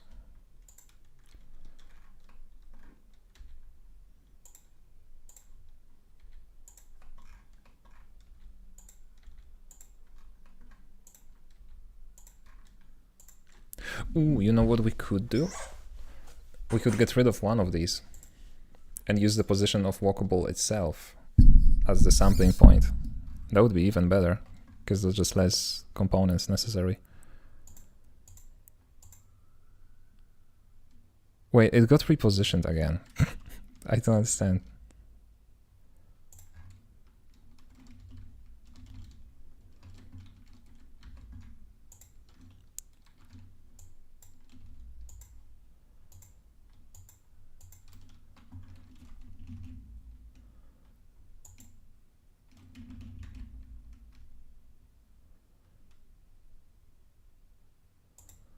I don't know, it just wants to be there. Okay, let's leave it.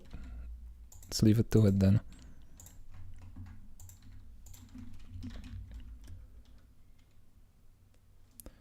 Somehow when you say walkable, I hear guacamole in French. That's fun. I don't know a single word in French. But I believe you.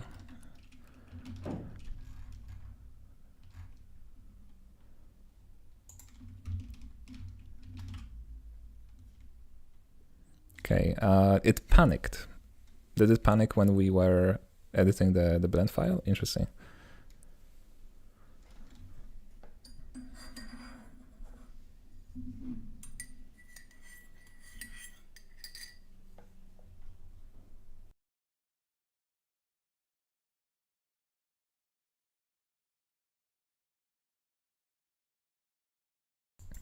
You don't say the E at the end.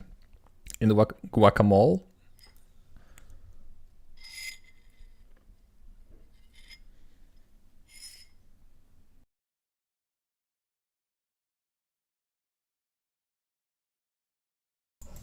Okay. I'm pretty sure this is like the last time in my life I had to use that word, but I'll try to remember.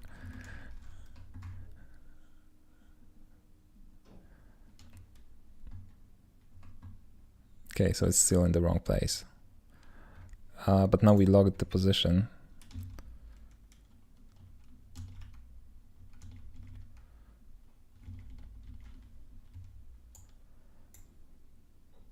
Let me reposition some things on the screen. No, Windows. Don't do that. Okay. What do we have here?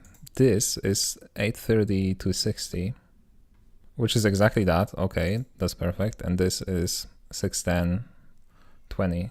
Okay. So the position is right.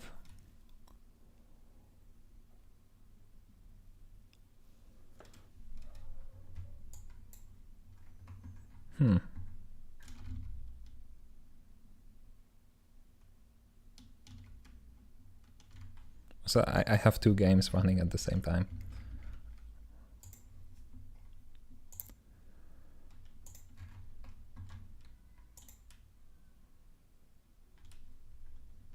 Let me try reparenting them to this just for a quick test.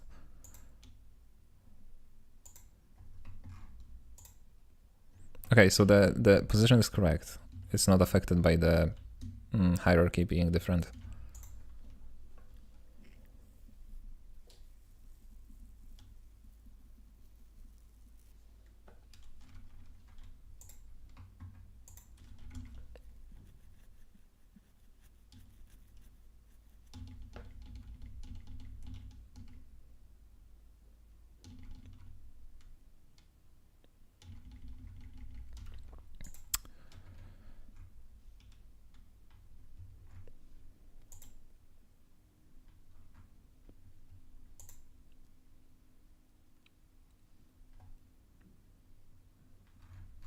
Maybe it's just a bug in this implementation.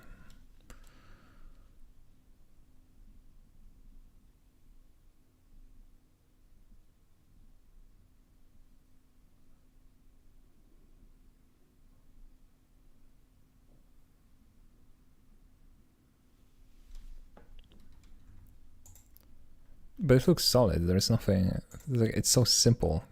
It has to be correct.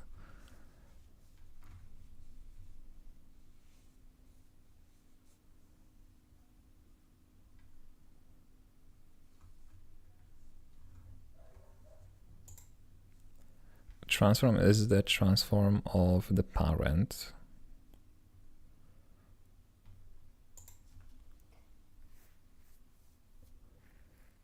Oh, I see. Oh my god. We're turning this into an open path.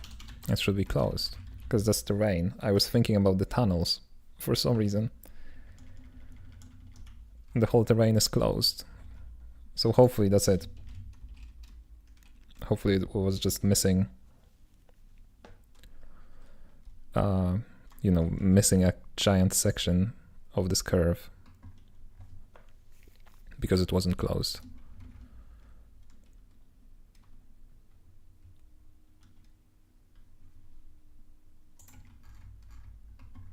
Okay, so here's the wrong version, and now I'm gonna modify something in this scene.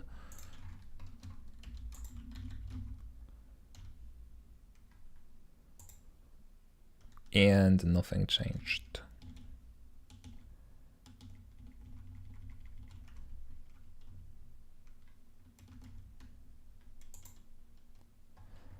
Okay, so just to make sure, let's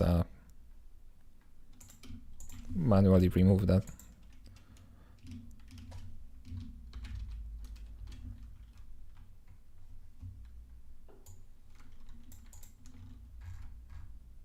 Yeah, no.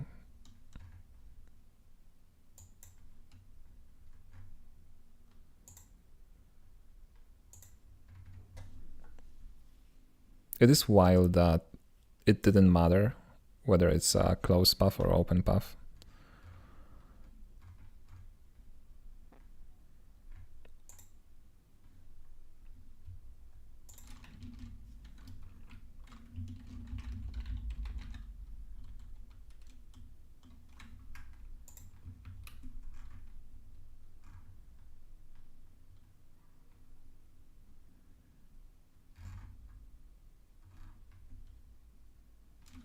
Oh wait, that's the wrong walkable. That's it. Yeah, no, so the numbers are just incorrect completely.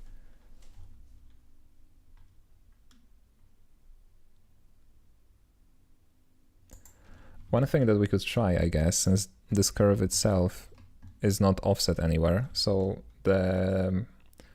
the global transform is going to be exactly the same as the local transform.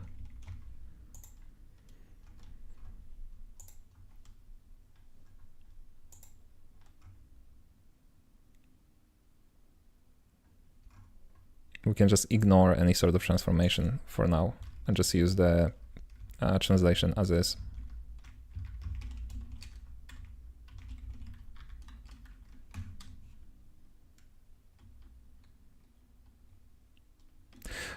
But we already tested that.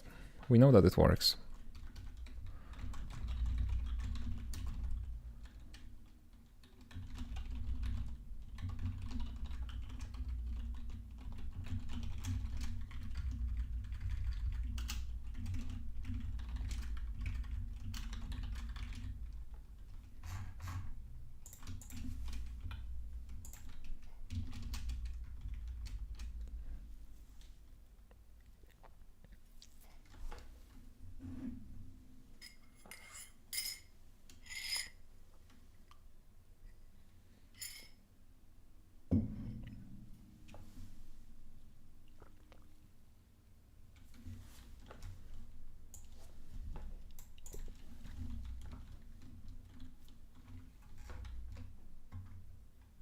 Yeah, it's exactly the same.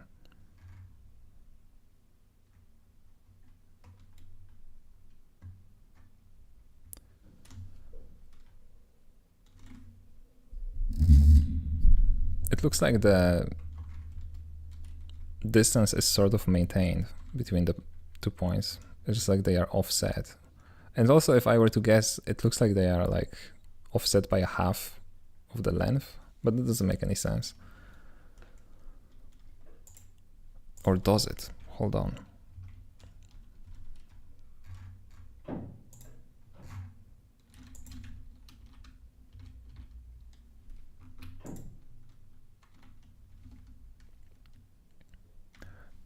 If I were to modify it manually,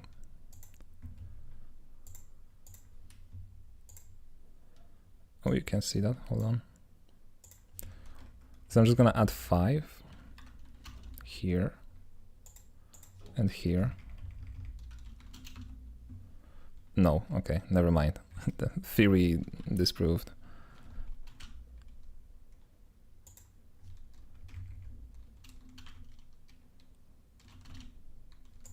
No, it seems like it's just random numbers.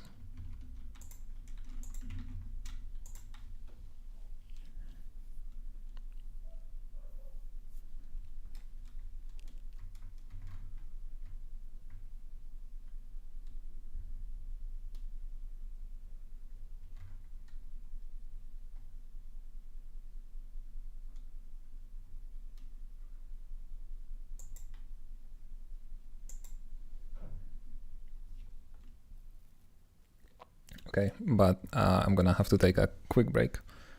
So I'll be back in 6 minutes this time.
Is that the Bevy Inspector EGUI crate or your own creation? It is exactly that crate. I want to do videos similar to the ones you do in Motion Canvas, but I don't really know anything about TypeScript or web technologies, so I'll try using Godot instead, because it's the only thing I'm good at coding with. Yeah, that's reasonable. A lot of people do that, right? Use game engines to do cool videos. Freya Holmes, right? Sebastian Lake, they both use Unity, for example. That's totally doable. Especially if you want to visualize, like, you know, a part of your game, because I'm not sure what types of videos are you gonna be making, but if it's like a game devlog, then it could be really fun to, you know, make videos in the same technology that you're making the game. How are you finding working with Bevy Rust in terms of iteration times and ease of editing the ECS logic at runtime?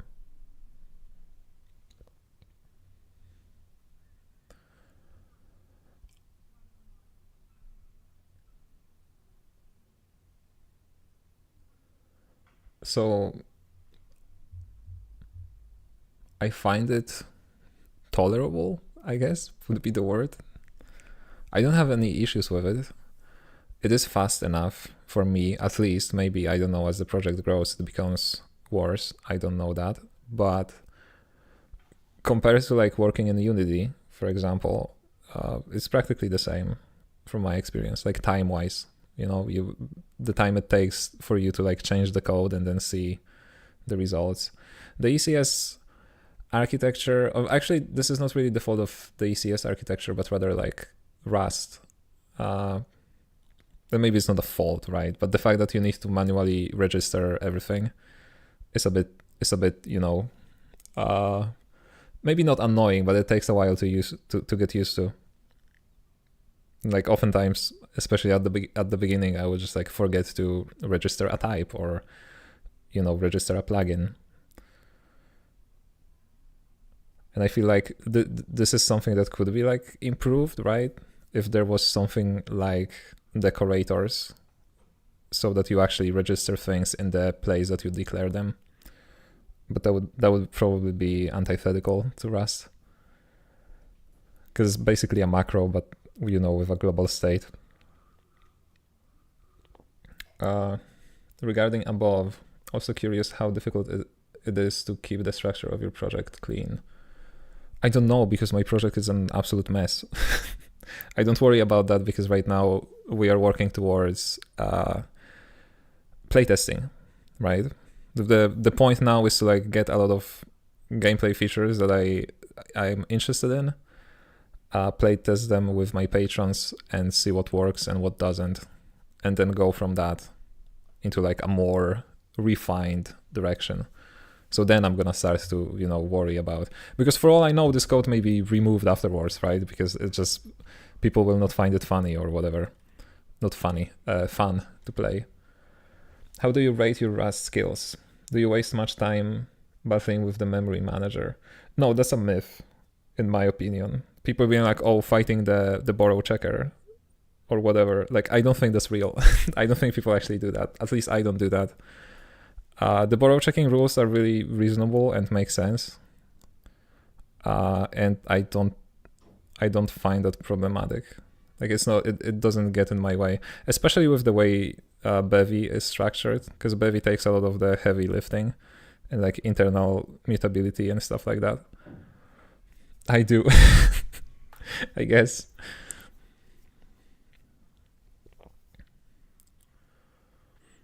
If you give in to the borrow checker, you'll realize it's truly there to help you. Yeah, I can totally see that.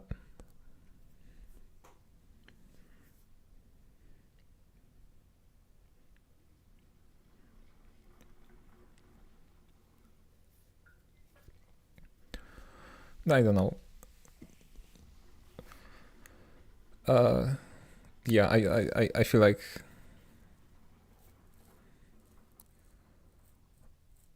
I didn't struggle with it that much. But then again, you know, Bevy is definitely a great help here.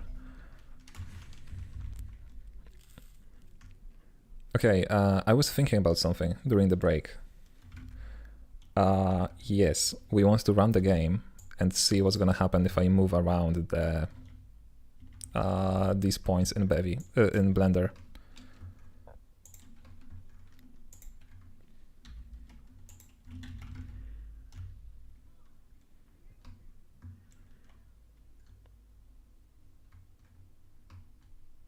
Okay, so they're not even getting reflected properly. Like not reflected, but the changes are not applied here. People who are fighting the borrow checker are probably trying to write object-oriented programming code with references left and right.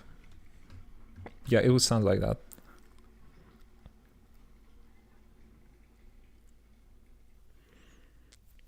It does sound like you know, that approach would cause a lot of issues.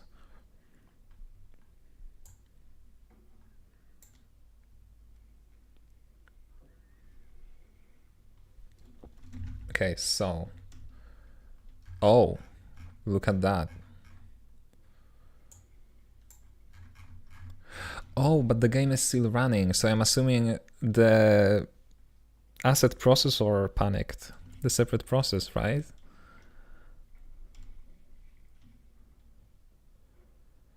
Assertion failed. Encountered a mismatched world. A system cannot be used with worlds other than the one it was initialized with.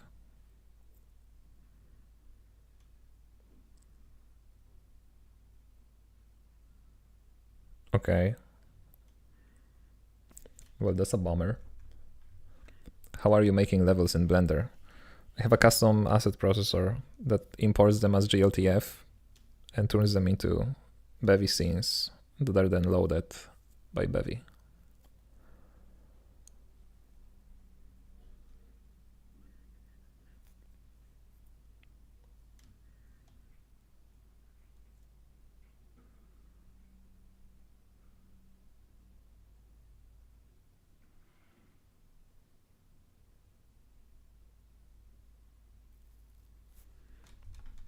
Okay, let's follow the stack trace actually.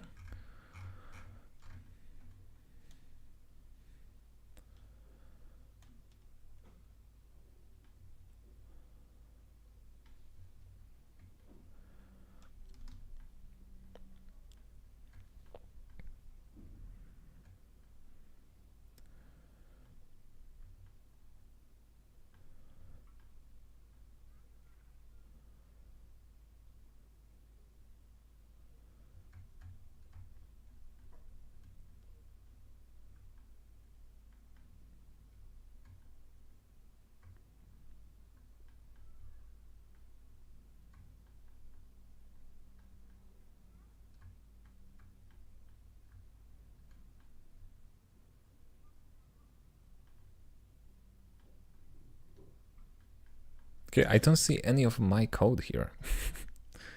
How is that possible?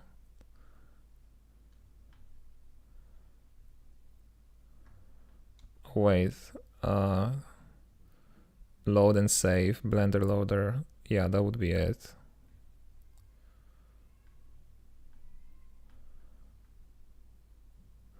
Oh, okay, because it doesn't link. This is the async block, I'm assuming, in the Blender thingy.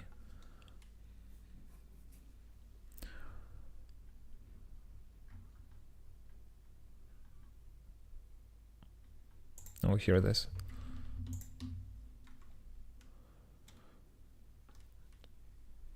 Okay, so it looks like we cannot do that.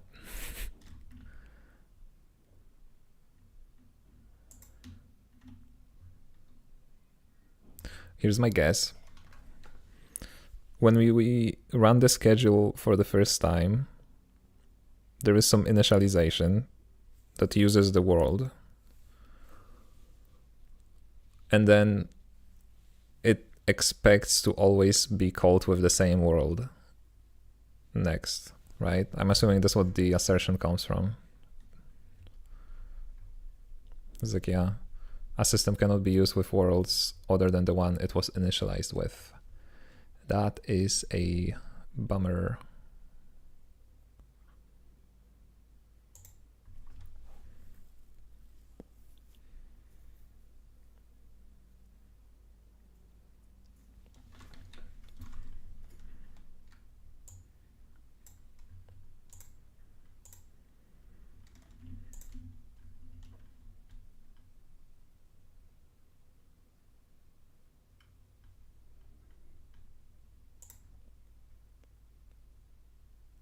Oh yeah, and it's even right here, right? It's calling initialize with world.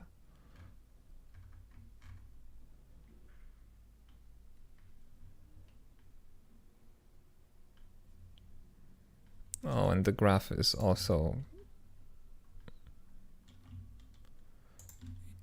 being initialized with that.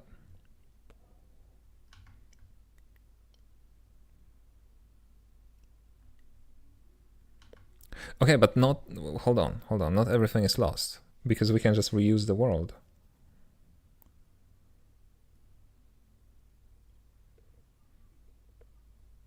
Yeah, that would be the way to go.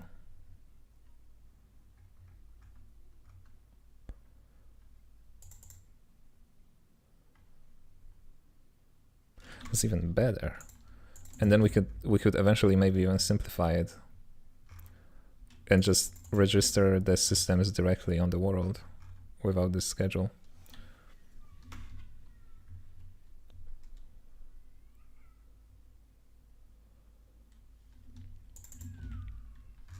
Okay, let's try that.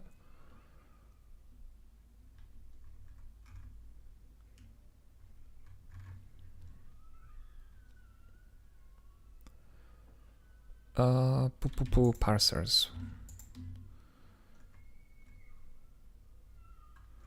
We're gonna need the world as well, right here.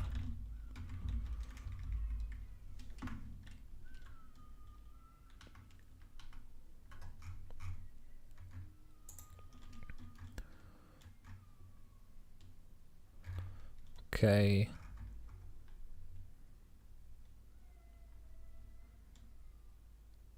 Because yeah, I'm pretty sure that's what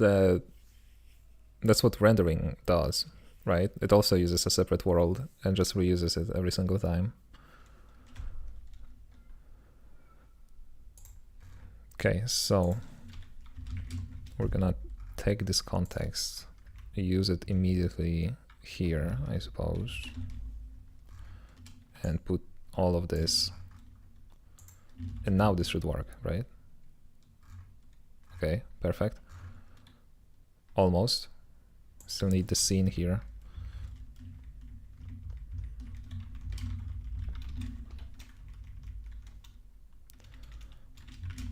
I guess we can just do this. Hopefully.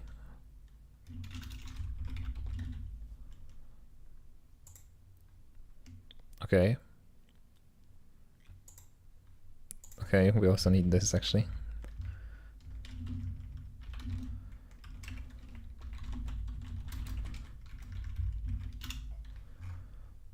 Okay, this is just gonna be string. Okay, we have the context. We don't need it anymore here. We can just use the same.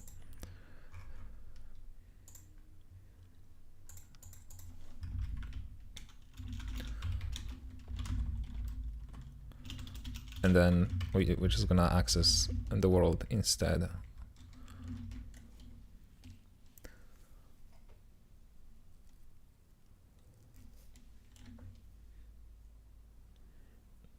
Currently figuring out how I can get an audio to play from the Godot editor. This is gonna be fun.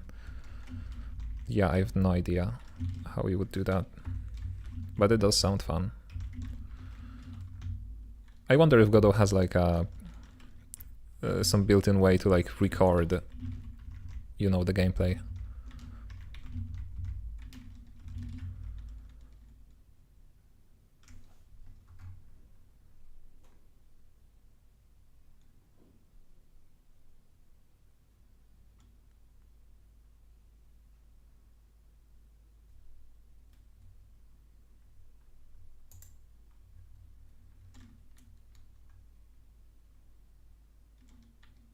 Okay.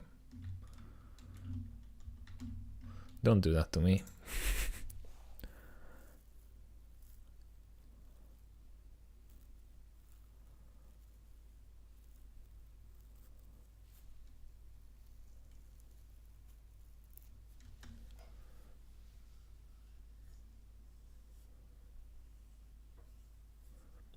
Yeah, it does. You just have to start the game in movie maker mode. Oh, that's interesting.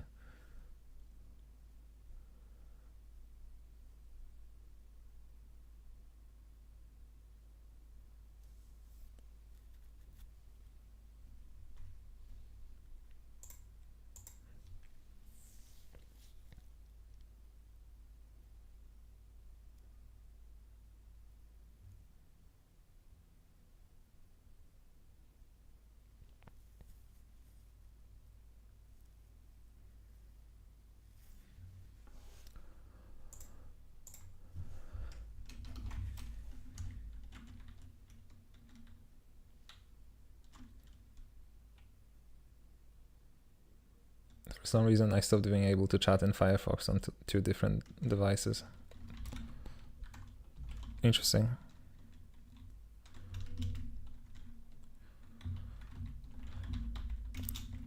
Okay, so I don't know if this is a problem with with internal mutability or if I can just do this.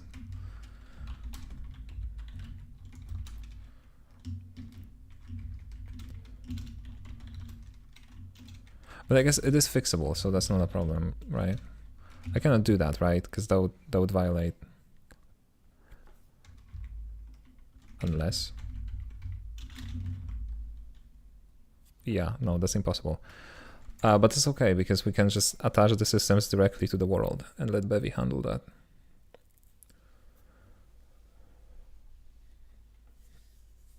By the way, motion canvas runs at 50 frames per second on Firefox with just a circle animating color. The issue isn't present on Chromium-based browsers. It runs fluently. I know. It's we have an issue open for that. There's a lot of issues with Firefox, which is a bummer because I want to fix them eventually. Because I render my animations with Firefox because it has better font rendering. So I'm aware of this, but it's not fixed yet. Okay, let's get rid of the schedule here. Let's actually manually implement the default.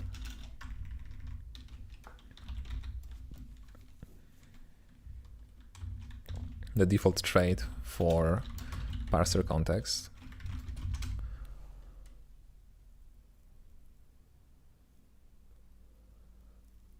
I just made Motion Canvas an Electron app, which fixes it for the moment and has the added bonus of making it a desktop app. Yeah, because Electron uses Chromium. Like Electron is bundled with Chromium.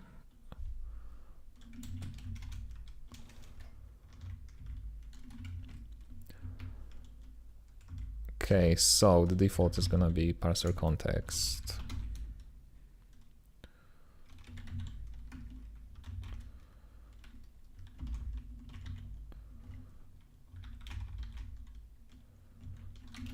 Wait, I can do this. I can just do this, right?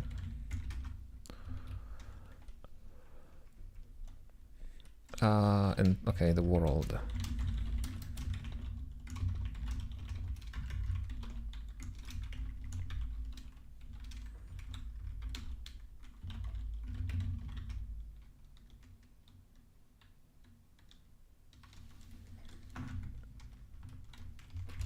Yeah, so we're just gonna add the schedule here, like this.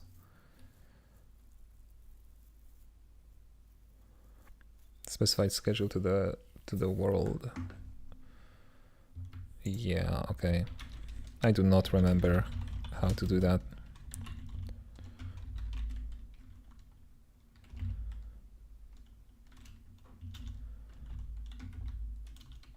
Oh, it wants the label. Okay, that's awesome. So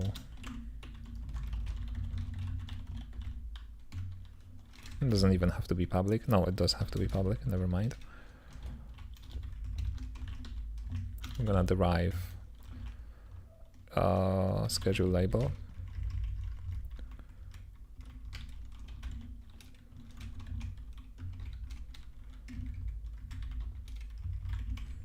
And this mutable. Okay.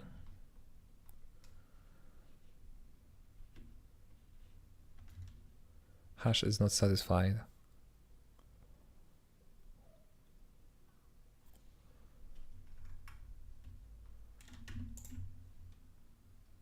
Wait, why is it that an issue though?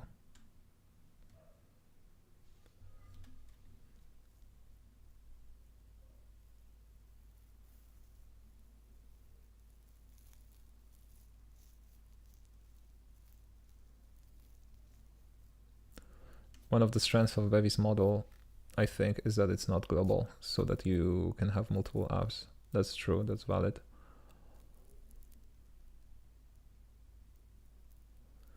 This is the case for rendering, for example. There's an entirely separate app for rendering that runs in parallel.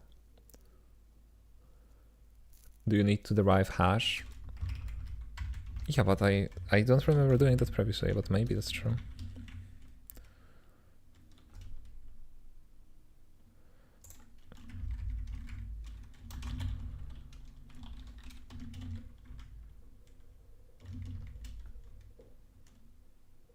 So why is Rust Analyzer scanning things?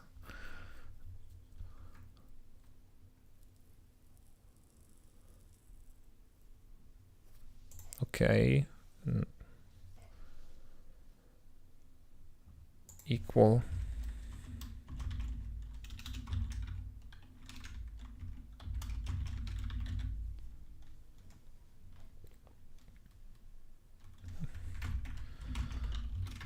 I feel like I'm doing something wrong. Like I feel like it should be easier.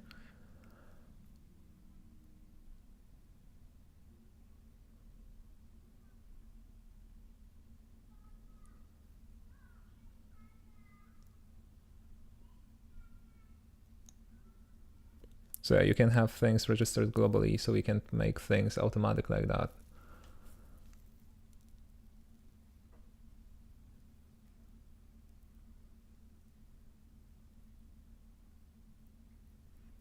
Yeah, but you can still have multiple apps with global registration, right? You can you can just have a whatever the macro would be, take a parameter that describes that labels the app. Hello artificial. Hello triangle. Nice to see you again.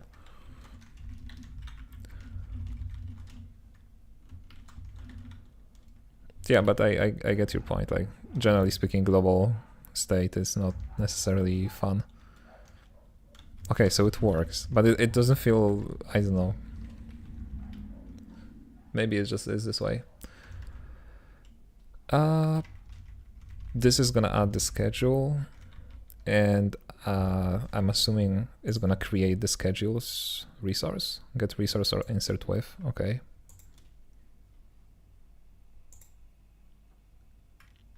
Yeah, this should be it. And then here,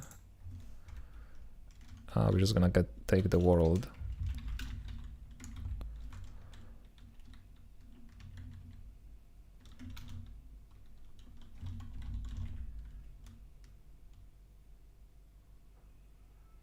Wait, can I not register a system from within the world? That's interesting. I thought that's what app does.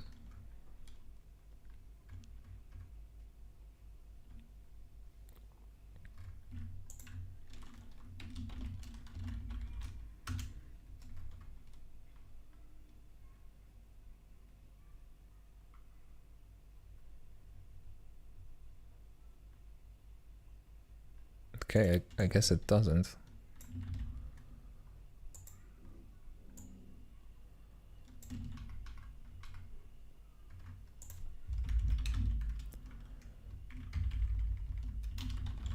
We're gonna take the resource ourselves and then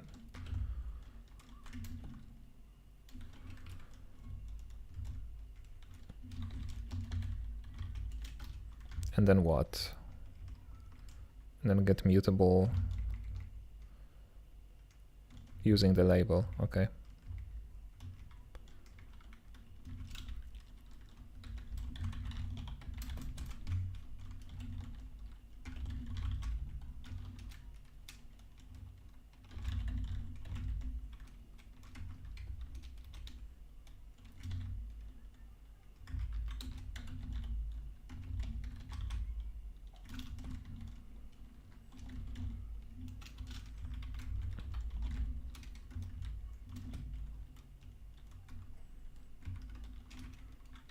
Okay, now that should work.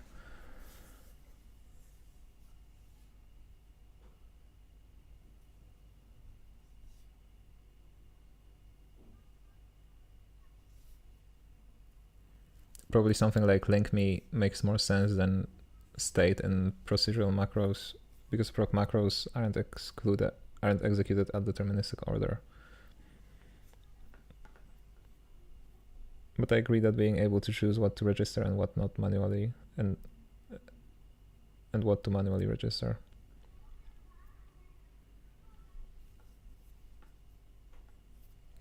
would make sense.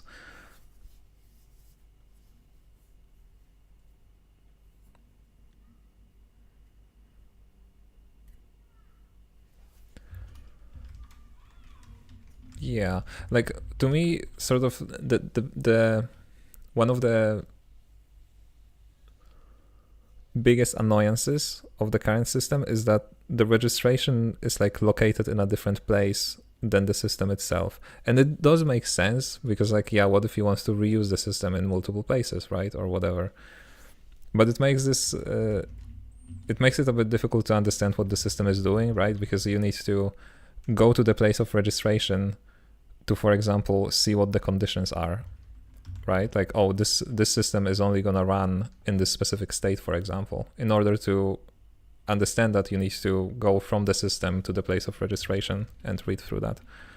And if there was an option to define this in the system itself, like, you know, as some sort of metadata, I think that would be nice, at least to me. But then again, like the current system is really good anyway. That's just like nitpicks. Okay, we have the schedule. We are adding systems to this schedule, and now, or schedule. And now all we need to do is just run it.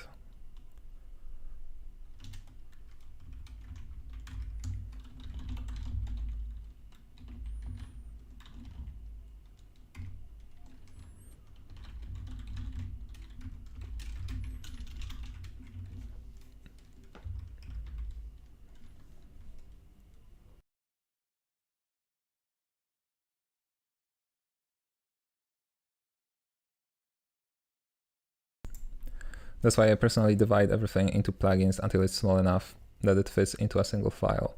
Yeah, that's true. That is true. The way the systems are in the same file as the code that registers everything. This way, excuse me. And plugins get added within other plugins. Yeah, that would make the most sense.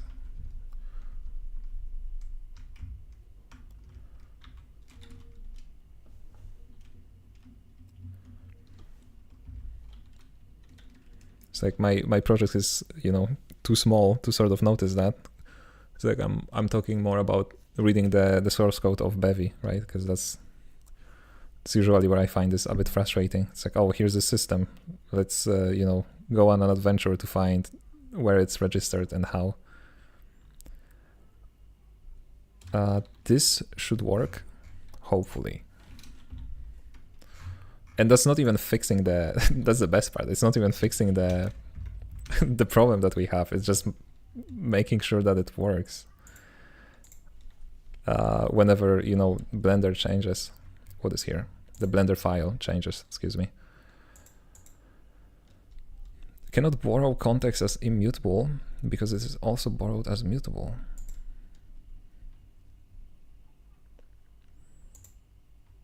Oh, but like where?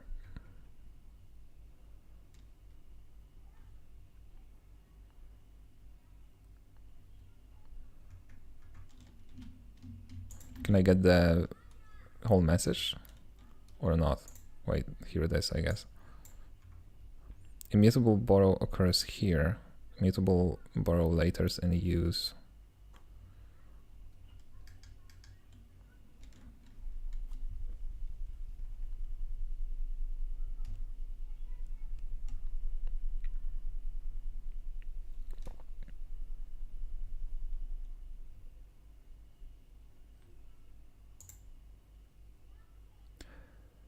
Oh no. Oh no, no, no, no.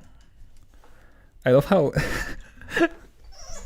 I love how just as I said that I'm not fighting with the borrow checker that much, I'm starting having these issues.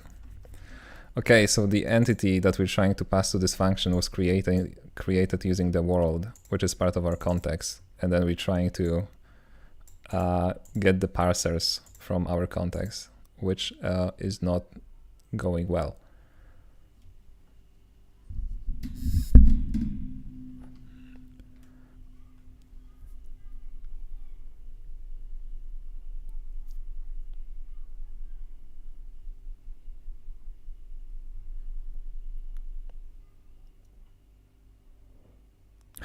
I know how to solve this. I know how to solve this, but I don't know if I want to solve it. I guess I do. I guess that would be idiomatic. Here's the thing. We're gonna register parsers as a resource on the world. And then here, we're just gonna do, context.world resource scope. And we're just gonna extract the parser's resource. And everything's gonna be fine.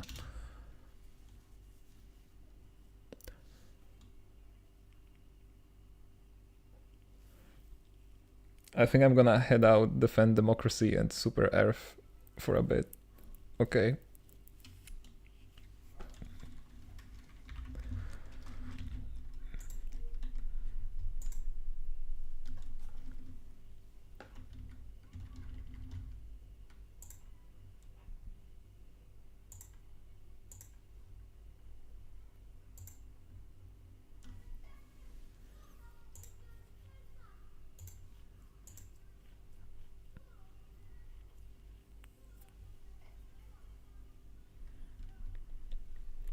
When did you start learning Rust?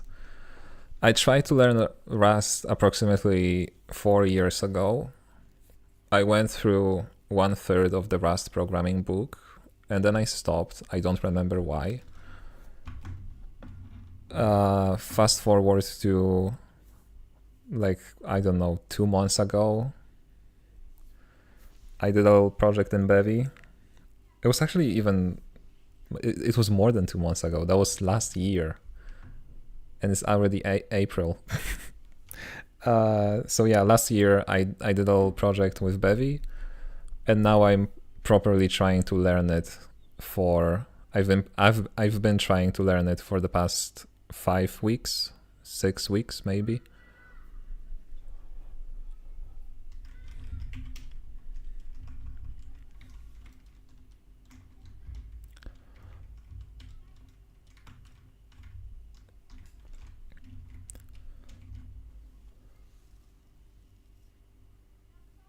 I always claim I'm using Rust for a year, but it's actually 2.5 years now.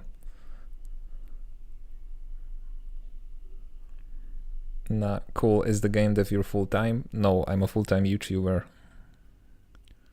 Which partially requires me to work on the game as well, so that I have things to make videos about.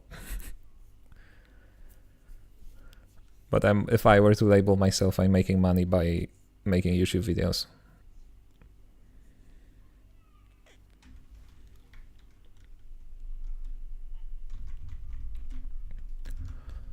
Okay, so extras parser, that's gonna be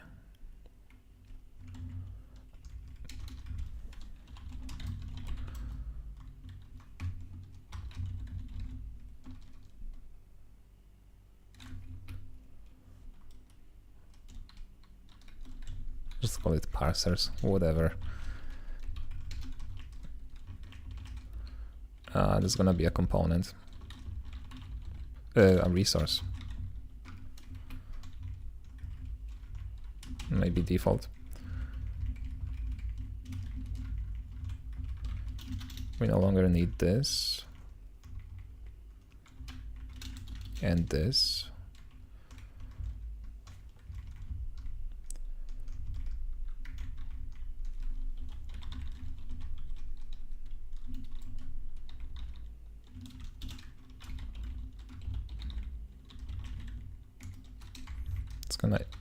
We're gonna initialize this resource. Okay, and now it's gonna be here. So this could actually be just I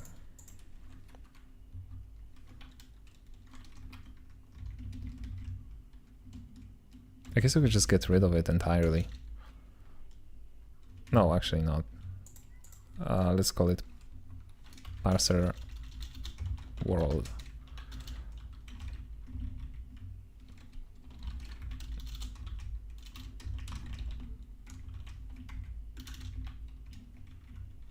Like this. That makes more sense.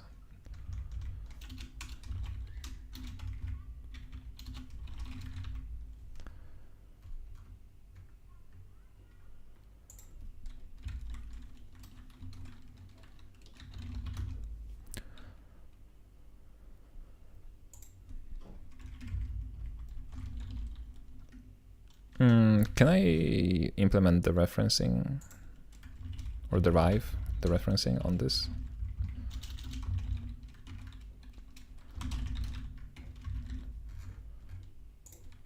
Right, and now I should be able to, yeah, do it directly, get resource.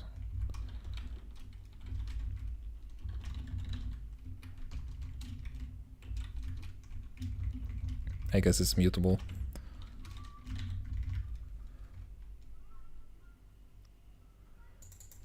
Okay, without a get. So it unwraps the value for us, and what's that? Oh. I guess we can do the same thing here, right?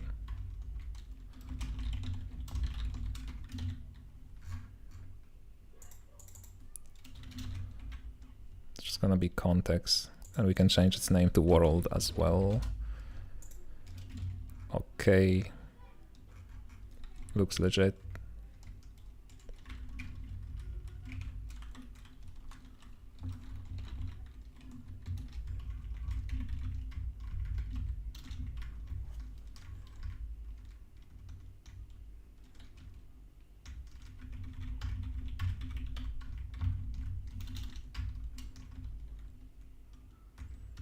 Okay, and now we can do world, resource, scope.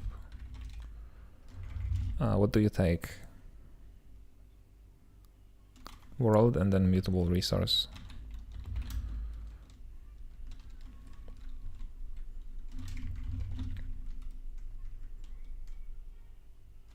Wait, hold on, I actually don't remember how to use it.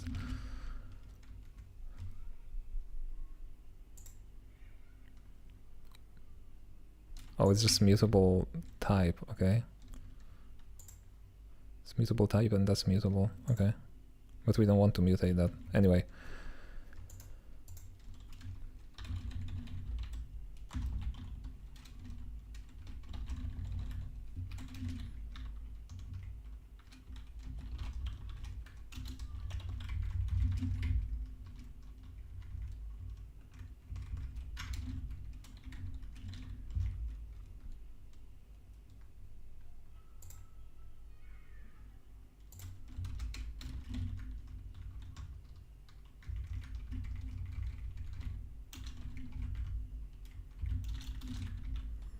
All right, and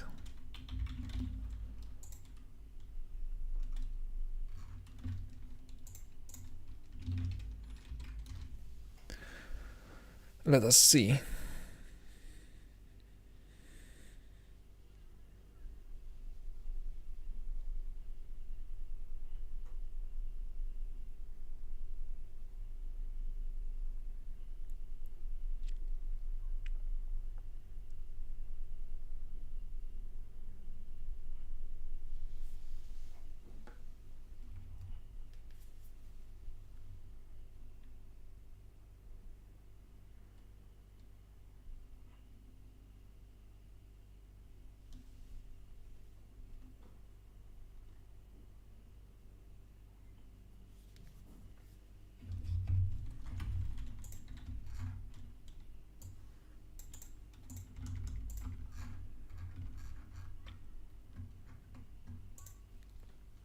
Okay. And now technically, if I move this, okay, it didn't crash. But it did duplicate these two. What is going on here? There's one walkable.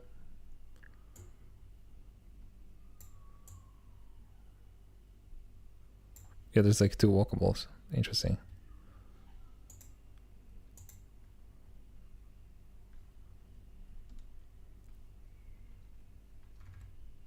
Oh, wait. There's like everything duplicated twice. Okay. Because I'm not clearing the world, which is an important step.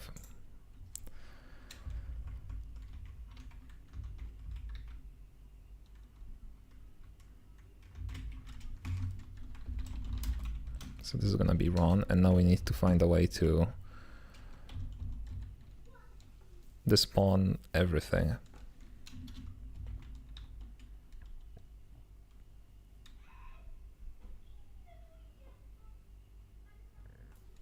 Actually, only entities, I guess.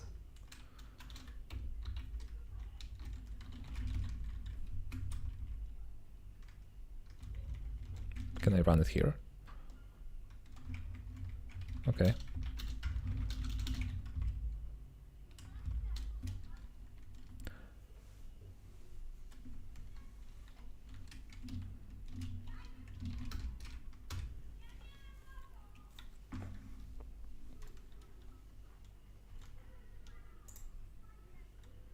I figured out the audio. Now how do I preview twins from a certain point in time? It's awesome that you figured out the audio.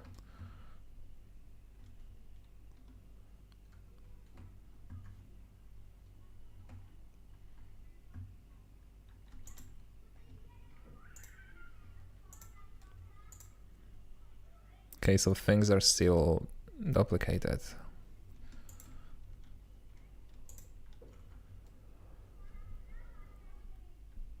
Why is that?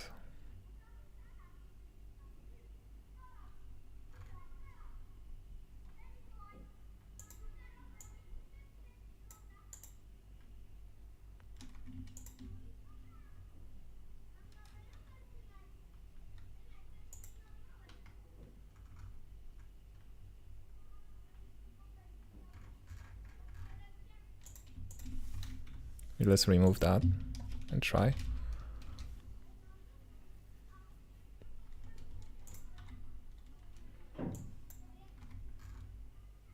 Okay, looks like it's okay now.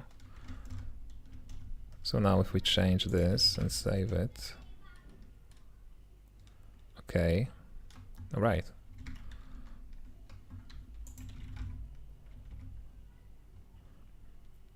Okay, I'm gonna put the scene on my other monitor for a second so that I can see immediately what's happening as we move this.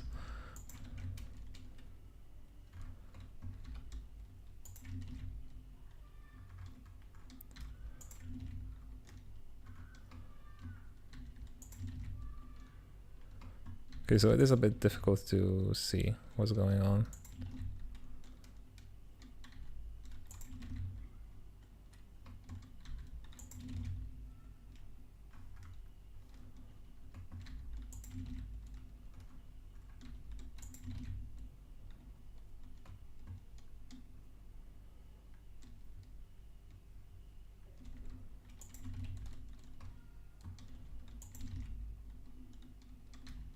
None of this makes sense. You cannot see this right now, but as I move this point around, you know, the circle in game is just moving all over the place.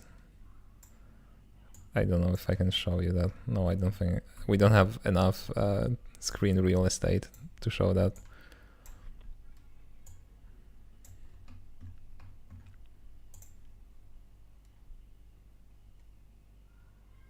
Oh, can I?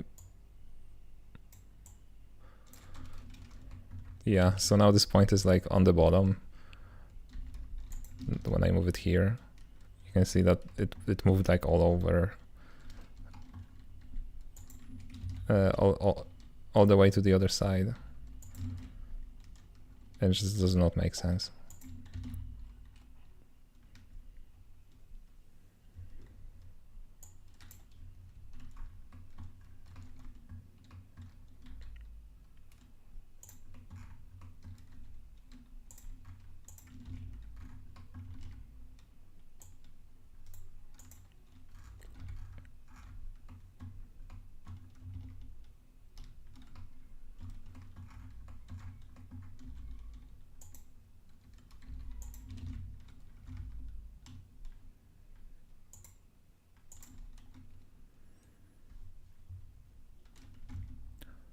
Yes, completely random.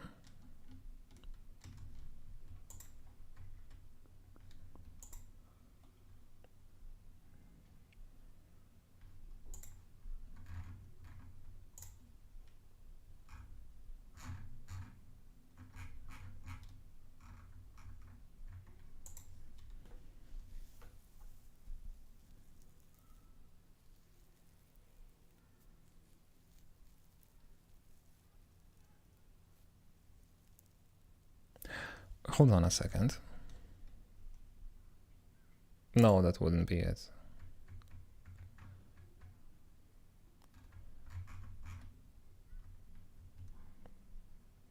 Yeah, no, in the previous implementation, we just took the start and the end, and that was it.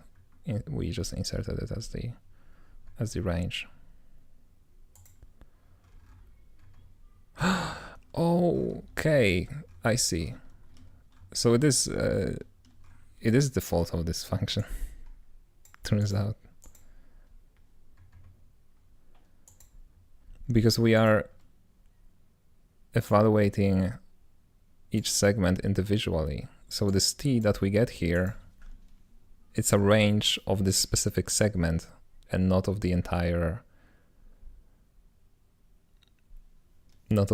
curve.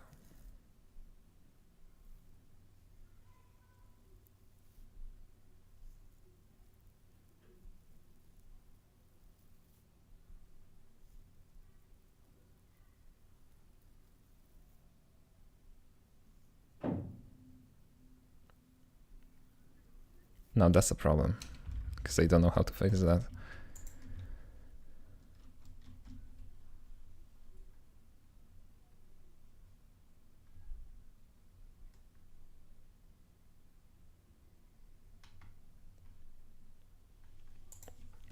Can we even evaluate a path?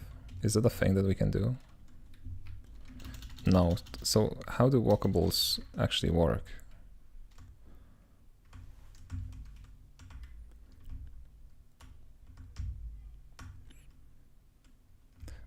I'm pretty sure they are like converted to the length of the curve and not actually, like it's not actually being treated as time. In which case this should be a relatively easy fix.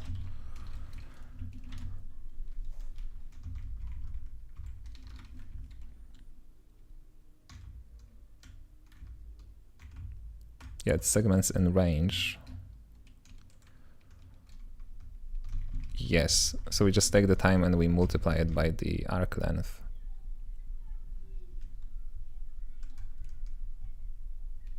Okay.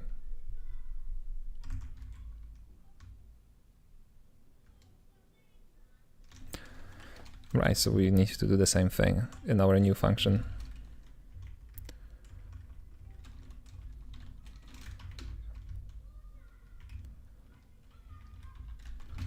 I'm gonna accumulate the arc length here.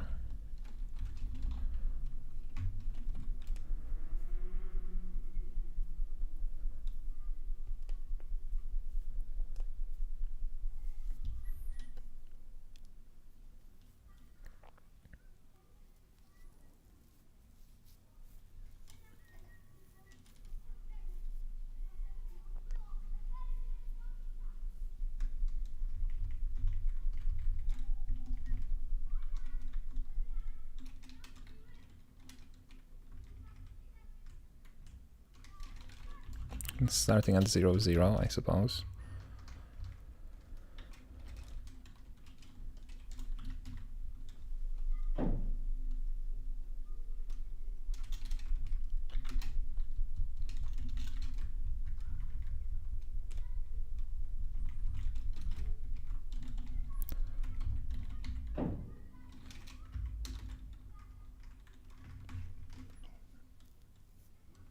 I'm gonna take a subsegment from 0 to nearest t, and I get the arc length of that.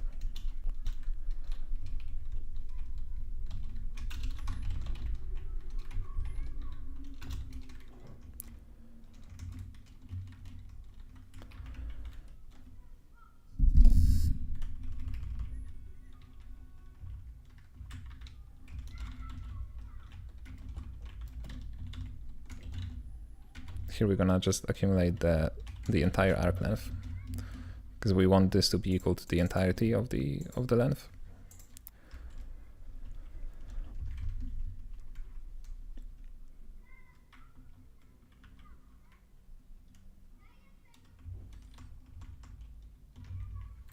Maybe let's do it here and also here.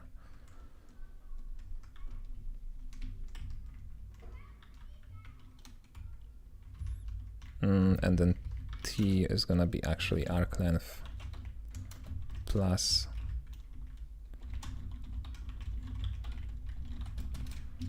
this.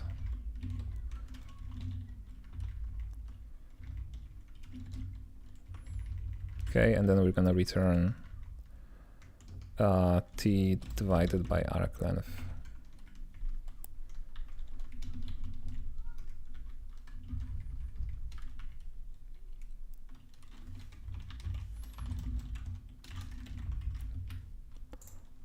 Something like that.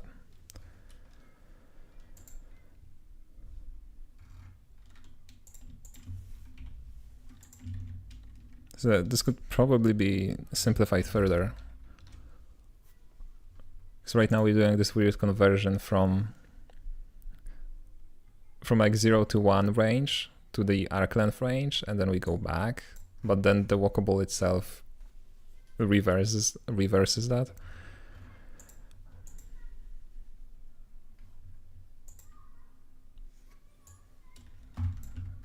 Okay, and here we go. All right, so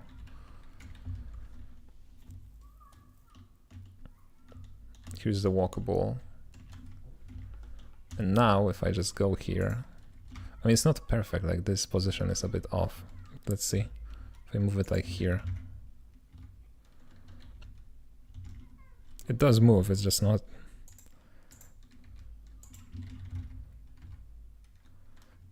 It seems to be a bit off.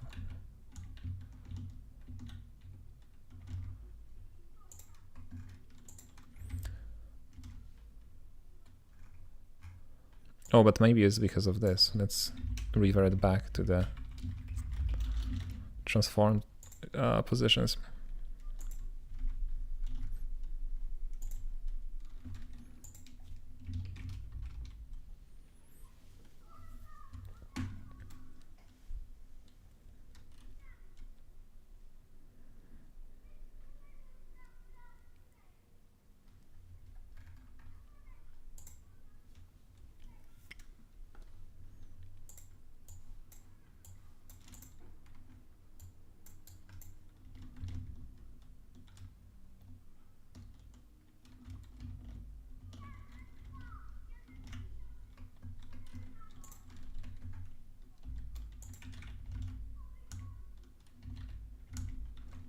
No, that's still not it.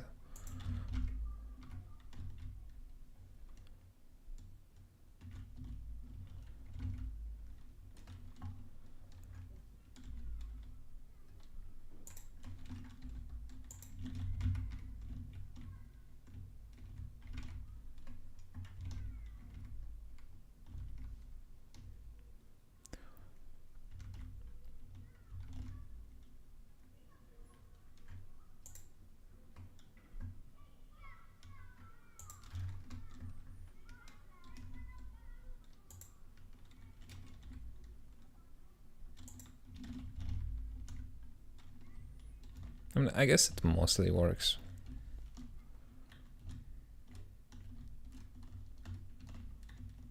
Like it works, it's good enough, I'd say. So here's something interesting happening at the top.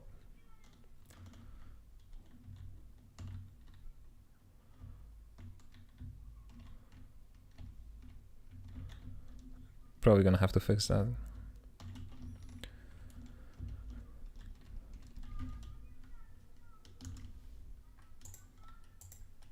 Let's see, what is it?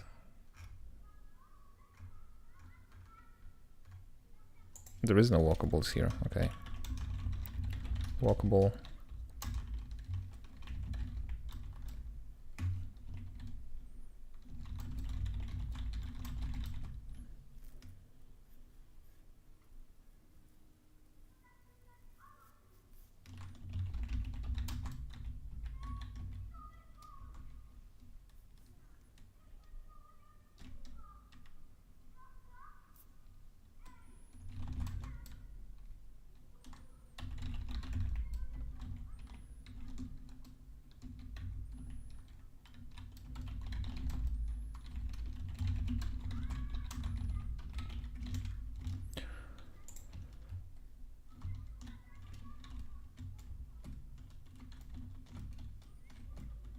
No, there's no wall here. Okay, I guess we can fix that now.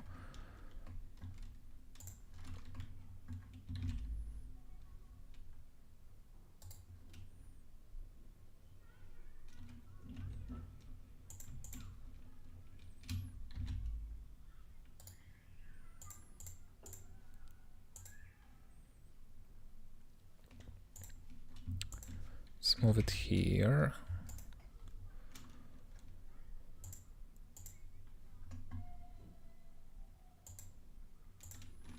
And duplicate it one more time. Okay.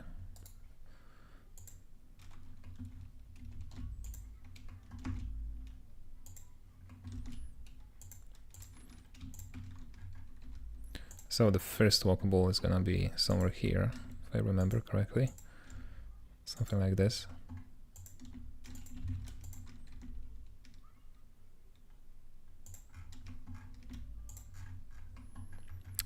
And the other one is gonna be here somewhere.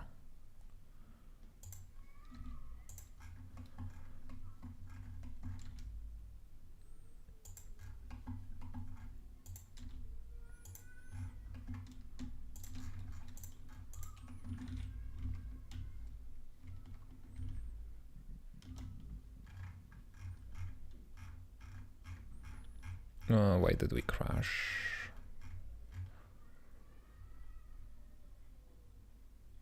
Oh, malformed hierarchy, okay.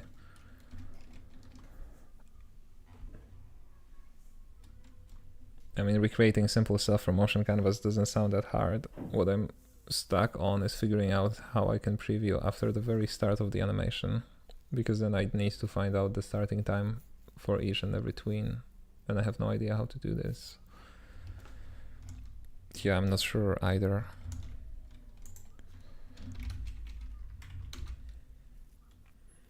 Because like motion canvas is based on generators, so there's no tweens really.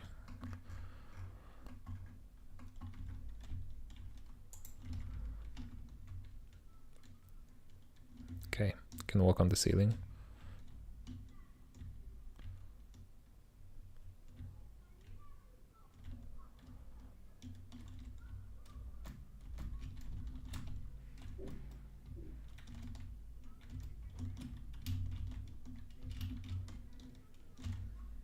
Okay.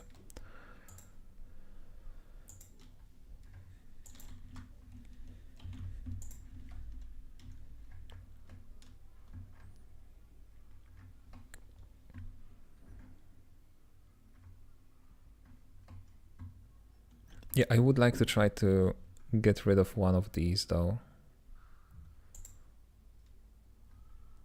Right, so if I could just like remove start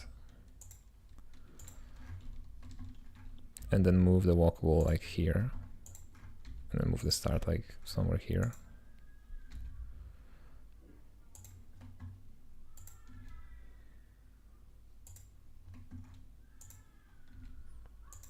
How would that work? You could be arrows that are like 50. No, that's way too big. What is it? 20. The only problem now is that if I move this, the other thing also moves. But I think this can be solved, right? With parenting, maybe? Object keep transform.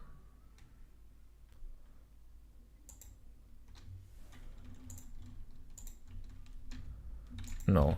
Okay.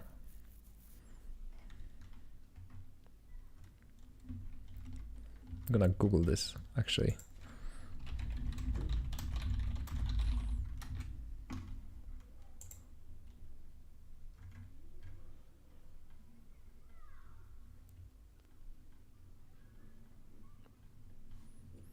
Oh, there's a... Wait, where is it?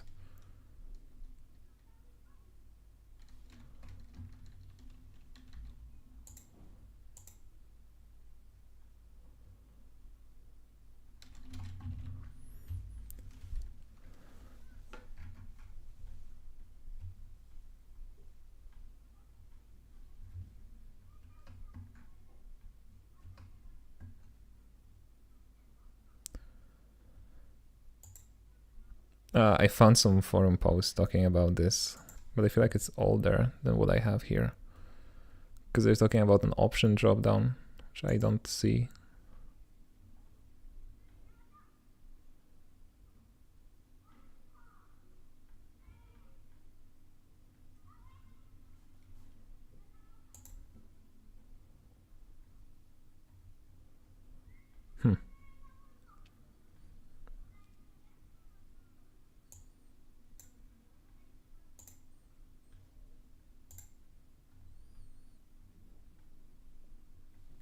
Oh, here it is. Affects only parents. Okay. But what about... Oh, it's still here. Okay. Alright. So it's possible. And now I can only move this one. Interesting. And this moves both. Okay.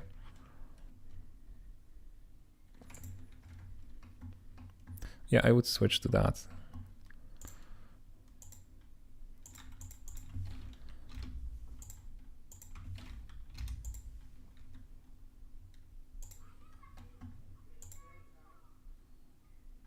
This is the end and this is the start, okay.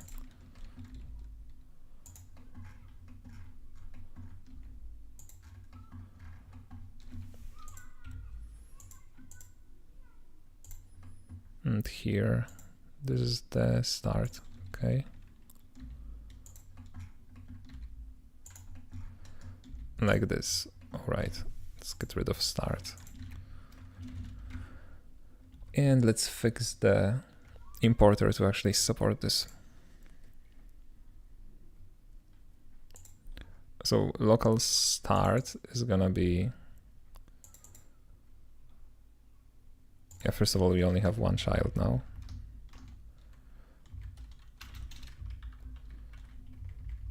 So end is 0 and start is just gonna be entity. Yeah, and that should be it.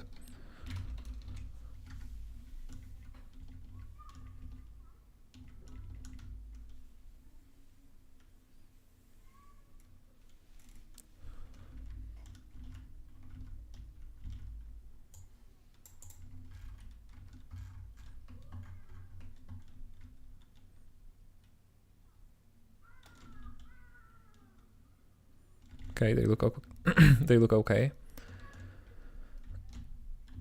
They also work okay.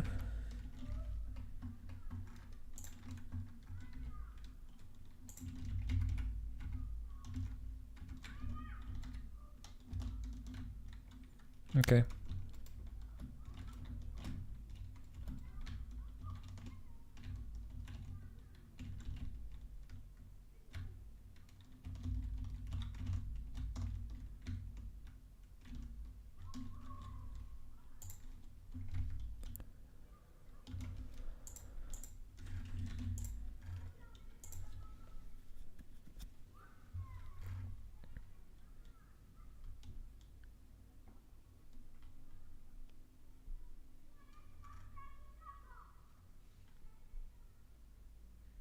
Show that cube who's boss. Yeah, it needs to know its place.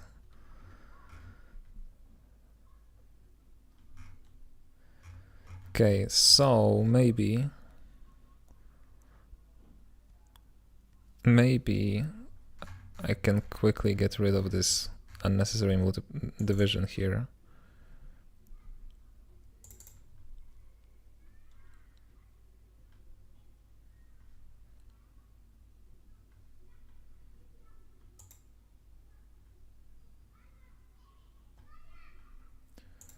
I think that should be possible if we just rewrite this part. Because then we would skip, oh yeah, that's perfect actually. And then we have range segments, yeah, from 2. That's perfect because then all of this would not be necessary anymore.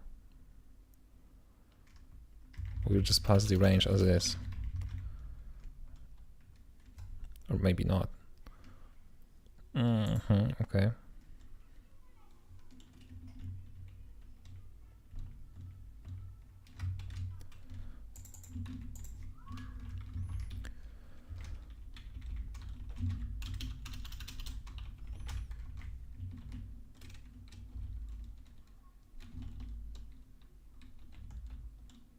clone from copy assignment from source. Can I not get the from like normally? Oh, it's start, okay.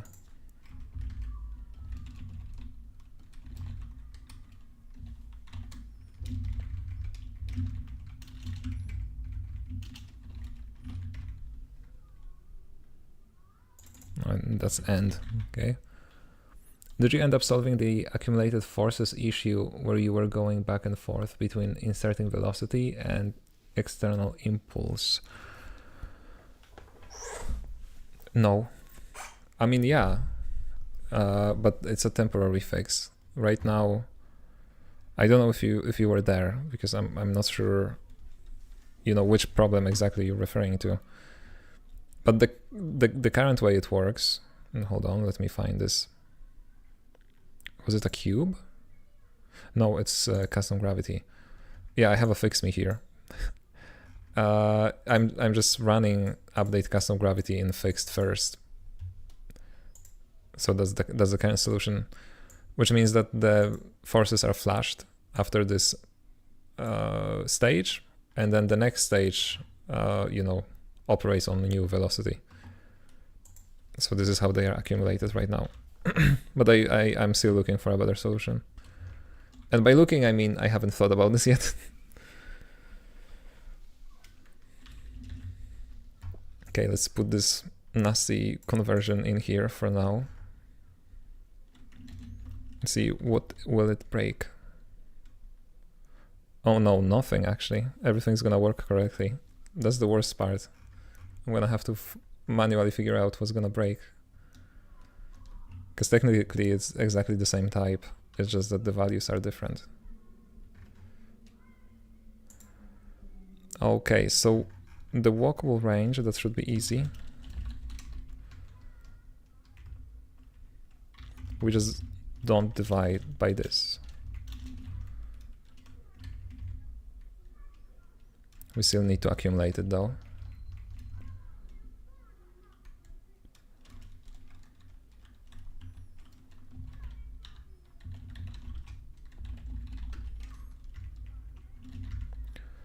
Okay.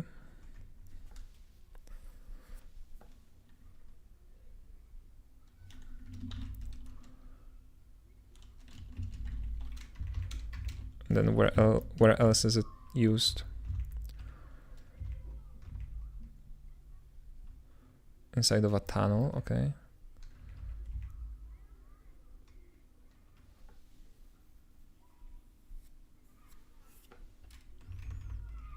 That's gonna be a problem.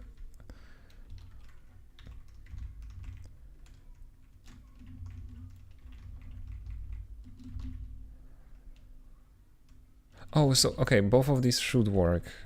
It's just that the tunnel is not gonna work anymore. So that's not fun.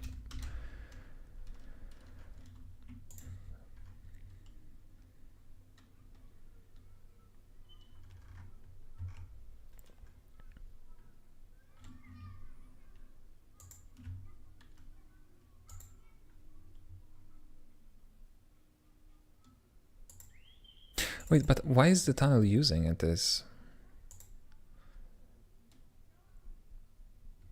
I'm gonna have to go back to this in just a second. Let's see. Walkables. No. Yes. Are they gonna work? No. Something's broken. Oh, we need to rebuild them. That's right. Let me just change the Blender file. And here they are. Okay. Here they are. No, you don't work. Yeah, okay. That's cool, that's cool. I thought I recognized his name. Motion canvas is sick. Oh, thank you. I'm glad it's, you know, it's of use to others. I don't understand why am I using this in here. I'm like segments in range, and the range is like 0 to 1.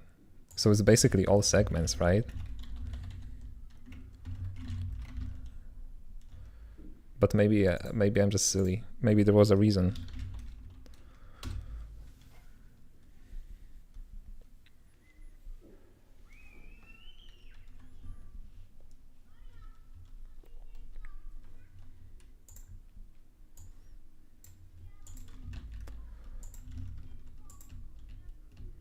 Okay, do you work? Yeah, okay.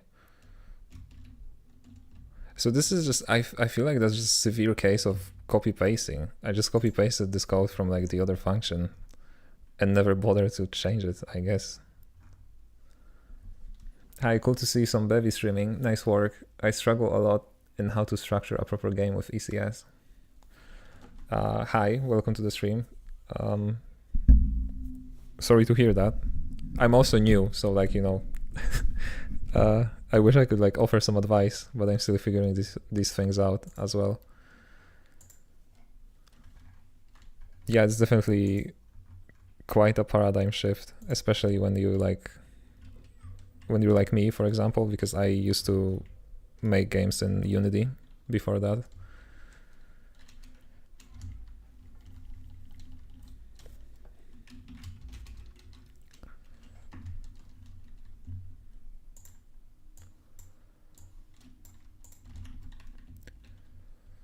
Okay.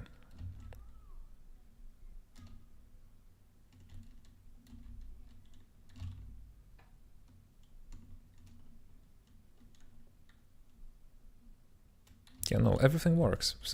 Okay, that's just not necessary here.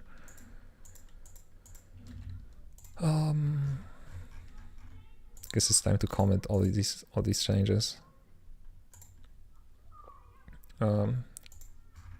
Have we fixed anything? No, absolutely. This was like the least productive stream so far. We've done like nothing. We've refactored a lot of the Blender things, I guess, which is cool. But like other than that, we're like back to square one, exactly where we were at the beginning. I used motion canvas in my presentation in my parallel computing class, and the professor was really impressed by the visualizations. That is extra cool. I'm really glad to hear that.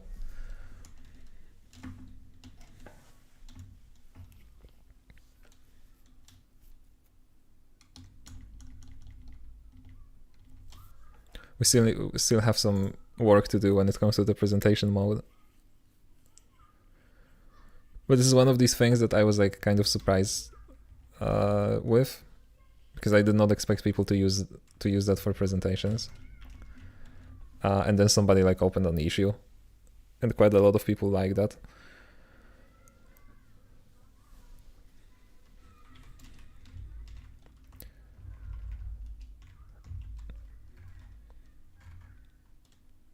Yeah, I'm just adding to-dos.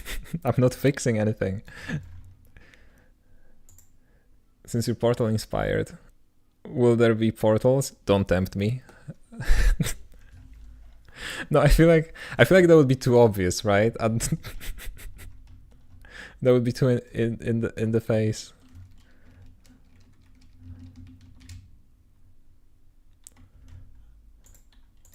Maybe not in this game, maybe in a different game. Although 2D portals are really cool, and I don't know if there's a game that like actually used them, aside from this one Mario remake with portals. Displacement doorways.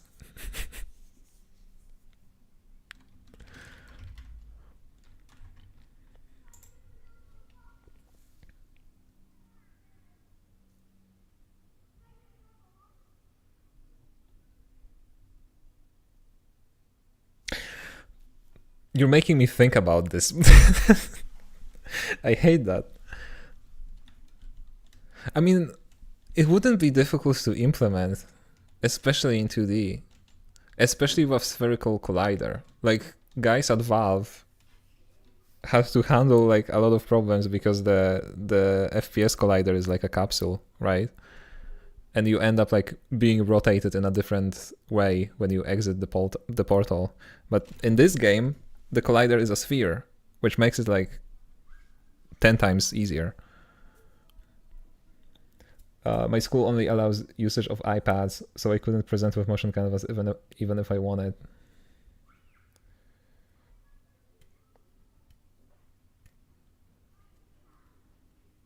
I mean, if you I think you can do that. I think we have a resource about that on the Discord server. because you can like compile the presentation as a standalone website, and then you would just like open the HTML file on an iPad. Although, okay, I don't think we support touch controls properly yet, so maybe that's right. There was also a Bridge Constructor portal. Oh, that was a game. That's true. That is true. But it was a Bridge Constructor though, right?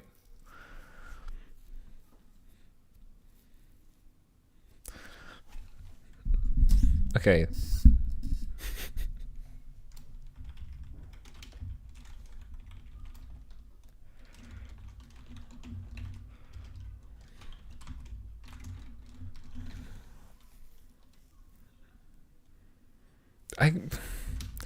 I mean, whatever, right?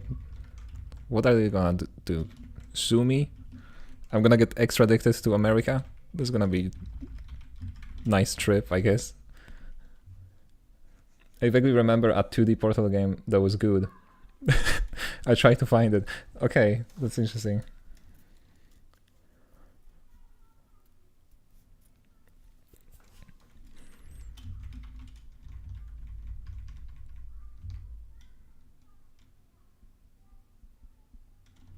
Man, I got excited about this all of a sudden.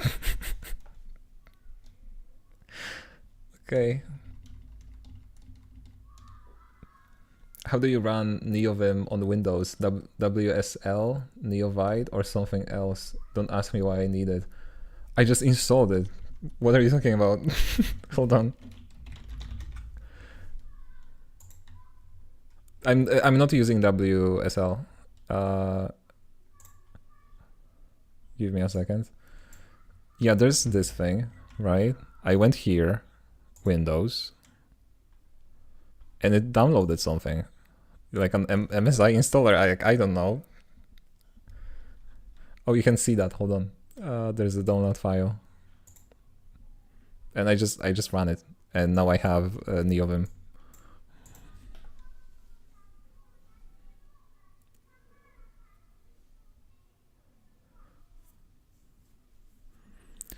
Okay, guys, we're making Portal, I guess. This is gonna be. I feel like you know when like an indie developer starts working on like a Metroidvania that sort of looks like Hollow Knight, and everybody immediately like hates them because it looks like Hollow Knight. I feel like I am gonna be a target of this if we're not careful. Although at the same time, it's been like a decade since the last Portal game, so like who cares?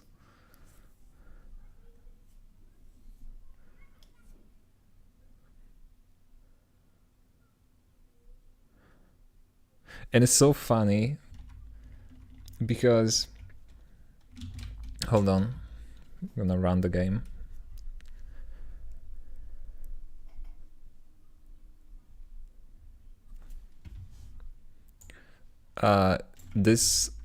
This thing here, right? Being able to walk on the walls. Valve playtested this, right? They wanted to have a feature like that, where you like change the direction, but they figure out that in a first-person shooter it's too disorienting. But it's not in a 2D platformer, so that would be, you know, interesting.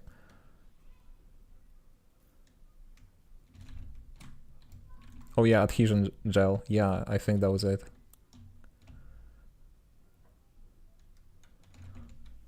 Okay, guys.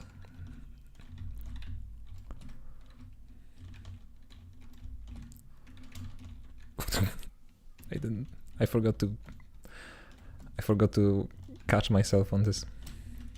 Oh yeah, I'm pressing the wrong buttons. Okay, anyway. That's an interesting idea. That definitely did not change the course of the entire game. Just don't put a heart on your cube. I'm gonna put some other what's the name of those? Cards have them. Is it a suit? What, you know what I'm talking about. Hold on.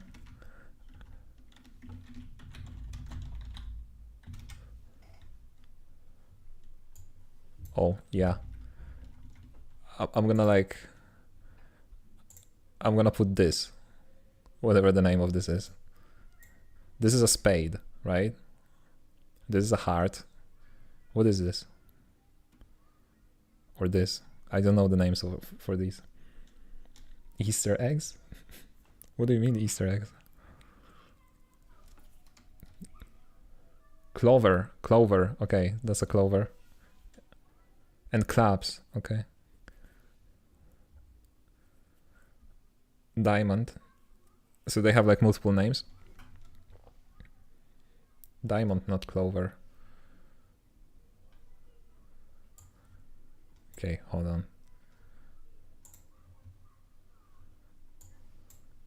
Here we go. We have all the answers. This is hearts, diamonds, clubs, and spades. Okay. So it's not a clover, that's true. I don't actually know the names of those in English. Yeah, me too. Oh yeah, because you asked, you said clover question mark, okay.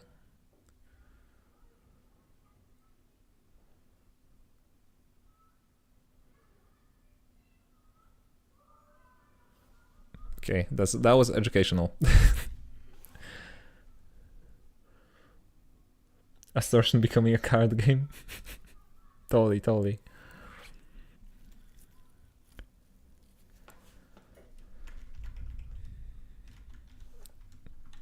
Okay, but since we are at the subject of Blender, there's one problem with some things, mainly the fact that I cannot really move them. Like the position doesn't work correctly if they are moved. So let's try fixing it. Since I'm sort of in the vibe for fixing the parser. Maybe just to troll. Only have a single portal in the whole game. No, what are you talking about? We're adding portals. That's a decision that I made like 10 minutes ago. I was thinking, but I'm gonna be honest, I was considering adding them for like one room just as an Easter egg. But having them just in the game, I think is an interesting idea. Okay, so where is this positioned? This is positioned here. Oh, look at this, it works correctly. Right? It's just being rendered in the wrong place. Okay, so that should be easy to fix. Tunnel, where are you being rendered? Yes, draw the path.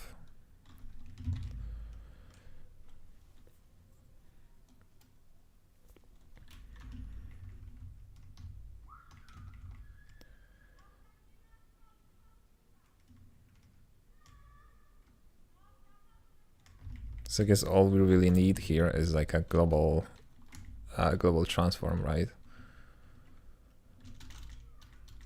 Where did this come from? What is this? Why is this like a recommendation here? And it's weird. It's like a query.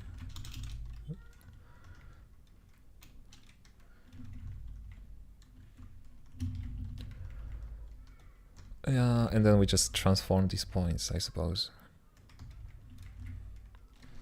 So yeah, transforms. Transform, it's just transform.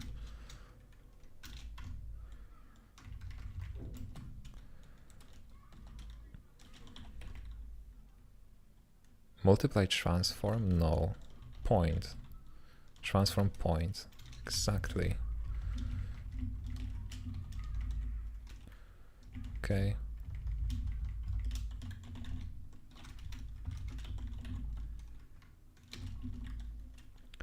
Rust Analyzer proposes argument names and types based on what's already in the source code. So it saw there was this already in the code in a few places. Oh, I see. That's interesting.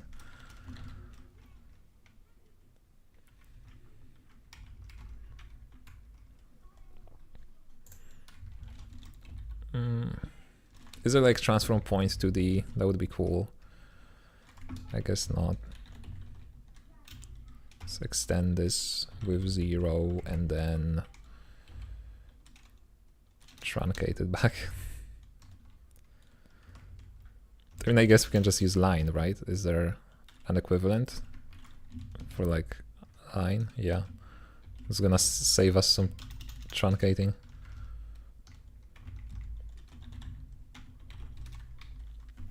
I wonder how you could innovate on the portal idea. Like, what could you do in 2D that can be done in 3D? The weird part about 2D portal is that if the portal is far away, your camera will jump.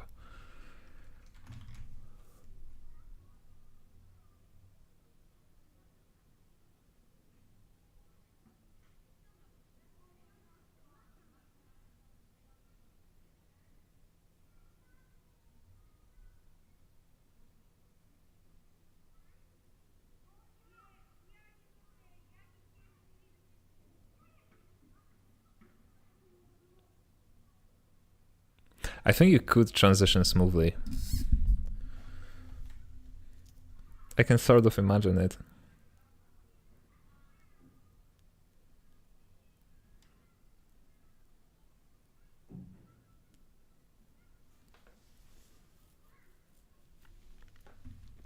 I don't know, we'll see. There's only one way to figure this out. Again, this is a, reminder, this is a playtesting thing. I'm throwing like a lot of ideas here. I'm not sure which one I'm actually gonna, use in the final game.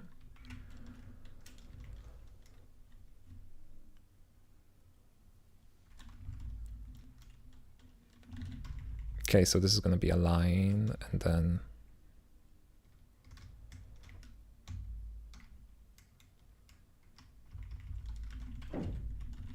is there a circle? Probably not. Oh, there is. Oh, but it requires a normal. I don't want that.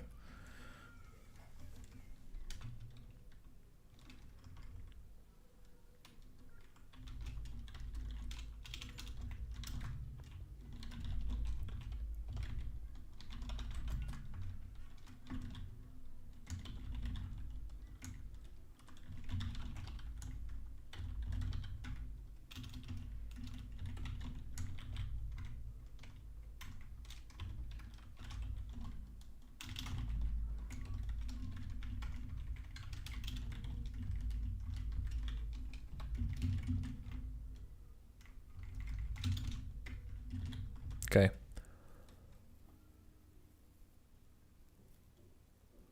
Oh, the way Rain World does it is kind of cool. I've yet to play in Rain World. It's on my to play list.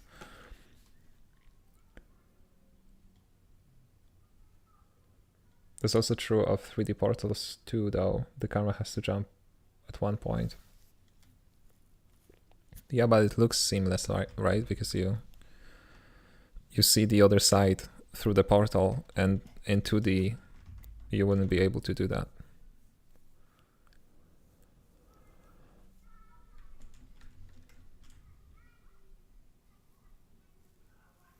You should play Rain World immediately. I think it will be extremely inspiring and motivating. Yeah, I know, but I have so many games in my to playlist and so little time. I know, it's definitely high on the list.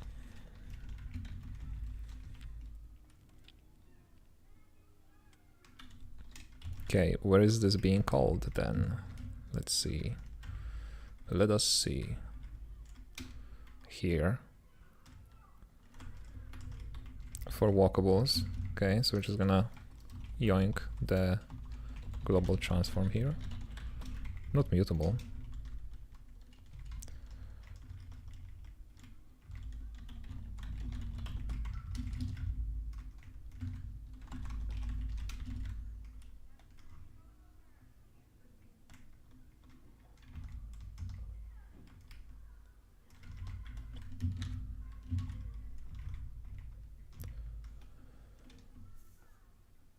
Or at least watch some of their dev presentations if you haven't seen them. So good. I've seen the one about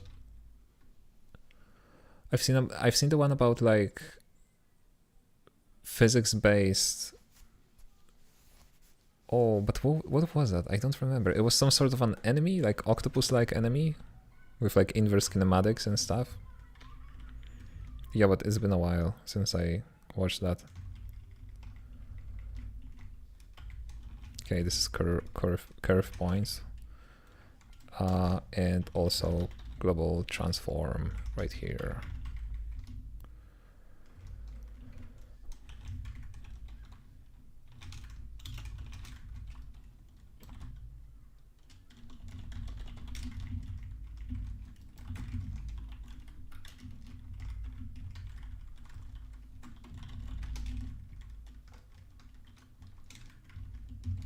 Okay, and that's all, right? Yeah.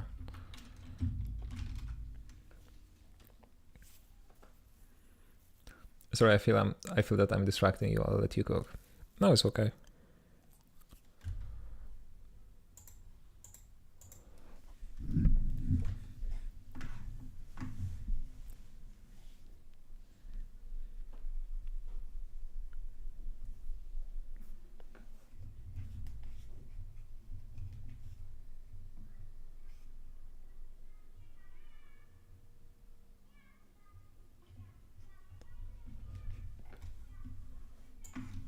Okay, let's see. Yeah, now it's rendered properly, and the walls are not. They are all over the place. What happened?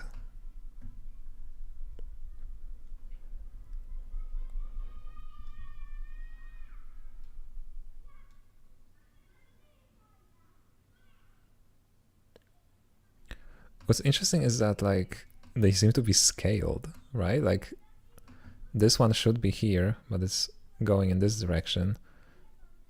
This one should be here, but it's here. And then this one should be here. Like they're all radiating from the center. Is there like a scale issue happening here?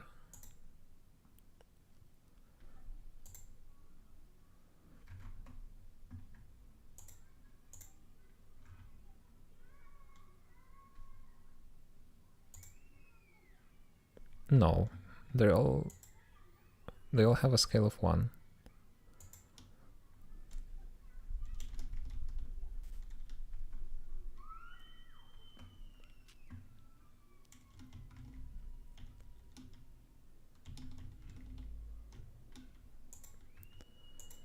Wait, I guess walkables are a bit different because they sort of rely on the other curve.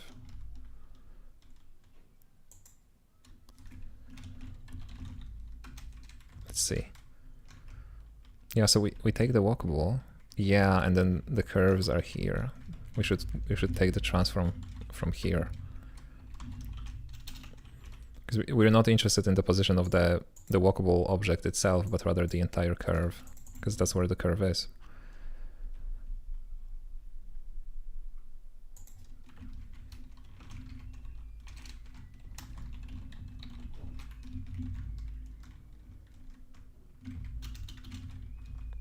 Okay.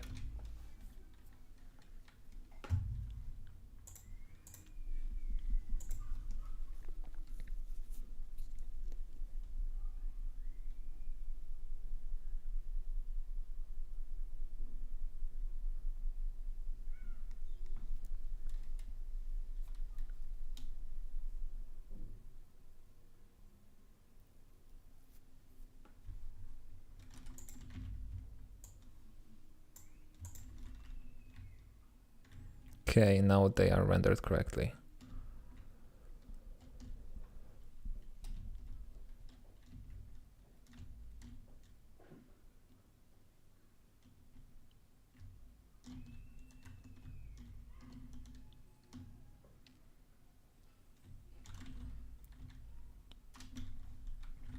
So now let's test some movement. What would happen if we were to move this entire thing? Oh, hold on. We want to move everything, not just the parent. If we were to move it like here, what would happen? Or maybe even like here, like this. Oh, like this.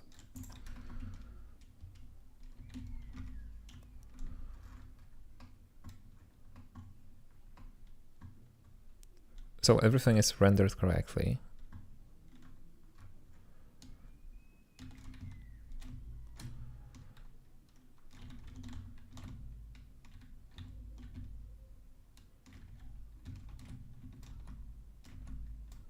What am I being attracted to? Oh, okay. Yeah, I'm not gonna reach the top here. What about the bottom? Oh. Okay.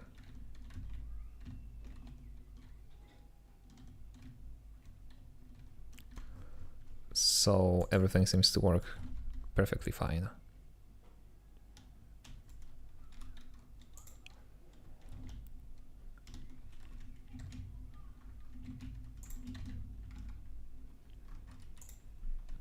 It's one thing that we can get rid of in our to-do list. Correctly handle global transform. And what about the fields? Because that was also an issue. Let's move this field like here.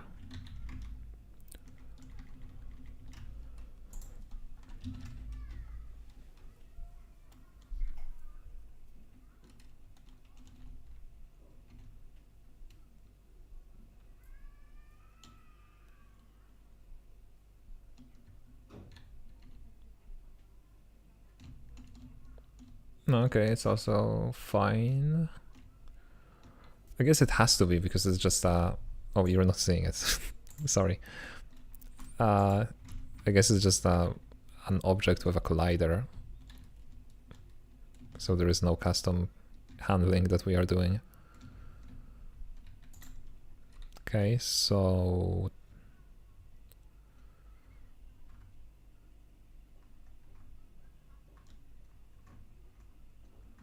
force fields, correctly handle global transform. This is also okay.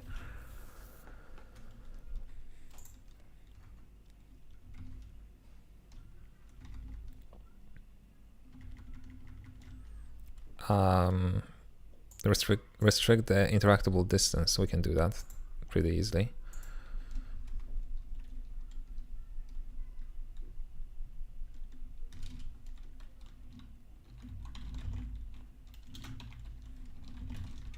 Interactable. No. Where is it then?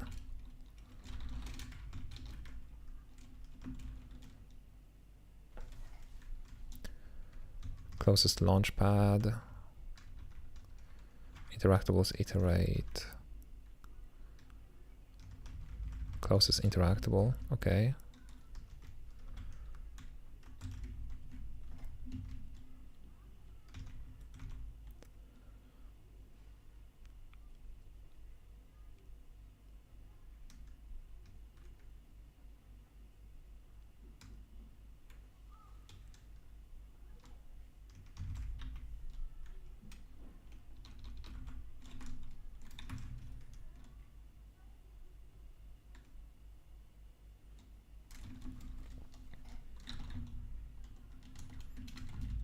Let's match the interactable here.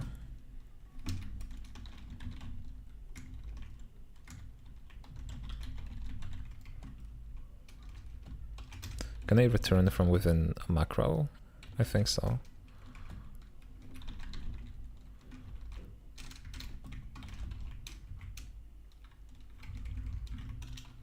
Yeah, we don't care about this. So if max distance is if distance is greater than max distance, we're just gonna return for now.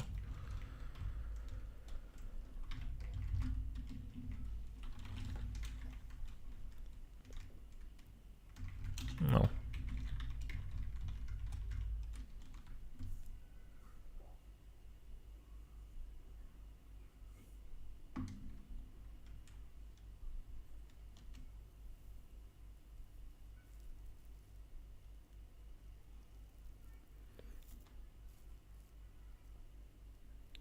His current tunnels are kind of like portals already, but where you are able to escape them. I'm pretty sure you could escape extraction.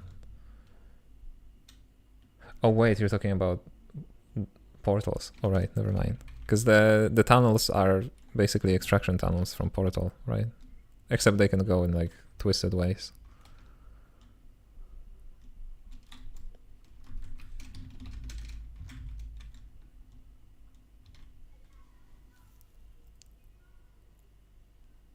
Okay, so now this should ignore any interactables that are too far away. So, yep, we're not gonna be able to use this anchor at all, apparently. I just cannot use it.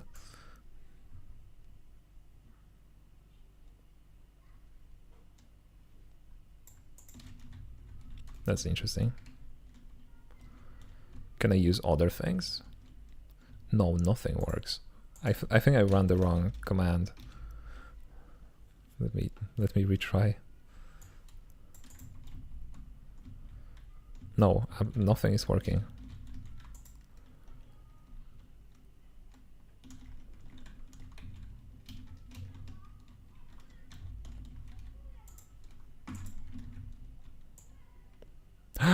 Oh, I'm returning from the entire function. I want to break the for loop. No, not even break. I want to continue the for loop.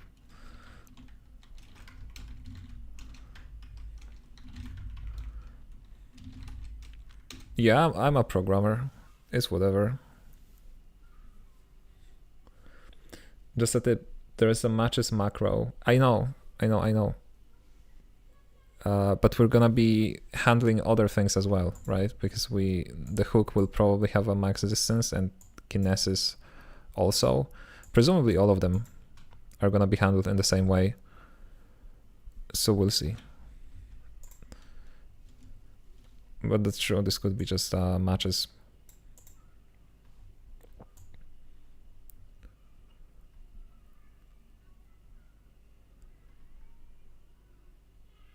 Just in case you didn't know. Yeah, thanks for that. I do appreciate that.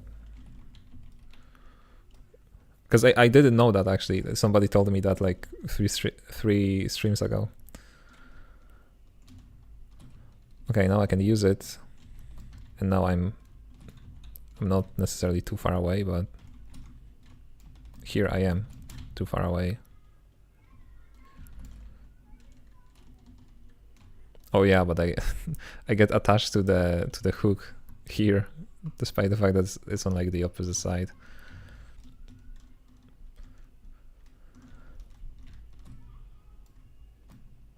Yeah, we're gonna need to fix this as well.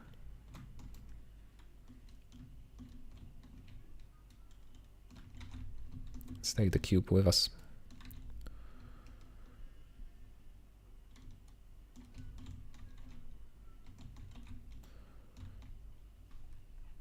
Okay.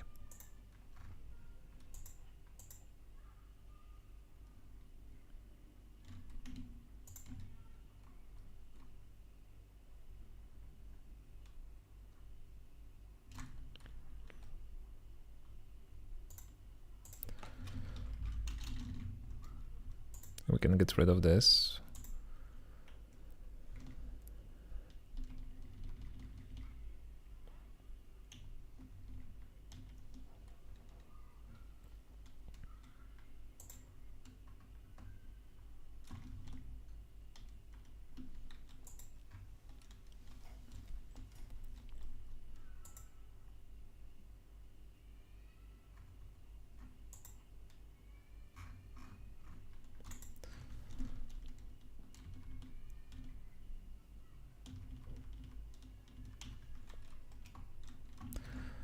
Okay, I suppose that would be it for today.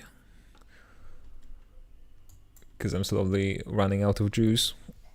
I don't think I can do anything else productive during this live stream. So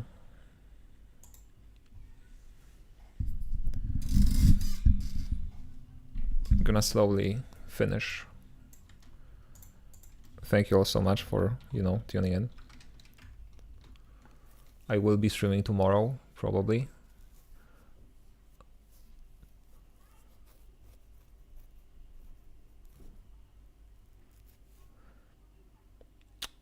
Yeah, although probably it's gonna be a bit later than today if you want to tune in for tomorrow, but we'll see. I'm still trying to like figure out the best time for these. Anyway, thank you once again, everybody. Good luck on your own programming projects, whatever you're working on, and have a great day, night, and so on. And I'll see you hopefully soon.